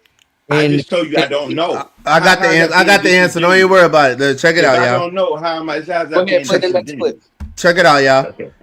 The top destination countries by total absolute number of immigrants include United States, 52 million, Germany, 16 to 18 million, Saudi Arabia, 13 to 14 million, United Kingdom, 9 to 10 million, and France, 8 to 9 million. That's the top 5. Europe was last on the list. Europe was number 4. United Kingdom was number 4. Germany, United States, Germany, Saudi Arabia, top 3. Hey, Davon. Germany, France, and which one was all Europe? That's all Europe. The 3 Okay, countries yeah, you mentioned. that's true. That's all Europe. Hey, cuz this is a kid, right? That started a business in a Jewish neighborhood. I forgot I had this clip. I should have played this while you was here. But here you go. You got a young man that's in a Jewish neighborhood. Check this out. I'm going to let him speak for himself because he's very smart. I'm gonna sell my album to some Jews. Hip hop made Jews a lot of money. So would you like to support my dreams? Would you like to buy my album? Because hip hop made Jews a lot of money. Hip hop made Jews a lot of money. Hip hop made Jews a lot of money. So can you buy my album? Since hip hop made Jews a lot of money, can you buy my album? Would you like to buy my album? No, thank you. You like hip hop? Davon, where you at, cuz? Where you at? Since hip hop made Jews a lot of money, can you buy my album? That's Would you like to buy my album because hip hop made Jews a lot of money? Would you like to buy my album because hip hop made Jews a lot of money? They not even talking to him. Look, since hip hop made Jews a lot of money, would you like to support my album? That little Davon. Okay. Since hip hop made Jews a lot of money, would you like to buy my album? I'm gonna ask one black person. Word around town is black people don't support each other. But I could always count on them to support me. And I'm exhausted. So I'm gonna ask one black person and try my luck. Would you like to buy my album? Oh my god! Oh, 1 for 1. Oh my god! 1 for 1. What is it? Thank you so much. Just $10. That's like thank you. I knew it. I knew it. Oh my god, here. What the like that. That's I don't dope. even know what to say. This is your time to buy black today. 5 black. Ooh, I gotta check Shorty out too. I should have played that when Cuz was up here. He lucky I forgot I had that clip. Now here it is. He over there in a Jewish neighborhood. He in Crown Heights or something, and they wouldn't even speak to him. They was walking around him like he had a disease or something. And he found that one black person to support him. 1 for 1. Come on, stop it. I don't know what you're thinking about, Cuz. You don't want to build in your own community. You gotta try to build in their community. I don't get it. Well, it's kind of like Martin Luther King. I love it too, Auntie. Facts, young man. Go ahead, Dabo. I hear you. Fool and I need to sit down one-on-one. He's lost in foreign conversation. School him, Platinum. School him. What am I lost in? I just Which part he lost in? The TPS. Hey, yo, so as long as he's here, that's the important thing. Stands for, and I want you to school me because I just don't know what I'm lacking knowledge of when I say TPS in its temporary protection status. I believe that's what it stands for, and it was granted because in 2010 because of the earthquake. So I'm just saying I'm going by the law. I don't associate in the rate because this is the thing. I hear they saying, "Oh, well, Trump have some compassion and humanity," but this is Trump's second time in office. Am I right or am I wrong? Facts. Right. So did he not have an opportunity to do this the last time he was in office? Yes or no? Yes. Yes. Okay, I yield the floor. All of them did. 16 years mean 4 presidencies, right? Okay. Yeah. I yield the floor. Those Jews will never buy anything from a black person. America destabilized other countries, and when their citizens come to America, we act like everyone want to come here because it's the greatest country. All the resources are mainly in Africa. It is the greatest country. All the resources are in Africa. And this is the greatest country. And why you think this is the greatest country? Because we have the. Go ahead. Because of the freedoms we have. No, the other countries you don't have for one because of the freedoms you have. So you think all the freedoms we have is good? Because of the opportunity that we have is good. Let me finish answering your question before you cut me off. At least All right, I'm sorry. You know Go what I ahead. mean? Because of the freedoms and because of the opportunities we have, the economics, the lifestyle. You know what I mean? I don't. Those are third world countries, bro. Damn near every other country is third world country, except for the Asians. Go ahead, Dabu. So if you went to another country, you don't think that you could be prosperous like you are here? I don't know. I don't With know. your knowledge. I never been in another country. Give me a country. Name one. No, Be specific. I'm pretty sure with your knowledge of what you do, you can Name do a what you country, do bro. anywhere in the world. Name name a Anywhere. country is your question. Give me a country, and I can tell you yes or no. I said anywhere. All right, well, I don't know, bro. I don't know. Platinum said Jews support Jews and dread because they break bread with me on them AC calls. I bought 2 homes while I was contracted with the Jews. Okay. But your business is not located in a Jewish neighborhood. And you in the South, so it's different. It's different, especially in Gwinnett County. It's not too much. It's not crazy segregated like as crazy as it is. New York is more segregated than Georgia, at least. Gwinnett County, at least. You know what I mean? We have it at the expense of others. I guess. You know what I'm saying? I think everybody has it at the expense of others. Name anybody. Y'all want to know where we got all the freedoms is because we have the most powerful military on the planet. That's a fact. We the most powerful force. We create the most threat for destruction and death and chaos. That's and why. evil. Yeah, all of that good stuff. We have the most powerful army. That's why. It's not. That's why. Listen. That's why your most powerful army can't even take over the Strait of Hormuz, right? The most powerful army in the world, along with the most powerful nation of Israel, can't take over Strait of Hormuz. Dawood, what you saying is crazy. They can if they want to go wipe out Iran. So why they haven't done You're doing it again, bro. You just cut me off. I let you land. I let you finish what you're saying, and then I answer. All right. You gotta relax. Okay. They can wipe Iran off the face of the planet with no problem. Okay, all right, that's what you believe. They could drop atomic bombs over there, all types of bombs over there, and just kill everybody over there. What are you talking about? You don't think they can do that? America is capable of doing that? You don't think so? And then what happens if they do that? Nothing. Iran will be gone. They'll put somebody over there to control it, and they'll control the Strait of Hormuz. They've been doing it forever. Didn't they do it to Panama? The Panama Canal? Didn't he just go over there? Didn't he just go over there and shut China down? China and them don't want no smoke. China don't want no smoke. Russia don't want no smoke. China and Russia depends. Hold on, bro. China and Russia, you so busy praising these Arabs, Pakistan and Afghanistan and all these other. You so busy praising them that you losing your mind. All right. They could just drop bombs over there and wipe them out. They already done it. They've been dropping bombs on them all year. They wiped out Gaza. They done wiped out the poor Palestinians. They done kicked them all in the ass. Oh, they got China and Russia depends on Venezuelan oil. Is that correct? No. It wasn't.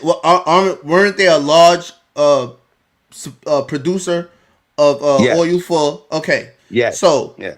What did President Trump go over there? He went over there and snatched the president out his bed, out his compound, and threw him in jail and took the oil from them. Right, because they was weak. Right. China. So you mean to tell me Iran is stronger than China and Russia? I'm telling you that. Yeah, exactly. I'm telling you that China. Don't worry about it. Listen. I'm telling you. You telling me China and Russia is weaker than Iran, and Iran get their weapons from China. Iran don't get they get some weapons from China. Iran make their own weapons, bro. They make their own missiles, bro. Okay. And that's all they need. They don't need planes. They don't need ships. They don't need none of that because what do you talk? A country doesn't need planes and ships to be mighty? No, they don't. You know what? That's what we used to think. And wars in the past, Planes and ships was important, but Iran took it to a whole nother level. Okay, they got missiles coming out of the mountains, bro. You cannot fight people that's fighting out of mountains. Okay, you cannot bomb a mountain. You got thousands and thousands and thousands and thousands of mountains. Them bombs ain't doing nothing to those mountains, and all their missiles is underneath, deep underneath the mountains. Okay, so you can't fight a people like that, bro. They've been planning for this for many, many, many, many, many years. Okay, and now America is starting to see that. Damn, we underestimated them. They controlling this waterway here. They shutting down the whole economy of the world with this waterway right here. And guess what? And guess what? They won, and they're going to continue to win. And guess what? Trump and all of them is trying to negotiate, and they're saying, no, this is the deal. You got to come in here. You got to pay tax. You got to pay a toll to come through here, and that's the way it's going to be. And that's the way it's going to be. Watch. Keep looking. Look at the news. Do your research. This is what y'all know. You don't care. You don't, and all of that type of stuff. But I'm just saying, this is what's happening, bro. Okay, no. and Russia and China is watching and saying, "Wow!" And guess what? Russia and China is not weak, bro. They letting America deplete their weaponry fighting against Iran. Okay, while they continuously building their weaponry. Okay, so Russia and China are gonna be ready to jump in when the time comes. Okay, they getting ready for this. All right, and a lot of people getting ready. You got 10 seconds, dog. Okay, that's it. I forgot what I was even gonna say. But nah, I'm not even gonna. You know what? I'm not even gonna keep saying it because I don't want America. I don't want Trump. I don't want them to just be like, you know what? Just take him out like he was supposed to do a couple of months ago when they put the kids and all that on the bridge and all that. And I don't even want him to do it. So I ain't even gonna speak up on that. If you're cheering for Iran, you got your pom-poms for Iran to do whatever they doing, that's cool. I ain't tripping. You know what I mean? But I know one thing. We at war, right? People dying. We at war. We've been at war for about a year, over since last year or whatever, whenever it started. We've been at war. We actually at war. Your lifestyle hasn't changed. Fool, your lifestyle hasn't changed. I still go to Walmart. I still wake up and do what I don't even know what's going on. We're at war, right? And I don't even know. I don't feel it. That's the privilege of being in a mighty country as America. That's the difference. You feel it. You feel it when you at war. Them people in them other countries that y'all praising and saying so much better than America, they feeling that. Well, they're feeling that every day. They're feeling that. Guess what? Iran is stronger today than they was 2 years ago. They stronger today. They making more money today than they was 2 years ago. Okay, so they're winning this war. They win this war. They're making. No, I'm saying they're making more money. They building the inventory in the world, and they got the world support. Okay, the whole world is supporting Iran right now. The whole world is supporting Iran right now. The only one supporting it's just America and Israel, and the whole world is supporting Iran. Yeah, so they're going to win this, bro, in the long run. Okay, I'm telling you, bro. You don't have to agree. Suleiman say, "Free to do what, my brothers? What's America free in? You free every day you wake up. You free to walk out your house and go make money. In this capitalist country, how you make money? What are y'all talking about, man? That's all you think about is making money. You're gonna chase money for the rest of your life, and that's it. This how free. It ain't just about chasing money, bro. You're not free to speak out against evils that's going on in your country. We do it every day. What are you talking about? We do it every day. You're doing it right now. You're speaking out against evil that's happening in the country. What are you talking about? What are you talking about? You just praised Iran for making all this money. You just sat here 10 seconds ago and said Iran is powerful, making all this money. But as soon as I say we're free to wake up every day and go work and make some money, oh man, it ain't about money. All you think it is about, you just said that about Iran. You just said that about Iran. But when I talk about us, it's something different. Okay, let me ask you a question. What's the goal? After we make all this money that we want to make, then what's the next goal? I don't know. You got the same thing Iran doing. I want to do the same for our children, and that's what we living for. That's why God put us here. Yeah, that's what God put me here for. Generational Just to make wealth money, for my that's when your children. children. And if your That's a children, fact. and if your children turn out to be knuckleheads and just blow it all or whatever, then that was your purpose. I'm not thinking like that. Why would I? Why? Every time Okay. it's funny. It's funny. My plans always got to have a negative ending, a negative outcome. But if I was No, I Muslim, need you if to I was add. I Muslim, need you if to, I was yeah. no, hold on, Dawu. If I was Okay. Muslim or Arab or something, you'll be praising Yeah. me. You'll be praising Yeah. me for talking about generational wealth or speaking on it or acting on it. You'll be praising me.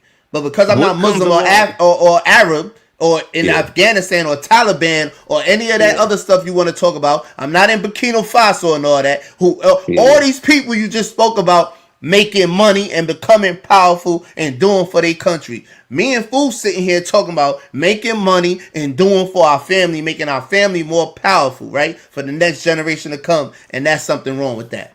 Nah. That's a beautiful. That's a beautiful thing. Now, what comes So then what are along you with talking that? about? I What wanted comes along to with address that? the comment.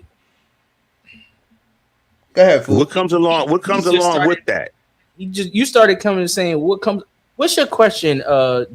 Directly. What do you No, ask? the question is this. All right. So yes, we do need to establish ourselves economically. We need to be independent economically. All right. So now what I'm saying is that the most important thing in this whole movement is spirituality. And we can't leave that out of the equation. And we need to talk more about that. When I say spirituality, I'm talking about, living and dying for the cause of our creator, man. I'm talking about living to serve our creator. And that's our whole purpose for existence. So without that, all this chasing after money and everything don't mean nothing. Well, I That's don't all even I'm think. saying. I think you kind of blew it out of proportion because the question was, he said, "Free to do what, my brothers? What America free in?" Yeah. And DJ went to start to say what people are free in, and it seemed like as soon as he said you're free to go make money, you just jumped out and was like, "Okay, now once you get the money, then what?" Yeah, because that's what I hear people talking about is making money. But he didn't just say money. He said a few things, but you just hopped Yeah. on the money aspect and it was like, hey, well, what about the money? Well, like, then what with the money? When we all know that that's what people are striving to obtain. That's just a fact. Right. All of us, every last one of us, have to be able to make currency to be able to take care of ourselves. We call it money. A lot. It comes in different forms. It comes in paper form. It comes in digital form, and it's a What social other form? What other construct. form? What At the what end other of the form? day, it's a social construct that we have to participate in the game of life. That's what generational wealth comes. How much currency you have recurring in your life over and Right. over. That's why you want to get generational wealth. You have to have passive income, residual income. You have to make it to a place where your money is making money. So that's what it is. You not just make money, it's to learn how money works for you instead of working for money. Most of us are working for money instead of letting the money work for us. That's the game of life because most of us are attempting to make the money just to survive, just to make it by to the next week. We're not thriving and setting up generational wealth. And that's what we're attempting to do, break the curse and at least try to teach our offspring and lead by example of these are the things that you need to do if you want to obtain generational wealth, because we could talk about the money, but making the money is a whole different type of situation. And I know a lot of people that's hearing my voice, and I'm gonna keep talking about it because it's so important. How many people really have life insurance? BJ was on here talking the other week how he just put like another policy. He just building policies. That's one of the best things that you can do right now. And a lot of us don't even understand that because we don't care about what happens after we die because we're selfish. If you wasn't selfish, and like I said, we put life insurance policies on our youth and on our peoples, they'll stop killing us because our beneficiaries will become wealthy from the death of our loved one. I yield the floor. I don't even understand what's your problem. What I don't understand how Dawood has a problem with anybody talking about generational wealth or working for to make their family better. I don't get that No, He was aspect just of it. saying like, and what after you get the money? Because the question Yeah. in the comment that I ain't never And get to then you answer die, was about and then you die. You we're wait to go to paradise. we're Okay, so what I'm saying. in this What I'm country. saying. Go Can I ahead. say Go ahead, something though. when you finish? Go ahead. Okay, what I wanted to say is that we are already rich as a people. All right, we already How? have the How? resource. We already have the How? resources. We have everything, brother. We have everything Who right are you now. talking about? When you say we, who are we talking about? Who are you I'm talking about? talking about. I'm talking about black people who are willing to network with each other. So Black people black who people are in willing to America already who are willing to network with each other are already already rich. rich. Are already rich, right? All right, Okay. and even because I mean, other than the people who got jobs and make their their income, yearly income, and all that, I'm not just talking about them. I'm talking about we have, like I said the last show, I said we have farms, we have everything. Okay. All we gotta do is come together and support what we already have. We don't have to go buy no new farms. You got hundreds of farms out there with black farmers that are struggling. Okay. We can help them with their farm, help them distribute their products. I mean, we already have it all. It's just a matter of us coming together, and it could happen in a year, 2 years, I three don't think years. we have it all, but go ahead. No, we do it. You telling me you don't think there's a bunch of black farms out there that's struggling, bro? That's not getting deals from the I said government like they I would don't like? think we have it all. All I said was I don't think we don't have. I don't think we have it all. Is what I We said. have it all. We got Okay. millionaires. We got billionaires. We got people who's in every aspect of Do we have a business military? and knowledge. We don't need a military, bro. All right. I ain't even gonna get in conversation. I ain't even gonna go. You know what? Because when you start talking like that, now you posing a threat to the government. So, and we in America, and we trying not to pose a threat to the government, right? So why are you talking military in the United States of America? That's not something that you talk about. You feel what I'm saying? Why not? I mean, just because I'm talking about us having a military doesn't mean that I'm going to war against the government of America. We just having. I'm gonna have a military to How protect my about we just land. okay? You How can have about a we just military take to care? protect your Okay, land. all right. How about you just having your what do you call it? The rights, the First Amendment rights. Say it like that. You don't have to talk about military. I'm not Just worried have about all First that, Amendment Dawood. rights. You worried about how you want to No, talk or you're not worried about you it, but want I'm to just take. saying that you don't need to be talking about the military because what is that? That's insinuating, okay, that you're trying to overthrow something. No, it's If not. you See, want to have, that's that weak if you talk I want, be talking if about, you man. want to have a military inside I'm of a cool, man. country that already has a military, that's insinuating, okay, that you are a radical or you're a terrorist. That's what that's insinuating. I'm just telling you. You don't have To to you, listen. to All you. right. That's I'm what you telling getting you. from it. I'm telling you from experience, bro. I'm telling That's you what for you your getting from it. protection. All right. All right. You say what you want to say, but that's not The wise the talk. That's all I'm NOI saying. has a military. It's called the FOI. Okay. That's not a military. That's a military to me. Okay. To you. That's a All right. military to me. The Black Panthers had a military. Okay, but none of them both don't pose no threat. Okay. None You of don't them have don't to pose pose no a threat. threat. See, your mind is playing tricks on you. I'm not talking about. I'm not building a military to go So after what do the you? government. So what do you call a military? Why don't you just say security forces? What are you saying A a group of military for? a group of people armed. Okay, A say security military. force. Why are you gonna say military?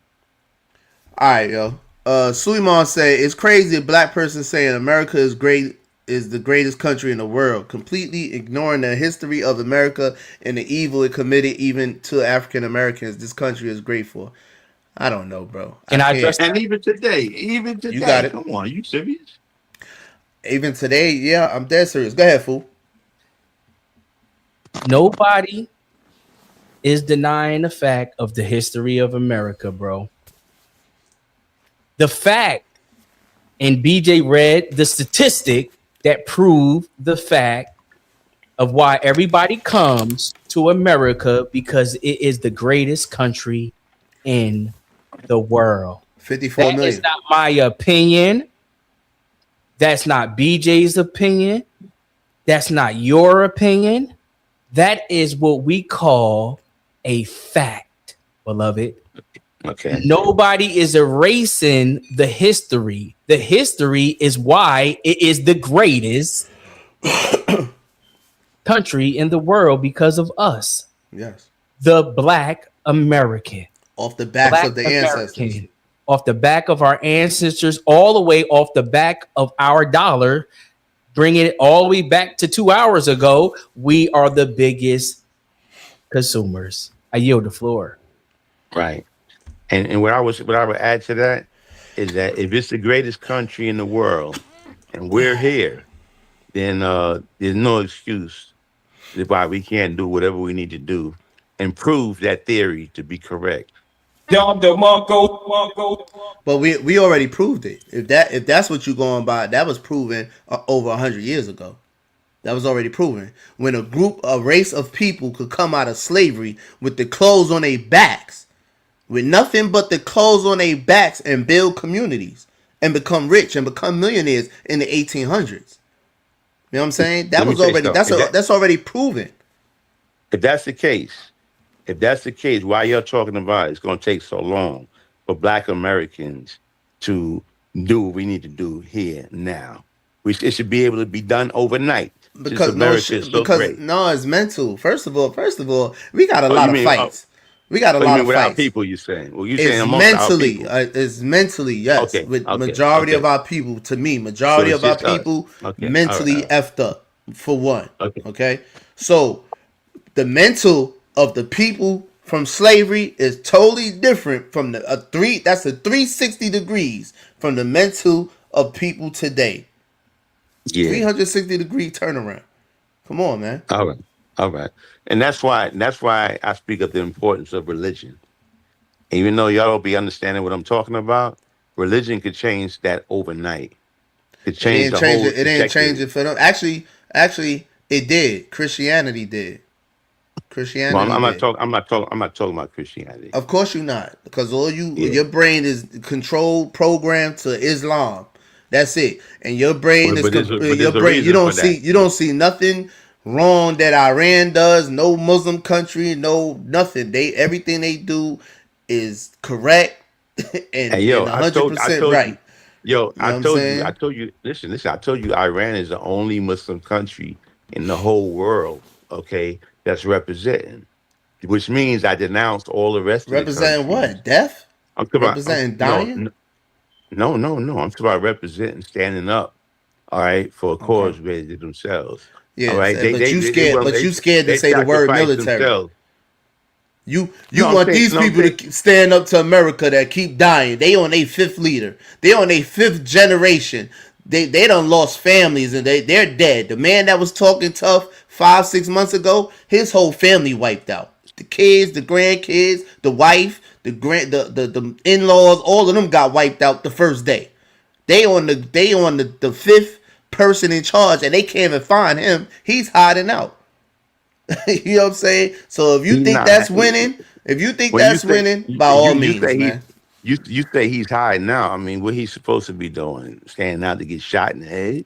Yeah, because you said they standing up to America. Yeah. No, they are standing up, and they controlling what's going on. Don't hide. Don't hide. You said they winning the war. Trump ain't hiding. I said they in the underground. They in the underground. They in the underground railroad. Trump not hiding. Trump not underground. Okay. Trump ain't hiding. Right. Yeah, and Trump done had several attacks, assassination attacks on him. He not hiding. He everywhere. Mm-hmm. Iran and they made all these threats that they was gonna do this, do that in America. That ain't nothing happened yet. Nothing happened yet. What are you talking about? They never made no threat. They never made no threat to America. They've been making threats since last year, man. This gonna happen. Everybody. They have made not one threat to America, not one. Okay, they said that if you bomb us, we're gonna bomb your military bases over here. That's what they say. They never said that's they a would do threat anything to America. What is that? Okay, well, all right. So military bases in near my country. If you're attacking me in my country from these other countries that are supposed to be my friends, then I'm gonna blow up them military bases. That was okay. If you want to call that a threat, They just let you know what that's it a threat. is. Okay, That's that's not. fine. That's not I a ain't threat. mad at That's not that. a threat to Americans. That's not a threat to us. That's a threat to stupid people that want to go over there and mess with them. That's not a threat to us over here. And they constantly wrote a letter to America and said, look, we ain't no beef for none of y'all. All right. But if y'all come over here and want to mess with us, then we're gonna deal with y'all. But as long as y'all, stay over there and and not be a part of that, we have no problem with y'all. I I mean, can't. you gotta I look. don't see how. Just to answer that, I'm gonna keep it moving. So we've been on this for a minute. You saying it's crazy for a black person to say America is the greatest country in the world. It's crazy for me for a black. It's crazy to me that a black person in America that's living in America and eating and receiving all the spoils of living in America, the greatest country in the world, is debating that, is disputing that. How is that crazy? You're here. You're not going through what the other people going in other countries. Which, matter of fact, Suleiman, what country would you move to if you could move today? If you could move tomorrow, what country would you move to and be happy for the rest of your life? You too, Dawu. Since America is so messed up. Dawu, what country would you move to? Oh, and Suleiman, what country would y'all move to that you could live the rest of your life in? Since America ain't it. Because America is this evil country. Platinum said, "Is you got an answer?" Nah, I'm not moving nowhere. Oh, because I'm here. Allah Why put me not? here to deal. Because Allah put me in the belly of the beast What? to deal with the situation I'm dealing with. That's why. Come on, bro. Allah put me in the belly of the beast to deal with this. Come on, bro. This is why I ain't gonna front, Daru. This is why what you saying won't work. What you saying won't work to grab the attention of the youth, because they gonna look at you as a bullcrap Negro.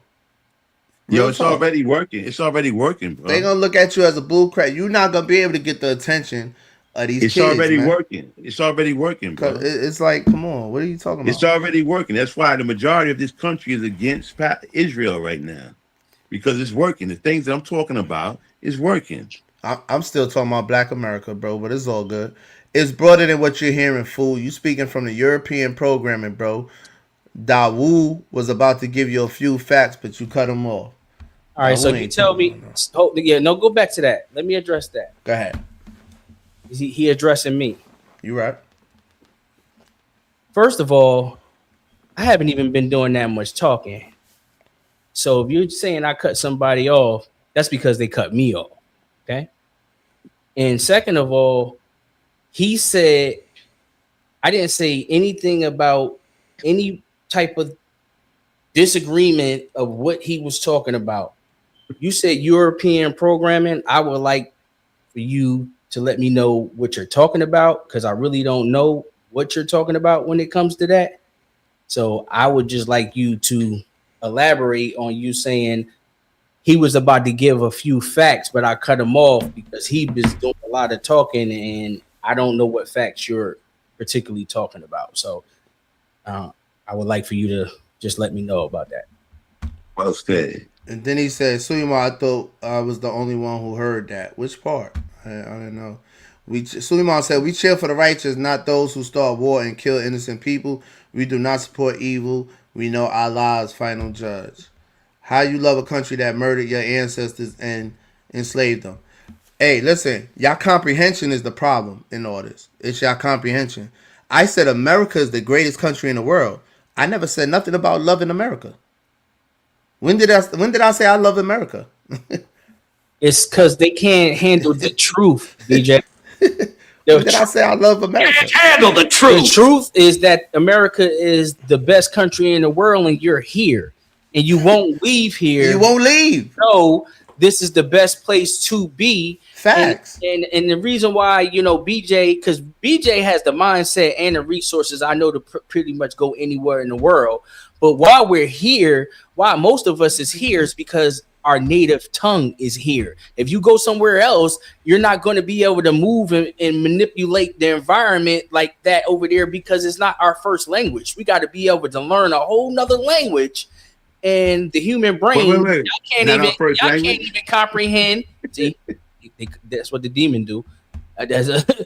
But y'all can't even comprehend simple concepts of we saying that a fact America is the best country, and y'all so hurt by what happened to our ancestors that you won't accept reality for what it is, and you're here indulging in the benefits of what the ancestors did for us. Facts. Not negating Facts. that. And I said it Yeah. already. You still Facts. came back. I already said I'm not taking away from the history. The history is why it's the best place to be. I said that because we're here. The Black Americans, the biggest consumers, the basketball players, the football players, the entertainers. Because we also the inventors, the scientists, we the surgeons, all of that. We mastering all of that too. They try to take all of our accomplishments. Is a fact. The Black Americans have the most power. We just don't know how to utilize it on ourselves. That's what's happened. The whole world is eating off the back of Black Americans. I yield the floor. Suleiman said other countries are free too. Okay. Black people, y'all countries, y'all Muslim countries, they just beat a woman to death because she ain't have her head tie on right or something like that. But okay.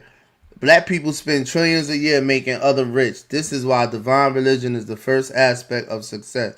To have the right understanding and goal in mind, our wealth is Allah's wealth. Alright, man. Okay. We spend in the way of Allah and support the righteous cause of Allah. We let blessings flow and network with like minds. We remove negative aspects of our lifestyle. Okay. It's nothing new to be a billionaire. We rich in Akabilan, Africa. We also had our pride and blessings from Allah being righteous. If you corrupt and rich, you still a loser. All that truly matters. Okay.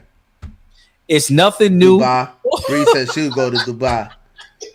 I love to move to Malaysia, Burkina Faso, Saudi Arabia, Russia, Morocco, Mali, Nigeria. That was over 30 minutes ago. How's America the greatest country? Y'all still didn't answer. Everyone got what America got now. Y'all don't see all these documentaries showing other advances. China, for example, passed America because you can do negative freely. Don't make you great. I don't know, it's so crazy that they brought up China. Oh no, go back. No. I was going to bring this up, and she just or he just brought it back to me. Yeah, that's Suleiman. America is so free that you could pretty much do whatever you want. Right now, each one of us could say, you know what? Tomorrow, I identify as something that I'm not.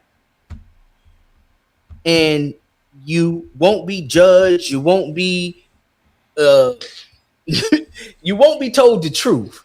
So you can't go over to China and be delusional and all of that. China is actually 10 years ahead of us when it comes to technology and just economics in general. Okay. That's where America, we in debt to them. So that's why everything since you've been a child says made in China. So, but anyway, the point I'm making is that this place right here called America, everybody want to say how bad it is, but everybody is trying to come here. The facts and the stats show that everybody is trying to come here because we're here. And that's what I'm trying to get y'all to realize. Like, we're here. It's the Black American that is producing everything for the whole world. So imagine the impact we would be able to have if we would be able to circulate that money. But it's all about what BJ said. Is the mindset, is to be able to get your mind right and stop harping on, oh, Americans are so bad because of I believe that part of it is keeping you stagnated from you to be able to take the benefit and the resources and use it to your advantage for what your ancestors went through, because none of us that's on this panel has endured anything that our ancestors had to do to get us in the position that we are in now. I yield the floor. Suleiman said, "Y'all just said comply with law enforcement. That's law enforcement, bro. I don't understand what you're saying. Every country has law enforcement. You think That you're is gonna go to another country and not comply law, with law law enforcement? enforcement is the military on the local level. Force is the reason why America is ruling the world. We have the strongest military all the way down to the policing. People are bad people, so you're gonna have bad police. That's why we have bad situations with police doing bad things. That's not going to stop. But still, people are coming here because of the opportunities, and our currency is more powerful and it holds weight in their it holds more weight in their country. So people come here from other countries and take our resources and put it back into theirs because our money is like double and triple of what their currency is over there, man. Yeah, see, we are so spoiled, we don't think $10,000 is any money. But if you have $10,000, you're part of the top wealthiest people in the world, like 70 percentile, because people, even most Americans don't have 3 to 6 months of their survive, like what they need to survive. Most Americans check to check. Most Americans is living check to check. A year. Bree said, because saying America is the best country is subjective. Maybe you should say America is the most wealthy or powerful, but saying the best sounds crazy with the history. So y'all just mad at the wordplay I used? The greatest country? I said the greatest country in the world. And the reason why I'm saying the greatest country in the world, to me, that's my opinion. How long Because do you think it's going to be that great? I wouldn't want to live anywhere else. And how long do you think it's going to be that great? Just like you guys, Dawood just said he wouldn't want to live nowhere else. Just like you guys are over here benefiting off of this great country right now. Y'all wouldn't want to live nowhere else. I dare y'all to go. I dare Suleiman. I dare you, Suleiman. I got $5,000 for you if you up and move this year to one of them countries you talking about. If you up and move to one of them countries, I will give you $5,000 to help towards your movement. Cash. If you up and move to any one of them countries, show me. Show me. In 5 to 10 years, I'll move to Burkina Faso. Show me. I'll move to Burkina Faso in a couple of years. But saying the best sounds crazy with the history. They still talking about y'all stuck on the history. I'm not changing history by saying America is great. Y'all know that, right? That's what I'm saying over and over again. The history stays the same. I'm not trying to change the history. And the history makes it to be what is the best, because if it wasn't the best, then you should have the resources to be able to go to where the best is. Why aren't you where the best is? I want to be where the best is. If you want to be where the best is, raise your hand. Well, that's me. Maybe nobody else, but I want to be where the best is. And I believe that this is the best place to be because I have traveled and I have done some knowledge. So I've studied some knowledge to see, like, okay, understand, okay, this is the reason why people are risking their life to get over here. I wanted to know. I went and sought out the information because people will risk their life to get over here, and I wanted to understand why. But then when I did the research and I started to understand that people are risking their lives to come over here to do something that we were born here. We're already here. Our ancestors already died and sacrificed for the ability for what they're taking a chance to die to get here. We're here already. And y'all talking about here, it ain't the best place to be. The facts and the stats tell you it's the best place to be because the most people are trying to move here. People are going to go where the best place to be is, and that happens to be the United States of America. Yield the floor. They come here. They come here to make money. That's the only reason why they come here, to get certain education and to make money. And then that's what makes it a great country. No, okay, and the other part is that listen, and the other part is that we're oppressing their countries. Okay, we're doing evil things around the world, oppressing other countries. That's why they want to come here. Once again, okay, that's what we're doing around the world. Okay, I don't. All I right. don't listen. I don't. Whatever. That's what's happening around the world. Okay, my people was oppressed right here in this country. And it's changing, and it's changing around the world right now because China and Russia and other countries are working with Africa and other countries, and they actually building those countries up. Okay, whereas America Hope all of the just went, countries get together we just and go get in us. there and steal their natural resources. Hey, Say again? Dawood. Yeah. Hey, Dawood, do you help all of those other countries get together and jump us? No, I hope that all those countries come together and liberate the world in spite of us. Well, if we're oppressing the world, that means liberate us, bro. You actually evicting war right on us. That's what you're doing. That's why I asked you the question that I asked you, bro. Right now, You want them I to don't jump us. What you're saying, you're listen, insinuating that all the other countries is going to liberate the world, and the liberation would be from the United States. Yes or no? Yes. All right, then. Boom. So, where are you living at? So what I'm saying is that where are you living at? Listen, liberation. We're gonna be all right. We're gonna be all right. Yo, I said we gonna be all right here. All right, we're gonna be all right. What I'm saying is that no, I didn't. I'm not supporting my country raping other countries. I right? just asked you a question. Why can't you just answer my question, beloved? What's the question? Where do you live at? I live in America. You live in the United States of America. So if all the other countries got together and liberated the world from us, that would be war on us. That why means would that be? They will come why would up that be war on us? because it's war. Because the reason why we have the freedoms and the power, because we have the strongest force, which is called the United States military. That's why because we're raping other countries. Because we're raping other countries. That's why we're so strong. I'm telling you. Why are you saying something that's not? I'm not saying nothing about raping no countries, bro. I'm saying something that's factual. If you're gonna, it sounds like that's what you're argue saying. against what I'm saying, argue against what I'm saying. When you say you're the military, that's what we're doing. You're asking me another question.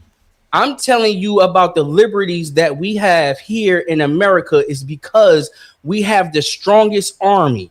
But you're saying it's going to change. It's about to change. This country is getting with this country, and this country is getting with this country.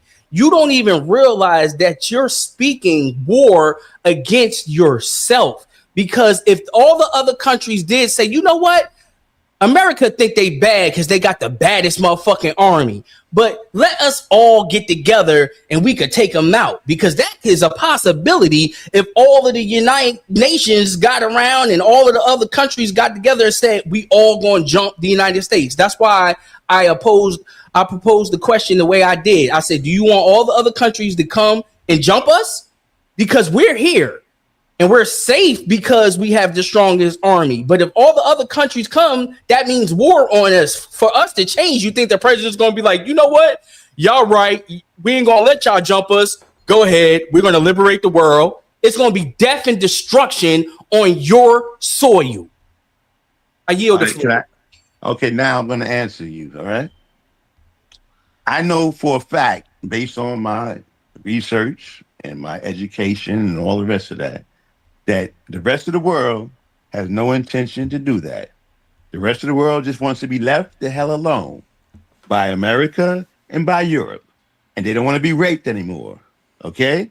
So all they want to do is link up with people that's willing to do business with them. And if America chooses, and they will choose to, okay, after they deal with Russia, China, and all these other countries, and they're doing business, then America is going to be forced to do business with them too. And then the world is going to be a better place. Okay? We don't want to do business. We want to just go take stuff from people.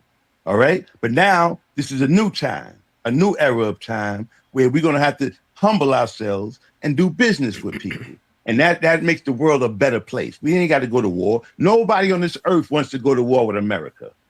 Nobody ever wanted to go to war with America. All that stuff you've been hearing is a bunch of lies in the media and in your educational system that Russia or China or anybody wants to go to war with America. Nobody ever in history wanted to go to war with America. All right? So I'm saying that we need to get past that and realize that we need to leave other people alone until we're ready to do business with them. Okay, we cannot continuously go on and rape people and of their resources. We can't do that, and I'm against that. And I'm a patriotic American. Okay, a patriotic American. I believe that we should have leadership that's respectful to other nations, and we cut deals and we have alliances with righteous nations or nations that we've been abusing for all these years. We need to show everybody respect. Africa has no respect in the United Nations, but that's about to change, okay? Because they have other means now. They got BRICS and other movements that's going on, financial movements, where soon they will be independent from us, America, oppressing them. And then now we have to show them some respect, and we could all work together. Even Ibrahim Traore of Burkina Faso say, look, we'll do business with America, but you got to be respectful. You haven't been respectful, so we're going to deal with Russia and China until y'all get the message that, no, we're not going to be your subjects anymore, okay? We control our own gold, control our own diamonds, control our own oil, okay? And if you want to do business, we can do business. That's it. Let me get into these comments, man. Suleiman said, that's not great food. That's sick to be delusional. You just helped me. We in debt to America. How we great if we owned? How you, Suleiman, you feel like you owned? who owns you, Suleiman? You feel like you're owned, and who owns you? Dawu, are you owned? No, but most people, listen, most Americans. I just want you to answer the question. Are you owned? Do you feel like you're owned? No, not because of my mindset, but I'm saying most Americans do feel that way. Most All right, Americans, I see it. Suleiman most feels that Americans way. are struggling, bro. Most Americans are struggling in their mindset. Okay, they're struggling to survive. They're chasing the next dollar. Well, I'm not even. That's not what I'm asking. I'm asking about ownership. It's called the You own. You said no. Platinum said wrong. You'll be judged. The European rules just going to protect that BS gay crap. B is the narrative they want to push. Okay. True. BJ said a Muslim woman had her scarf off and was killed. If y'all about obeying the law, then what's the problem? You respect the law where you live, so y'all feel some law enforcement is flawed. So you saying because the Muslim woman Haji wasn't on correctly, she should be killed? Or if it wasn't on, she should be killed? That's what are you talking about, man? Y'all don't know the whole story, bro. I don't understand why you can't come up to the panel because I don't understand what are you talking yeah, Suleiman, come in. Suleiman, come in. You better off coming in, Suleiman. Y'all better off coming in. America's in debt to China, so how we great? We have worst crime in the world. Okay. I gotta visit first and scan our premises.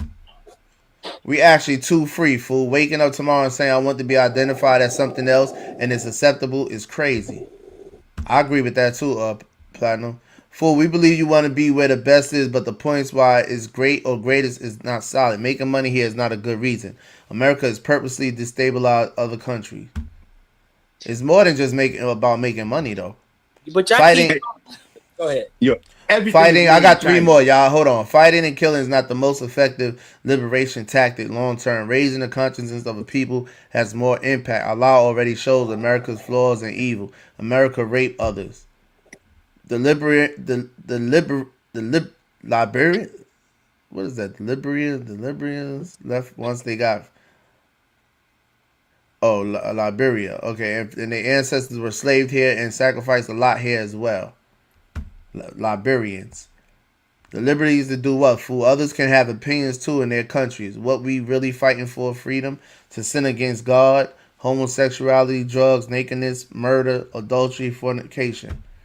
I meant to say America is owned by China. Okay. All right, I'm caught And that's up. absolutely true. Yep, you're right. I seen the video of the day of a woman that came from another country, and she said the reason why she here so she could be. She's a queer. She's a queer woman. She could live the way she wanted to. Right. That's why it's so free here, and there's really no structure because it's this, right? Somebody had put in the comments earlier about Dubai, how it's rich over there, right? Y'all take y'all black asses over to Dubai because there's money over there, it's riches over there, it's all of that, and go ahead and live.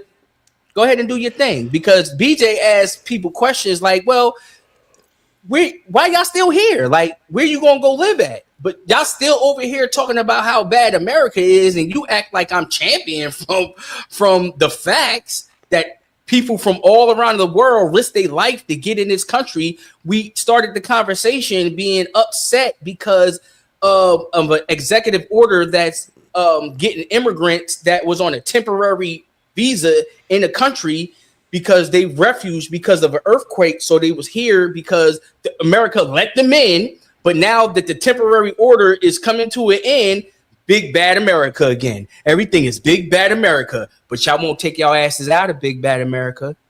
I yield the floor. Handle the truth. I'm just not the guy that's gonna complain about the country I live in and don't have no plans on moving out of here. You know what I'm saying? I'm just not gonna complain about it. The greatest country is more than just money. You know what I'm saying? I wake up every day because of the work that my ancestors put in and the hardships that they went through, the blood that they shed to make this country great. You know what I'm saying? It is what it is. I don't know why y'all keep bringing up the history and all this, that, and the third. All of y'all are here because this country is great. No matter what the history is, no matter what the evil they do, whatever, y'all are here because it's great. Dawood, you like to bring up all these Muslim countries and all that. Those countries are not free from evil. They're not free from bloodshed. They shed blood too. You know what I'm saying? They took over and conquered and raped and murdered as well. We went over this already. Yeah, like America's the only country have done this. America is only 300 years old. 400 years old. And they had the worst reputation in history. No, I wouldn't even say that. I wouldn't even say that. I'm talking about as far as, with slavery and all the different things and the destruction it has caused around the world. Dropping atomic bombs and all that type of stuff, Platinum says, "Stop it, fool. People do leave America, bro. You tripping." Yeah, I mean, when did I say people don't leave America? When did I say that? I ain't say it one time. Nah, you didn't say it. No, you didn't say that. Y'all just make stuff up. He made that up. He just made it up. He's just saying that, everybody don't think everybody don't think America is the greatest country in the world. People do leave America, bro. A lot of black people are delusional that think that America is so wonderful as well. I know this. You not leaving America. I'm not leaving it. No, yeah, I'm not talking to you. I'm not talking to Dawu. I'm talking to Platinum. I'm talking to Platinum. He said people do. I'm tripping because people do leave America. Yeah, I never said people don't leave America. I said the most people in the world, throughout the world, attempt to come to America. Out the world, America is the #1 country. And we don't have to keep talking about this because BJ read the stat like 20 minutes ago. He already debunked the whole thing. I don't understand why we keep talking about it, because y'all don't feel like that. Because y'all in y'all feelings about what the fact is, and y'all even here to prove the point that BJ and I is making. Because if it was somewhere else greater or somewhere best, whatever modifier you want to put on to make America the #1 place to be per the stat, you're here. You're here because of your ancestors. You're here because of the now military that we have. And the only way we could be really threatened by it if what Dawu was insinuating, all the countries trying to get together against America because of whatever. It's going to take bloodshed. Like BJ said, he said the Muslim countries, all of the countries were man. It's about the most strongest, the most powerful. That's what it's all about. The strongest and the most powerful. Who has the most force? Who has the ability to make you comply, to make you say, it's called, what we said back in the day was called slavery, right? Yeah. See, now we have the ability to make the choices we want to make. And everybody that's on this call should have the ability to go anywhere they want in the world. But you're right here in America because You have the ability to go somewhere else, but you won't go because you're afraid, you're scared. It's not your native tongue, and you know in your heart to heart that is the best place to be. You just in your feelings about what happened to our ancestors. I got over that. I appreciate my ancestors. I'm not going to let my ancestors go in vain. I'm not going to keep blaming other people in other countries because of my position in life. So once I take on the accountability of having total responsibility of what I'm doing, that's all I worry about. All of this other stuff, we do this to advance the culture forward, because I'm not over here trying to convince anybody that America is the best place to be. The truth is, I yield the floor. You know how you just said our native tongue. I remember I was saying something about that a little earlier, about how English is not necessarily our native tongue, but being that we were stripped from our, our culture and stripped from our religion and stripped from our language and all the rest of that, it wouldn't hurt if we did actually learn our native tongue, okay, back in the motherland. But my point was that when I was saying that, you said that when I was trying to make that point, you were saying that the demon is starting to speak and all of that. You throw little stuff out like that out, But that's what I was trying to say. But that doesn't affect me, but it's all good. But so when I come, when I drop jewels, we have patience with each other. So I just wanted to share that, that's what I was trying to say, that English is not our native tongue. Yes, whatever your first language is considered your native tongue. You're talking about in our ancestry and our heritage back in the day, what our ancestors, their native tongue. I'm not talking about that. You are in Black America, or just an American that happens to be Black, but at the end of the day, your first language is English. And that's where you're going to be the most successful at in any country where the people are speaking your native tongue, because you got to be able to communicate to be able to thrive and survive. And that's why, y'all, we so damn spoil you. Y'all don't even understand how powerful a lot of these other people are that come from these foreign countries, because they take the sacrifice in learning another language to be able to come over here and capitalize off of our resources. You know how hard it is to learn another language, but they make sure they learn that English language because they know how powerful and resourceful it is. If we were forced to go and learn Japanese, Chinese, even Spanish, you will fail. I yield the floor. Why you say that? I mean, we gonna do what we gotta do. Because you don't even have the mental fortitude. Most of us don't even have the mental fortitude to speak proper English. How you going to speak another language and survive in another country and speak a whole nother dialogue and survive? Get up and talk to the people. Get up, talk to the people, order your food, take a shower, and talk and communicate. Know what people is saying. You got to think about what we're talking about. We're able to converse right now because of the native tongue of English. You're able to. I could talk fast and you could understand me.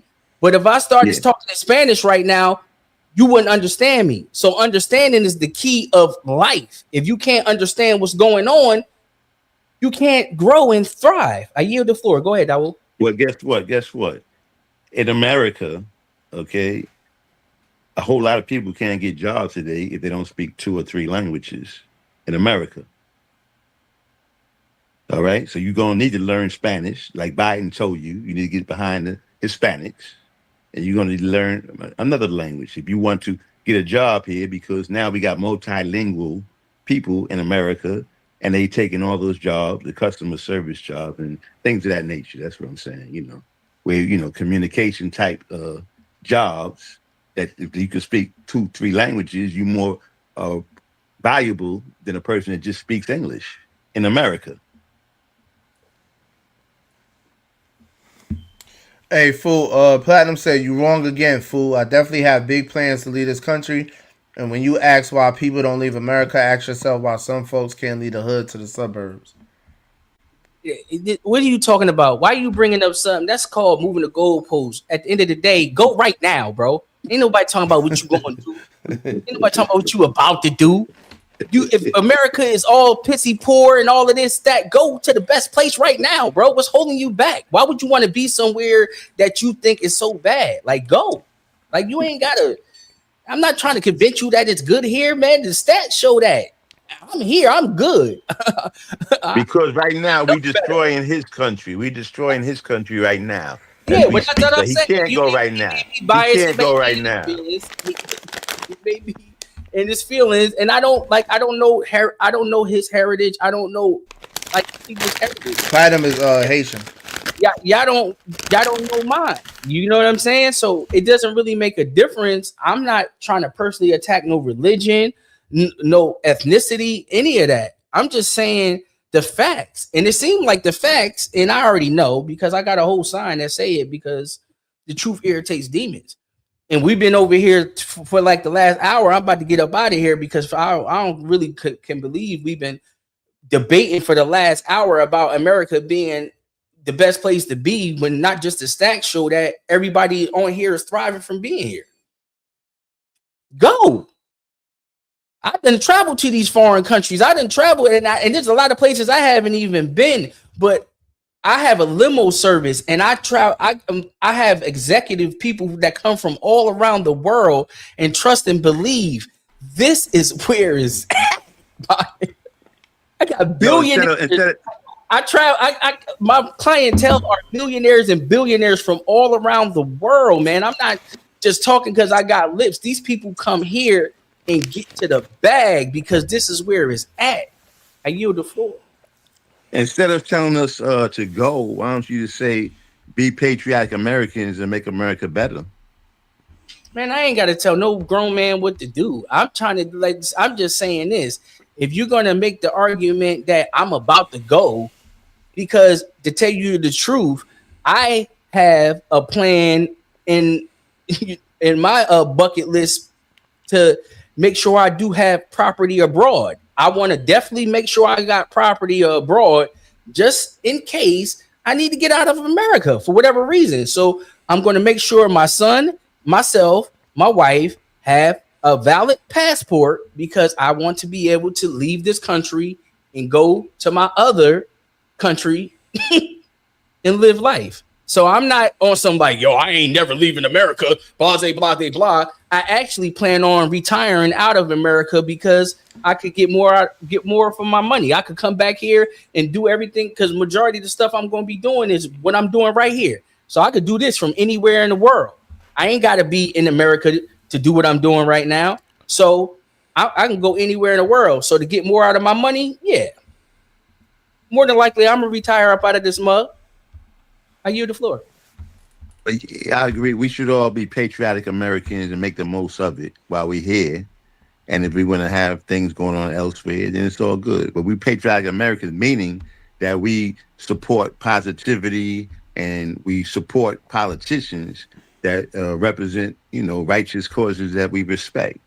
That's all we talking about, basically. Yeah, but you say that, bro. You double speaking. I'm gonna be 100 with you. Before I get out of here, you double speaking because what started this conversation, I asked you this: do you want all those other countries to jump us?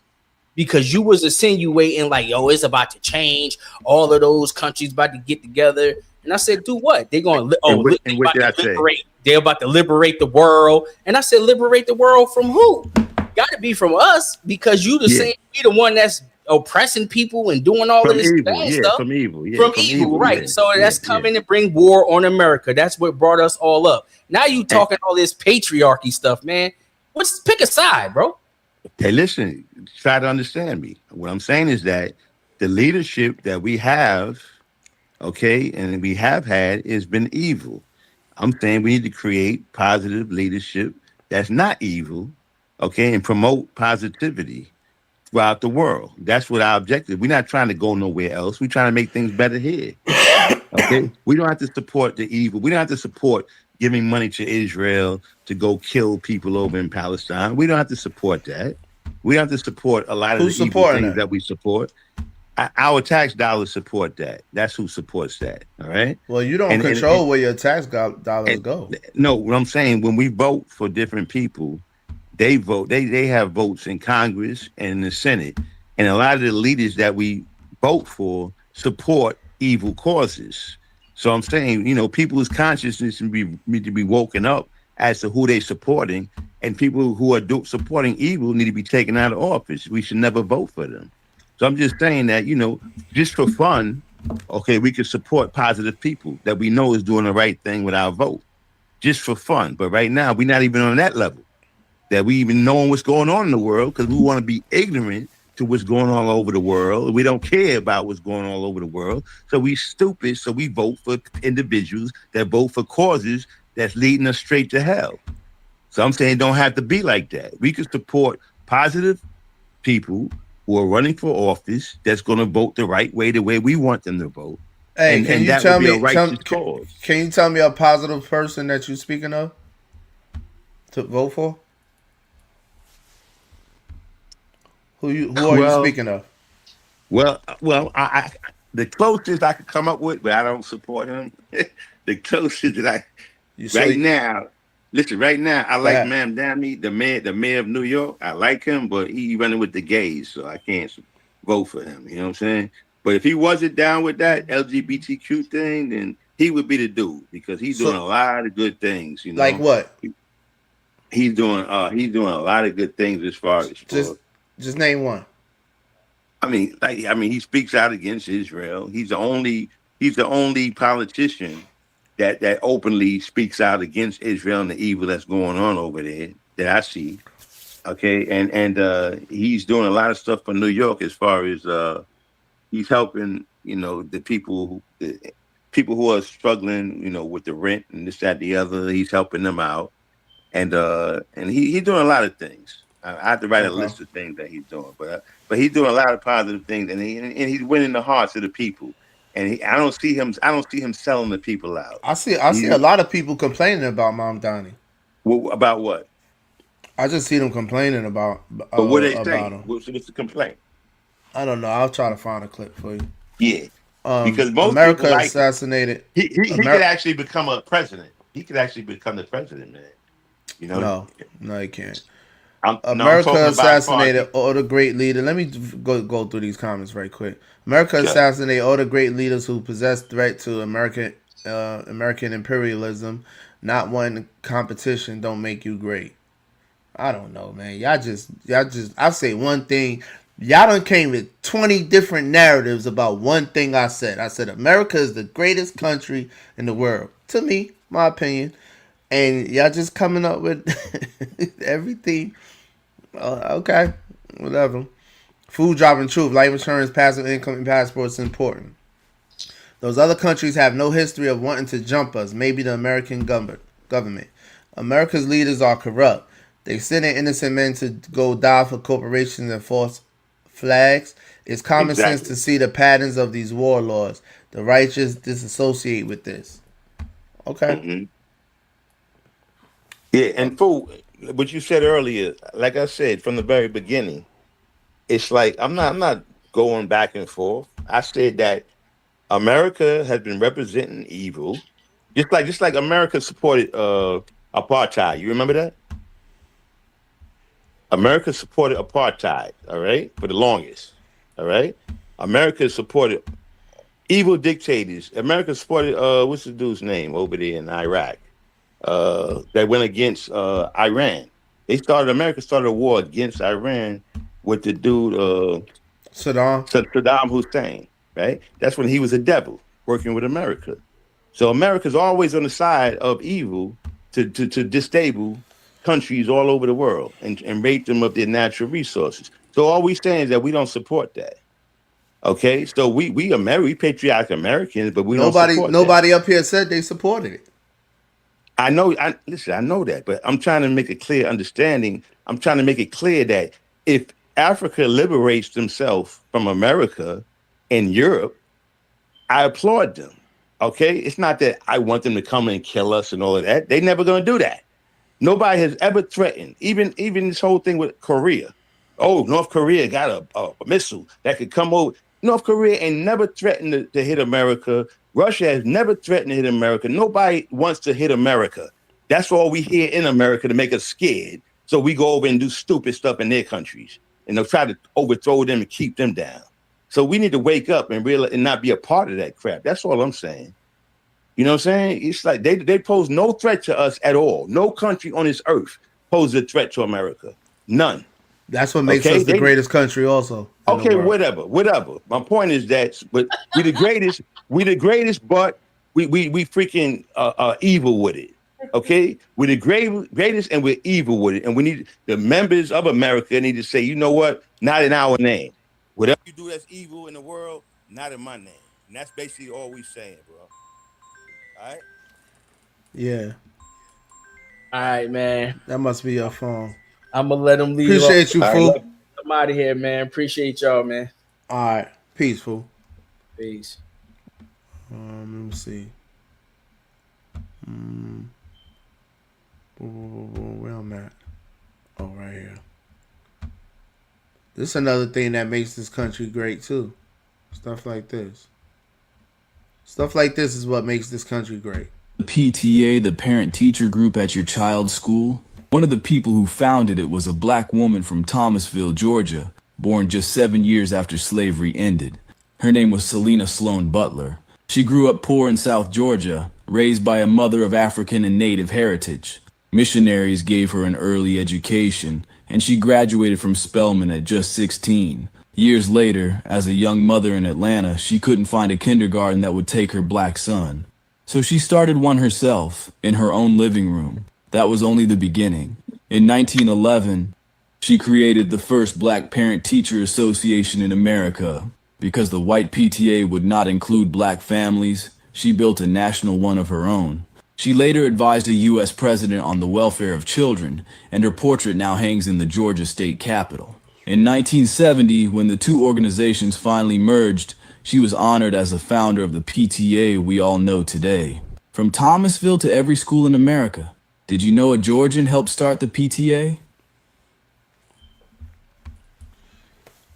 That's what we're supposed to be doing. Yeah, that's what we're supposed to be doing.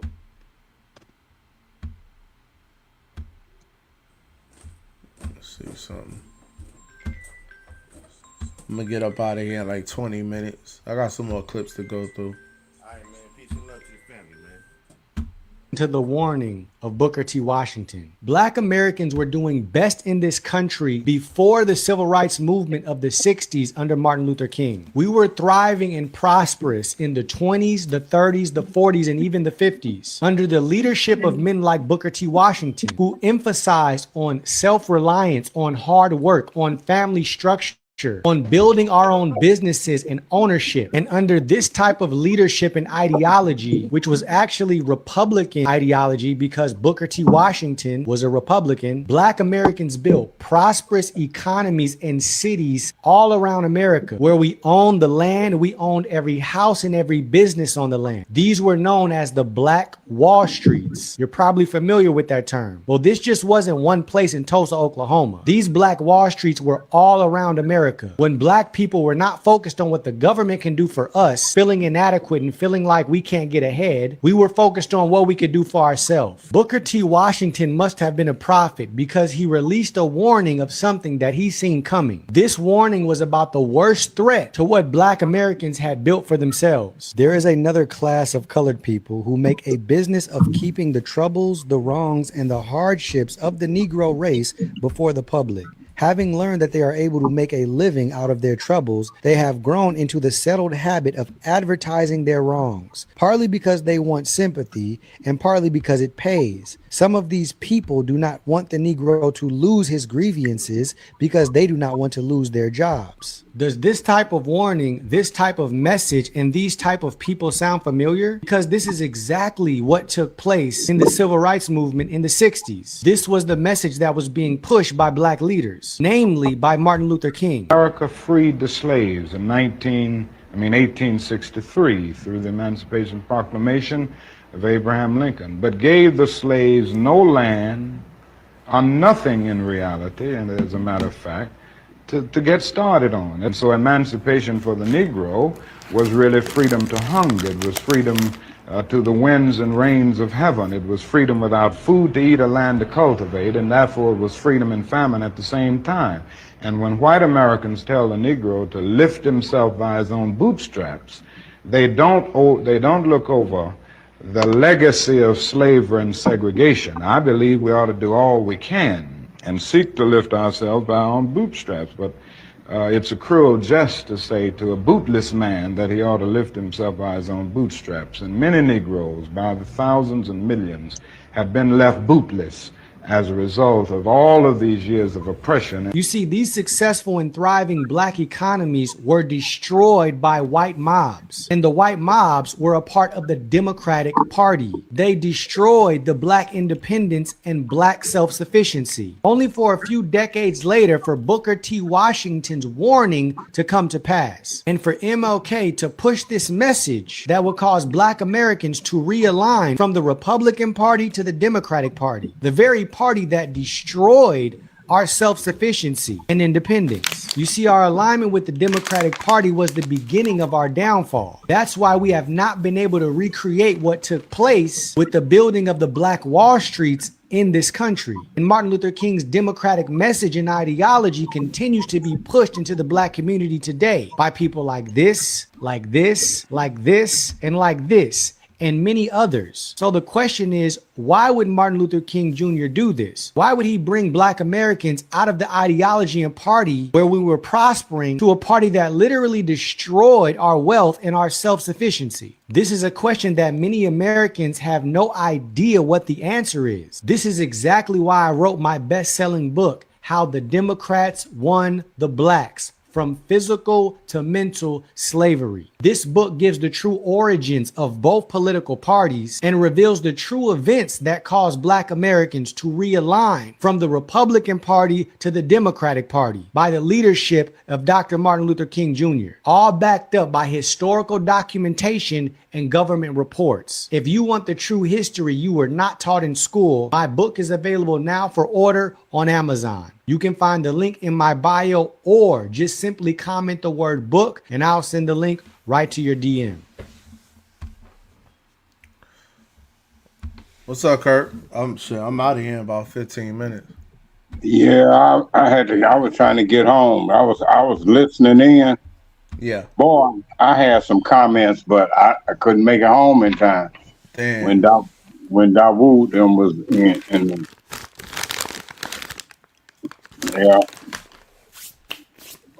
We got kind of busy at work, so I was in, then I was out, then I was in, I was out. I just couldn't get it. I couldn't get a chance to sit down and comment. All right. But I'll write it down for the next time I'm able to get in. Yeah. When you go in on the weekend, I work every weekend. I work any holidays, just on the weekend. I'm only off on Tuesday and Wednesday. All right. You remember what it was they was talking about? Yeah, about what makes America great. All right, go ahead. Let me hear it. I'm still here. Go ahead. I don't see how we can marry the fact that you or anybody could say America is this great nation built off of the atrocities they cause with other people. You know, I used to hear statements from women, "Oh, I'm a good woman. I'm a great woman. You know, I got a good job." And I used to always say, you having a good job and make money does not make you a good person. It makes you a person with a good job. See, America can say that we are a great nation, but the great nation was built off of atrocities. It's like saying, oh, he made a lot of money selling dope, made him a great man off of the atrocities or the suffering of the people that he sold dope to. So you're only as great as the alliances that you have in this life. What you make, what you get, what you do with what you get is what will make you great. Not just the simple fact that you got money or that you get money. That's crazy to think that, to say, "Oh, I'm great because I'm making money, but I'm selling dope." So me having a lot of money does not compute, or this country making a lot of money doesn't make this country great.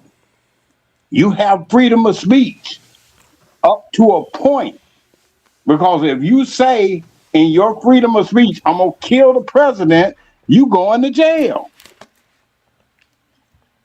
So those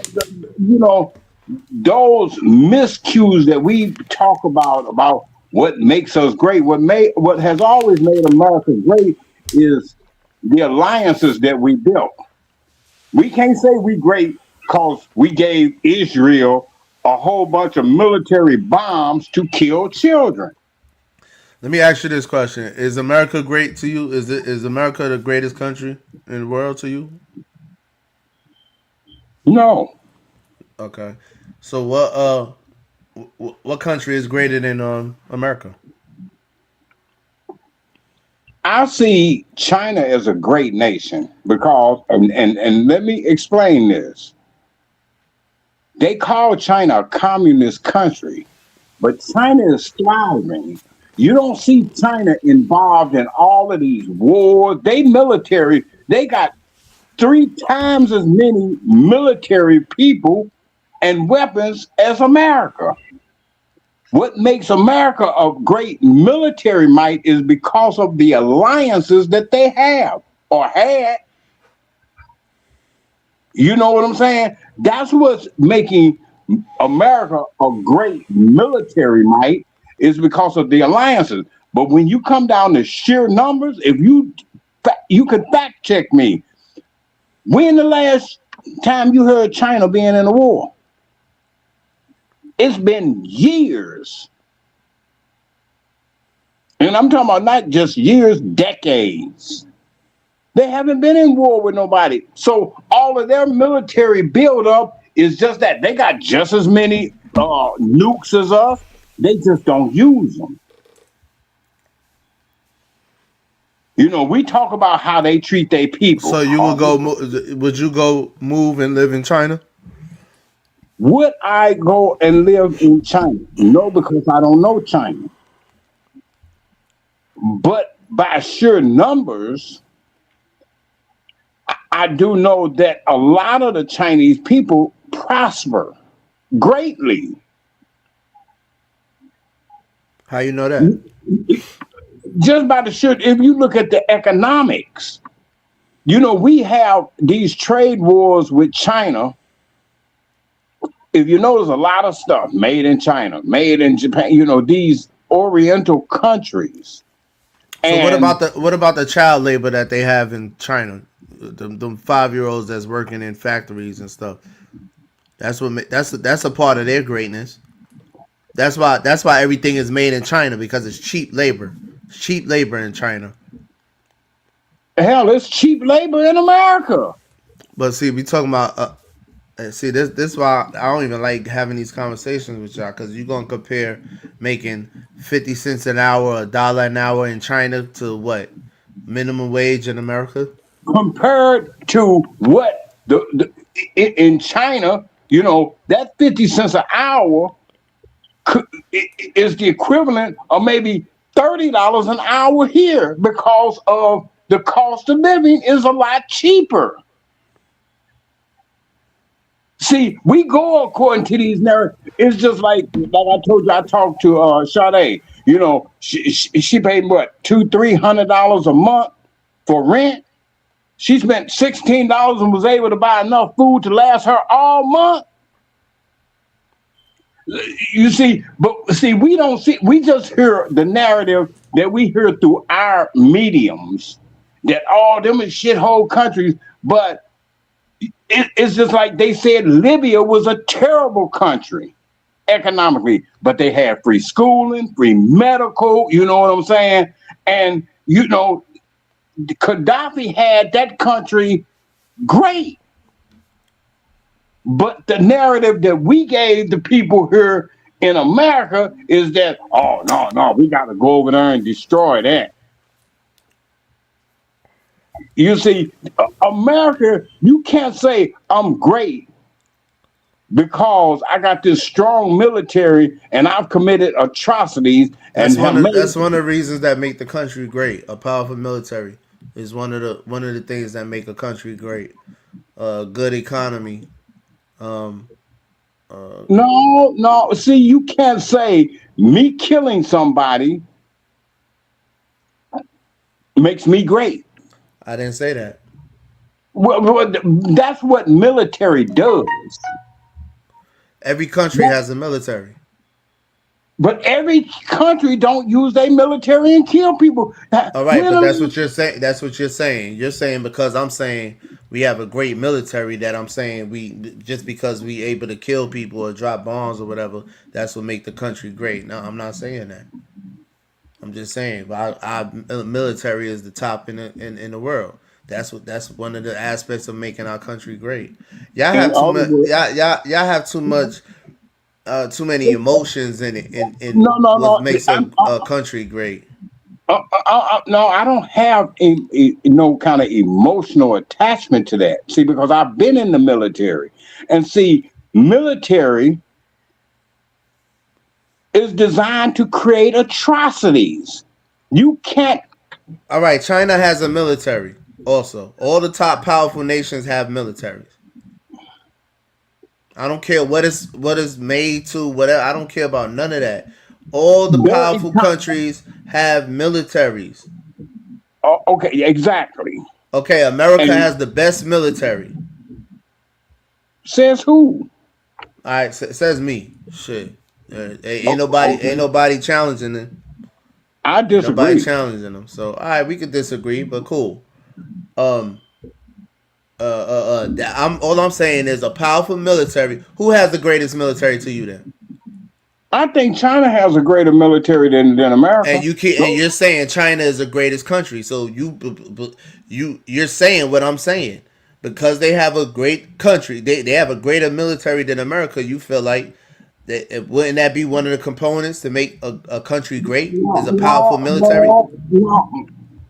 See, like I said, it's not what you have, it's what you do with what you have, which makes you great. China don't go around the world destroying other countries with their military. Yeah, okay. You know, see, you can't say, we got the greatest military, which makes us the greatest country because we commit atrocities. You can't say we great because we do bad.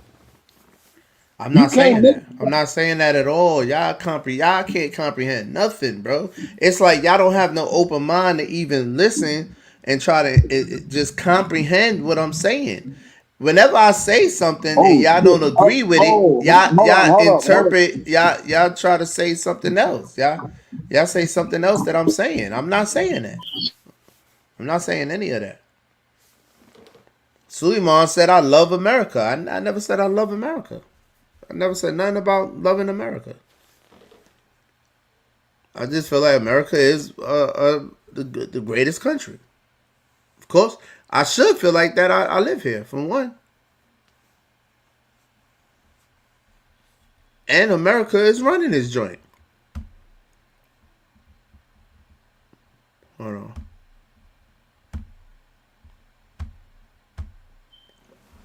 Every country done committed some atrocities, man. Every country, bro. Every country.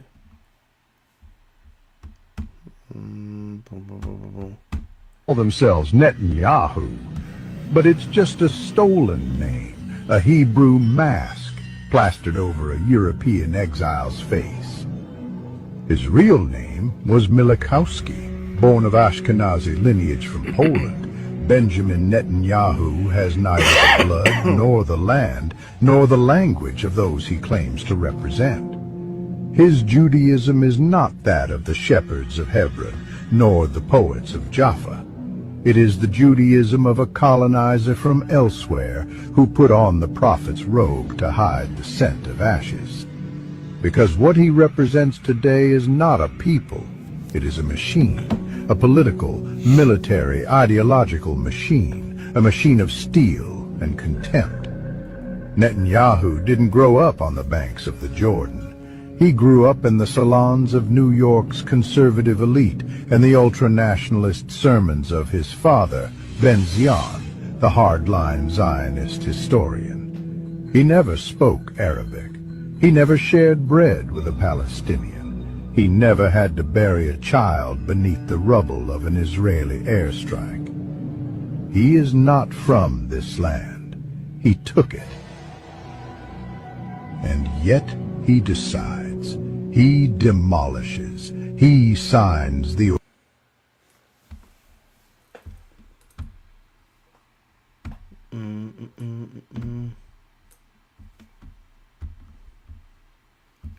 Let's see what they had the kids doing on Juneteenth. I think Kurt's phone might have died.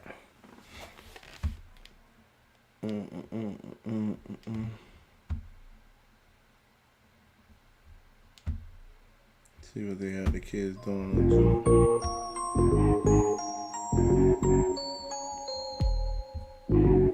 Well, come on, man. Will you get over it? Let it go already. You got the kids out there smacking this thing. They don't know what's going on. Grandpa, what are we doing? Why are we hitting this ghost on a tree? Oh, because they used to kick my grandpa's ass. I'm sorry. Ain't a loser bone in my child's body. I don't want to teach him and tell him, hey, listen. All of our ancestors, they used to just get destroyed. And that's why we're mad. That's why we're doing this today. You can do that. I'm not into that. Besides, stop abusing the Democrats. Ain't that your people? That's who you voting for. I don't know why you're beating them up. You need to be worried about each other. Yeah, because y'all have taken each other out way more than the Klan's ever had. Klan is jealous of you. They step back when they see y'all work. They say, oh, man, job's over. Job's finished. Y'all got it. but I will say this. You know, while you over there playing with your sticks and stones and hitting these little ghosts and whatnot, your little pinatas, just remember, they used to do that to you for real. So I wouldn't be climbing up that tree, if you know what I mean. That's true. I don't know who put a pinata up of KKK. Like, I don't get that. Kurt, I don't know what's going on with your phone. But I'm about to get up out of here, Kurt.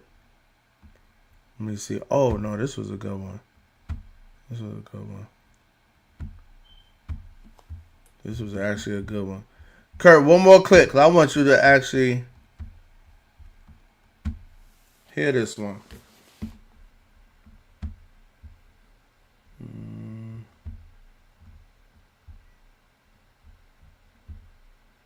Here we go, y'all. Know what he means by this. He's saying Trump got Twitter fingers. But when he says that he would never say this to my face, what would the consequences be if Donald Trump does? I mean, he's kind of calling him pussy. He's saying you don't keep the same energy. Like, but he's doing the same thing that he's accusing Donald Trump of. But he never talks about Trump. I agree. President Obama don't keep the same energy with Trump. Here's my point. We watched them play footsie at President Carter's funeral. That's what politicians do. They talk shit about each other, right? But then when they see each other face to face, you don't ever see none of that. The only time you ever remotely see politicians go at it with each other is when they're on the debate stage. Other than that, when there's in the settings like this, it's kumbaya. Like they was literally laughing and giggling and having a good kiki at President Carter's funeral. This is after Donald Trump done said wild shit about President Obama over the years. Wild shit that that had his life threatened, had his family's life threatened. You didn't keep that same energy, okay? They didn't even invite Donald Trump to the opening of the Obama Center. Because Michelle probably said, I'm not coming if he's going to be there. Drawing a definitive line in the sand. So it's just like, I don't even know what Obama... maybe because he in front of Matt and Steve, and he know that they enforcers, so he trying to talk tough and it's on all the smoke. I didn't understand what was that. What was that? I didn't like that energy. I got to be honest. What was it?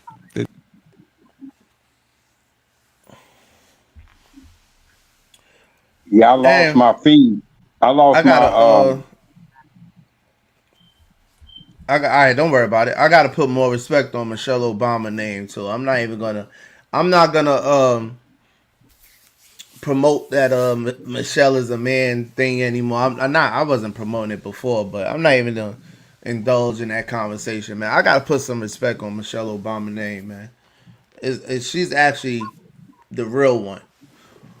Obama is the fake nigga. Michelle is the one standing on business, actually keeping it solid. Michelle Obama is the person that I would most likely be kicking it with.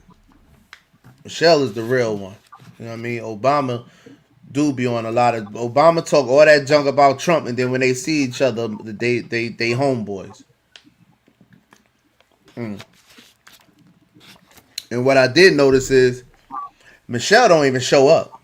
She don't even come because she ain't with the fake shit. She ain't with it. I noticed that. She ain't with that phony stuff. Word up. She ain't playing with Trump and them niggas at all. I respect Michelle for that. Platinum said, America is definitely one of the best countries. However, there's another 194 countries out there, and most of us only know about those countries in the way America portrays them. When I say what I'm saying, I ain't gonna lie. I'm not even looking at other countries. You know what I'm saying? I'm not even looking at other countries, and the countries that I do know about. I watch documentaries on. You know what I'm saying? It's people in those countries. I mean, what makes a country great? Economics, military, alliances, technology, alliances, a lot of things, man. A lot of things. And I would say if America's not leading in those categories, then they at least in the top 3. They're gonna be leading in a lot of those categories. I'm not talking about feelings. I'm not speaking on feelings. I'm not saying just because I say America is one of the is the greatest country in the world. I'm not erasing history. I'm not erasing slavery. I'm not erasing what they did to my ancestors. That don't got nothing. One don't have nothing to do with the other. They don't. You know what I'm saying? And America is only 400 years old? What's this? 2026? 400 years old? Y'all comparing America to countries that are thousands of years old. Thousands of years. Think about that. China is how old? Thousands of years old. Thousands. They gotta act presidential around each other. That's fake shit. That's fake shit. Obama talk all this stuff about how Trump is evil and this, that, and the third. You can shake that man's hand and keep it pushing. When they was at Jimmy Carter's funeral, they was acting like homeboys. I don't want to see that. Obama is leading his group of people this way, painting a portrait, a narrative about Trump. Like he's evil, he's this, that, and the third. He's the worst kind of person in the world. But when you see him, you sitting next to him and y'all laughing and y'all buddy. Nah, bruh. That's why I rock with Michelle. Michelle didn't even go. Was Michelle at the Jimmy Carter funeral? She didn't go, right? No, she didn't go. Matter of fact, she didn't go. You know what I mean? That's why Kamala was looking crazy when she turned around like, man, what is this nigga doing? She doing over there with Trump? Nah, bro. I can't respect that, man. Can't respect that. And that's why I keep telling people this shit is all a game, man. I don't get caught up in the politics and all that. It's all a game. It's all a game, man. They just playing games with people emotions, man. You know what I'm saying? But I'm about to get up out of here, bro. What you want to add anything? No, I'm good. I was like I said, I was late to everything, so I can hold mine to the next time I can get in. You know, I'm cool. Yeah. I'm kind of tired. Them motherfuckers, it was busy, cause you know they celebrate this 4th of July shit, and you know I ain't really with it. I ain't with that celebration. Fuck that celebration. I've never been able to understand why people would spend thousands of dollars just to blow it up. And see, that's how great this country is. You have the right to say fuck that celebration. That's how great America is. Those other countries, you don't have a right to say nothing. China, you don't have a right if the government tell you this is what we doing on that date, that's what you gonna do.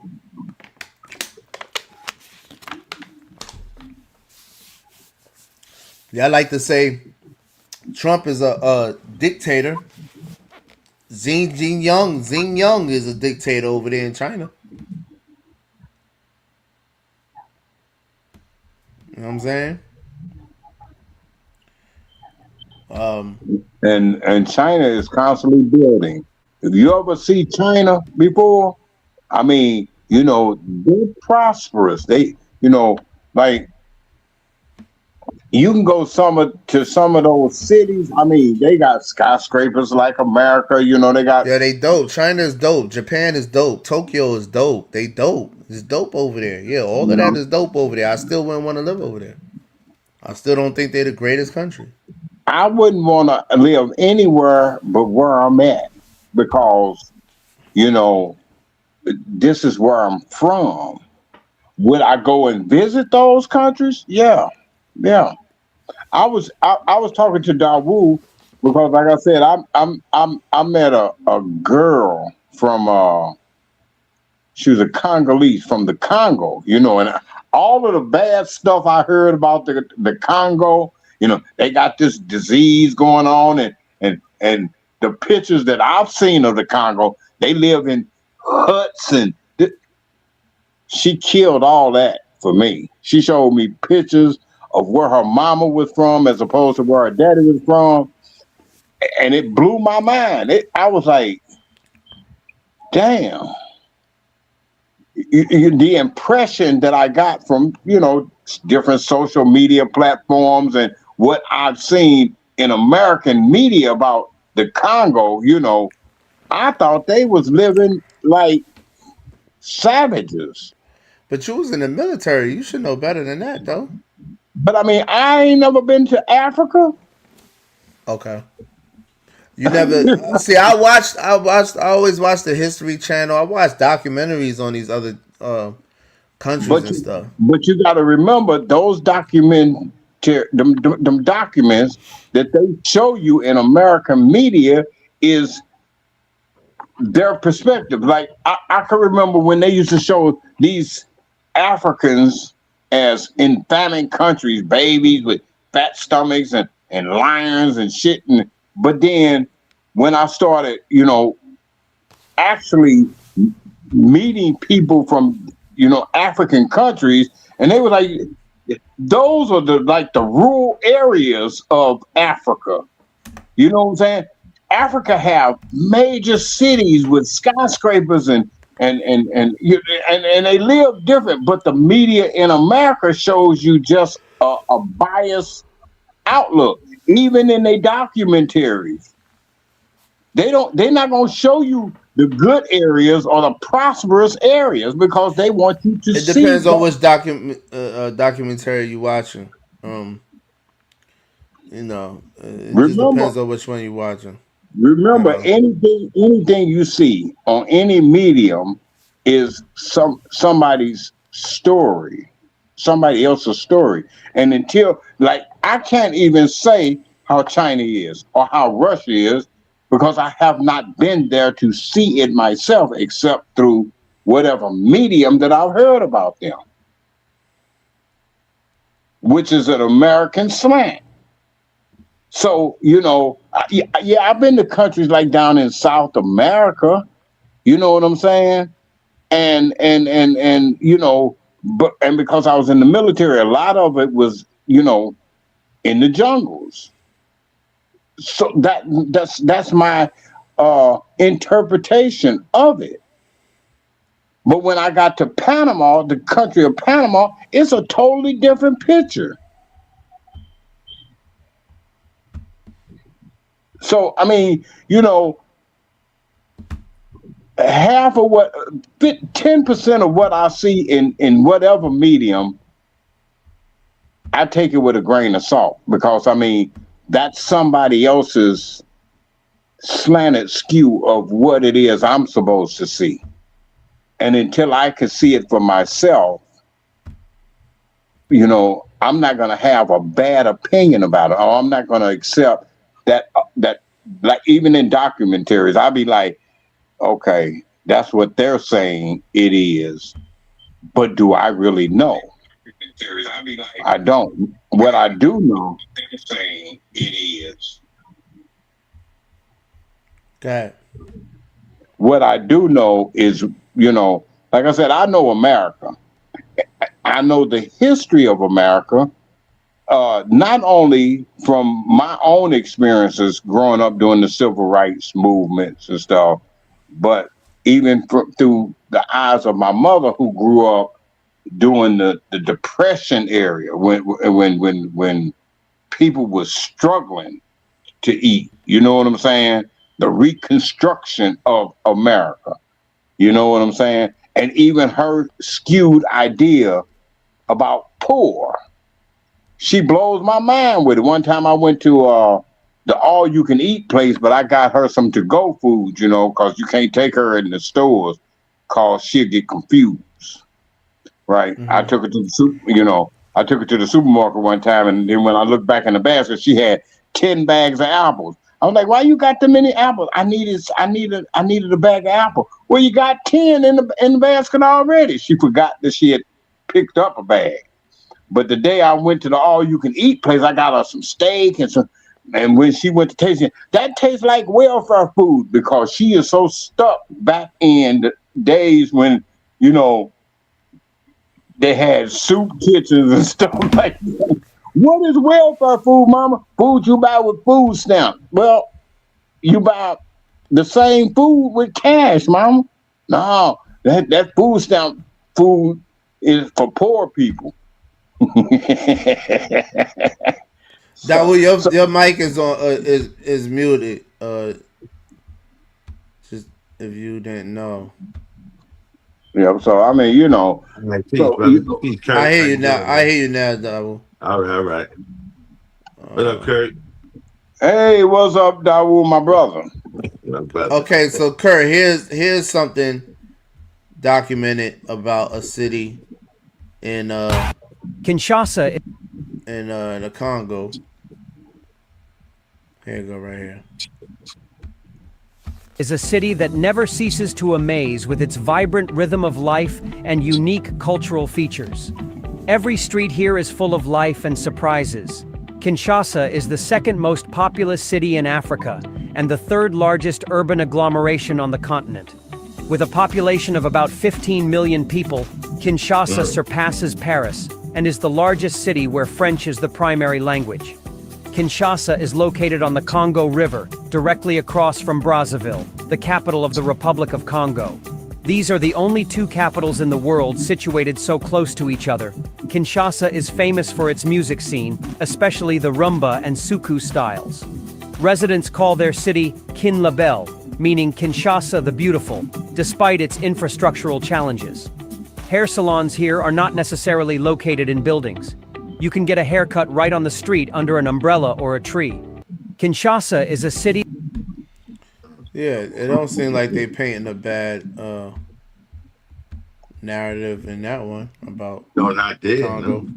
What up, Cross? Yeah, I'm gonna show one more. When they showing the wars and then you know. That's why I said it depends on what y'all looking for. It depends on what platform you're on and what you type in. And even going back in time, y'all remember Godzilla, right? Back in the day, right? You remember those are cities over there in what, Japan and China?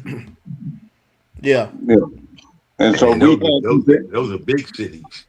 And so we had this impression that, you know, China was living in like straw houses, like them houses are made out of straw. The buildings is so weak that they can't stand. China is a conglomerate country. and they have not been in any war. I can't. What war can you name that China was involved in? China versus shit. They about to take over Taiwan. They want Yeah. Taiwan, and they've been warring with Japan forever. Why they want Taiwan? I don't know. Because America's in Taiwan, and America should not be right next to China. That's why they want Taiwan. Oh, okay. They should not have no military bases right next to China. That's disrespectful. Just like Russia with Ukraine. You know, Ukraine is trying to join NATO, so NATO could point missiles at Russia, and Russia's not going to tolerate that. That's why they going to war. It's too close for comfort. And that used to be Russian territory. But I mean, Cuba is right next to America, and that's a communist country. That's true. That's true. You know, that's why Trump want to take them over. Right. Mm-hmm. See, but you know, I continue to make the statement, having like this great nation that kills people doesn't make you a great military might. It makes you an atrocity to people. You know, what you have, what you do with what you have is what makes you great. The alliances that you build with people. You know what I'm saying? Yeah. See, because I can sit down at the table with somebody I don't like and reach some type of alliance where I don't have to kill you or cause no atrocities to you in order for us to both be able to succeed. That's what makes America great, is that they have been able to create some alliances around the world, and it created a superpower. But see, America is the only nation in this world that got an atomic bomb that could blow up a whole city, and they dropped the bomb. This evil great and this righteous great. Don't say that you're this righteous great nation and you've committed the most atrocities. No, that's evil great. Yeah. Right. That's like Farrakhan said Hitler was a great man, and then they all got upset. They said Hitler was a great man. Right. So you agree with that statement? What, Hitler was a great man? Yeah. The way he was saying, he said great in the sense of power. I'm asking you, do you agree with that statement? Great. No, I wouldn't make that statement. Do you think Hitler was a great man? It depends on what your interpretation of great is. If I'm asking you the question, then it has to go on your interpretation of greatness. I'm asking you, do you think Hitler was a great man? No, my interpretation of greatness is positive great and righteous great. So, no. Okay, I wouldn't classify him as a great man. Kurt, do you think Hitler was a great man? No, because he committed too many atrocities on people. Okay. See, you know, I don't know how to marry great, meaning good, and atrocities, meaning bad, and saying that they go hand in hand. Or it, you know, you can't commit atrocities and consider yourself great. You're right, brother. You're right. Simply because you succeeded at committing atrocities on people and you prospered from those atrocities, that don't make you great. Yeah, I don't think anyone's saying that. Well, that's how it is. That you can't say America is great and then ignore the atrocities that they have placed on people to become great. Okay, listen to what you just said. To become great. So then you agree that America is a great country, right? He said according to your grade. And let him answer. He can answer for himself, Davo. I told is America a great country to you? No. Okay. All right. I told you that when I came on and everybody was gone. No, because You can't erase the atrocities that you have committed, not only on your own people, but on people all around the world. So, Kirk, do you feel there's a need for that you should maybe leave America because America is not so great? Or you think If you I should could, stay here and try to correct it? I'm from America, okay? There you go, right? And so I believe in order to know where you're going, you got to know where you come from. You got to be able to look at the steps that brought us to this point in order to know the future that you're taking. See, if you don't look at past mistakes, it's bound to repeat themselves. It repeats itself. If a person doesn't look at his bad and correct himself, he's going to continue to do bad. When I was in the streets and I was in the game, if I didn't look at the fact that what I was doing was terrible, then I would still be doing it. Because you got to look at the whole picture and not say, well, oh, now I got millions of dollars and I live comfortable. I did great by myself. No, you did great for yourself, but And you destroy committed the community. You could destroy your whole community to do it. And then you want to call them shitholes or butt fucks or whatever you want to call them. No, you can't do that. That's hypocritical in its highest form. Did you see that? You remember that? Did you see that show that used to come on from England? What was it? Oh man, I can't think of it. It's about the young thugs, drug dealers and stuff like that. What was that? Oh man, I can't think of it. But anyway, the main guy who was in the show, he had a girl. He got this lawyer girl that he hooked up with, and he pulled her, and then they got together and everything. The next day, he said to him, you should be proud to be with me. I'm the king. I'm the king of so and so. She said, you the king of the slums. You the king of the ghetto. You know what I'm saying? You the king of nothing. The king of the garbage, the slums, man. And then he thought about that. He said, oh man, I gotta change my whole perspective now.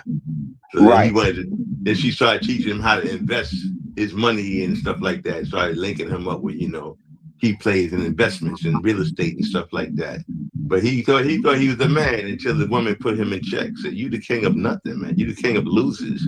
You the king of crackheads. Exactly. And if our cities are full of these young brothers out here, if we can't give them grace and try to lead them to a better place, then we're part of the problem. Because see, a lot of us that have made it this far, we only made it here by the grace of Allah. And whether it was, we had a support system that helped us get out of some stuff or whatever. You know what I'm saying? We were allowed grace. We can't look at these young dudes I heard that's tripping and not give them some grace, the opportunity to correct. Yeah, you're right. And we gotta be part of that grace. We gotta be part of that grace. We gotta be part of that grace. No matter how much we can talk, we can keep talking. We gotta keep trying. If we give up on them, then this so-called black race is doomed. Yeah. And you know what? Believe it or not, talking means a lot. I know a lot of people say, oh, you just talking and said the other. Talking means a lot because the conversation needs to be going on because you get the word out. Talking gets the word out to the youth and getting their consciousness and gets them thinking. So talking is important along with supporting in whatever way we can, whether it be financially or any other way. Dawood, my father was not a real religious man, but he used to always tell me things that it reverberates with me now. He used to say, communication is a key that gaps two individuals. You got to be able to talk, keep talking. It's almost like, you're negotiating, because they may not get it the first time. Their perception may be totally warped. But if you continue to communicate, eventually it clicks. My mama used to talk till she turned blue in the face. I wasn't hearing none of that. To this day, those things that they used to tell me hit home. Because they didn't give up on their grace for me. And we got to figure out how to make it even clearer to the next generation. I'm gonna come up with some more questions and topics for you too, Darwood. And you got to work Sunday, Kurt? Yeah, I'm off on Tuesdays and Wednesdays. Oh yeah, you said that, Tuesdays and Wednesdays. All right, I'm up out of here, y'all. I'm up out of here. I'm falling asleep. All right, man. Been a pleasure, man. Man, appreciate y'all, man. All right, Appreciate y'all. Appreciate Walaikum Salam. Appreciate everybody in the chat, man. I'll probably start a little earlier Sunday, but I'll keep you posted, Kurt. I'm about to go. Yeah, and see, I don't know since early. I don't know how Sunday gonna turn out.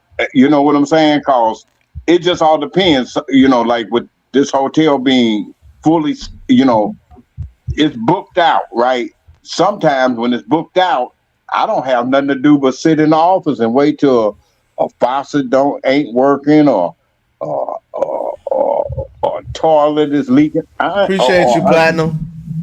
Appreciate you, D, Shakura, Naima, if you come on during that time, man, make sure you got your camera off. Suleiman, etc.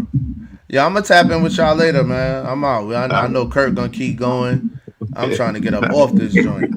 I'll see y'all Sunday. All right, peace, y'all. All right, love you. All right, love. Peace and love, everybody.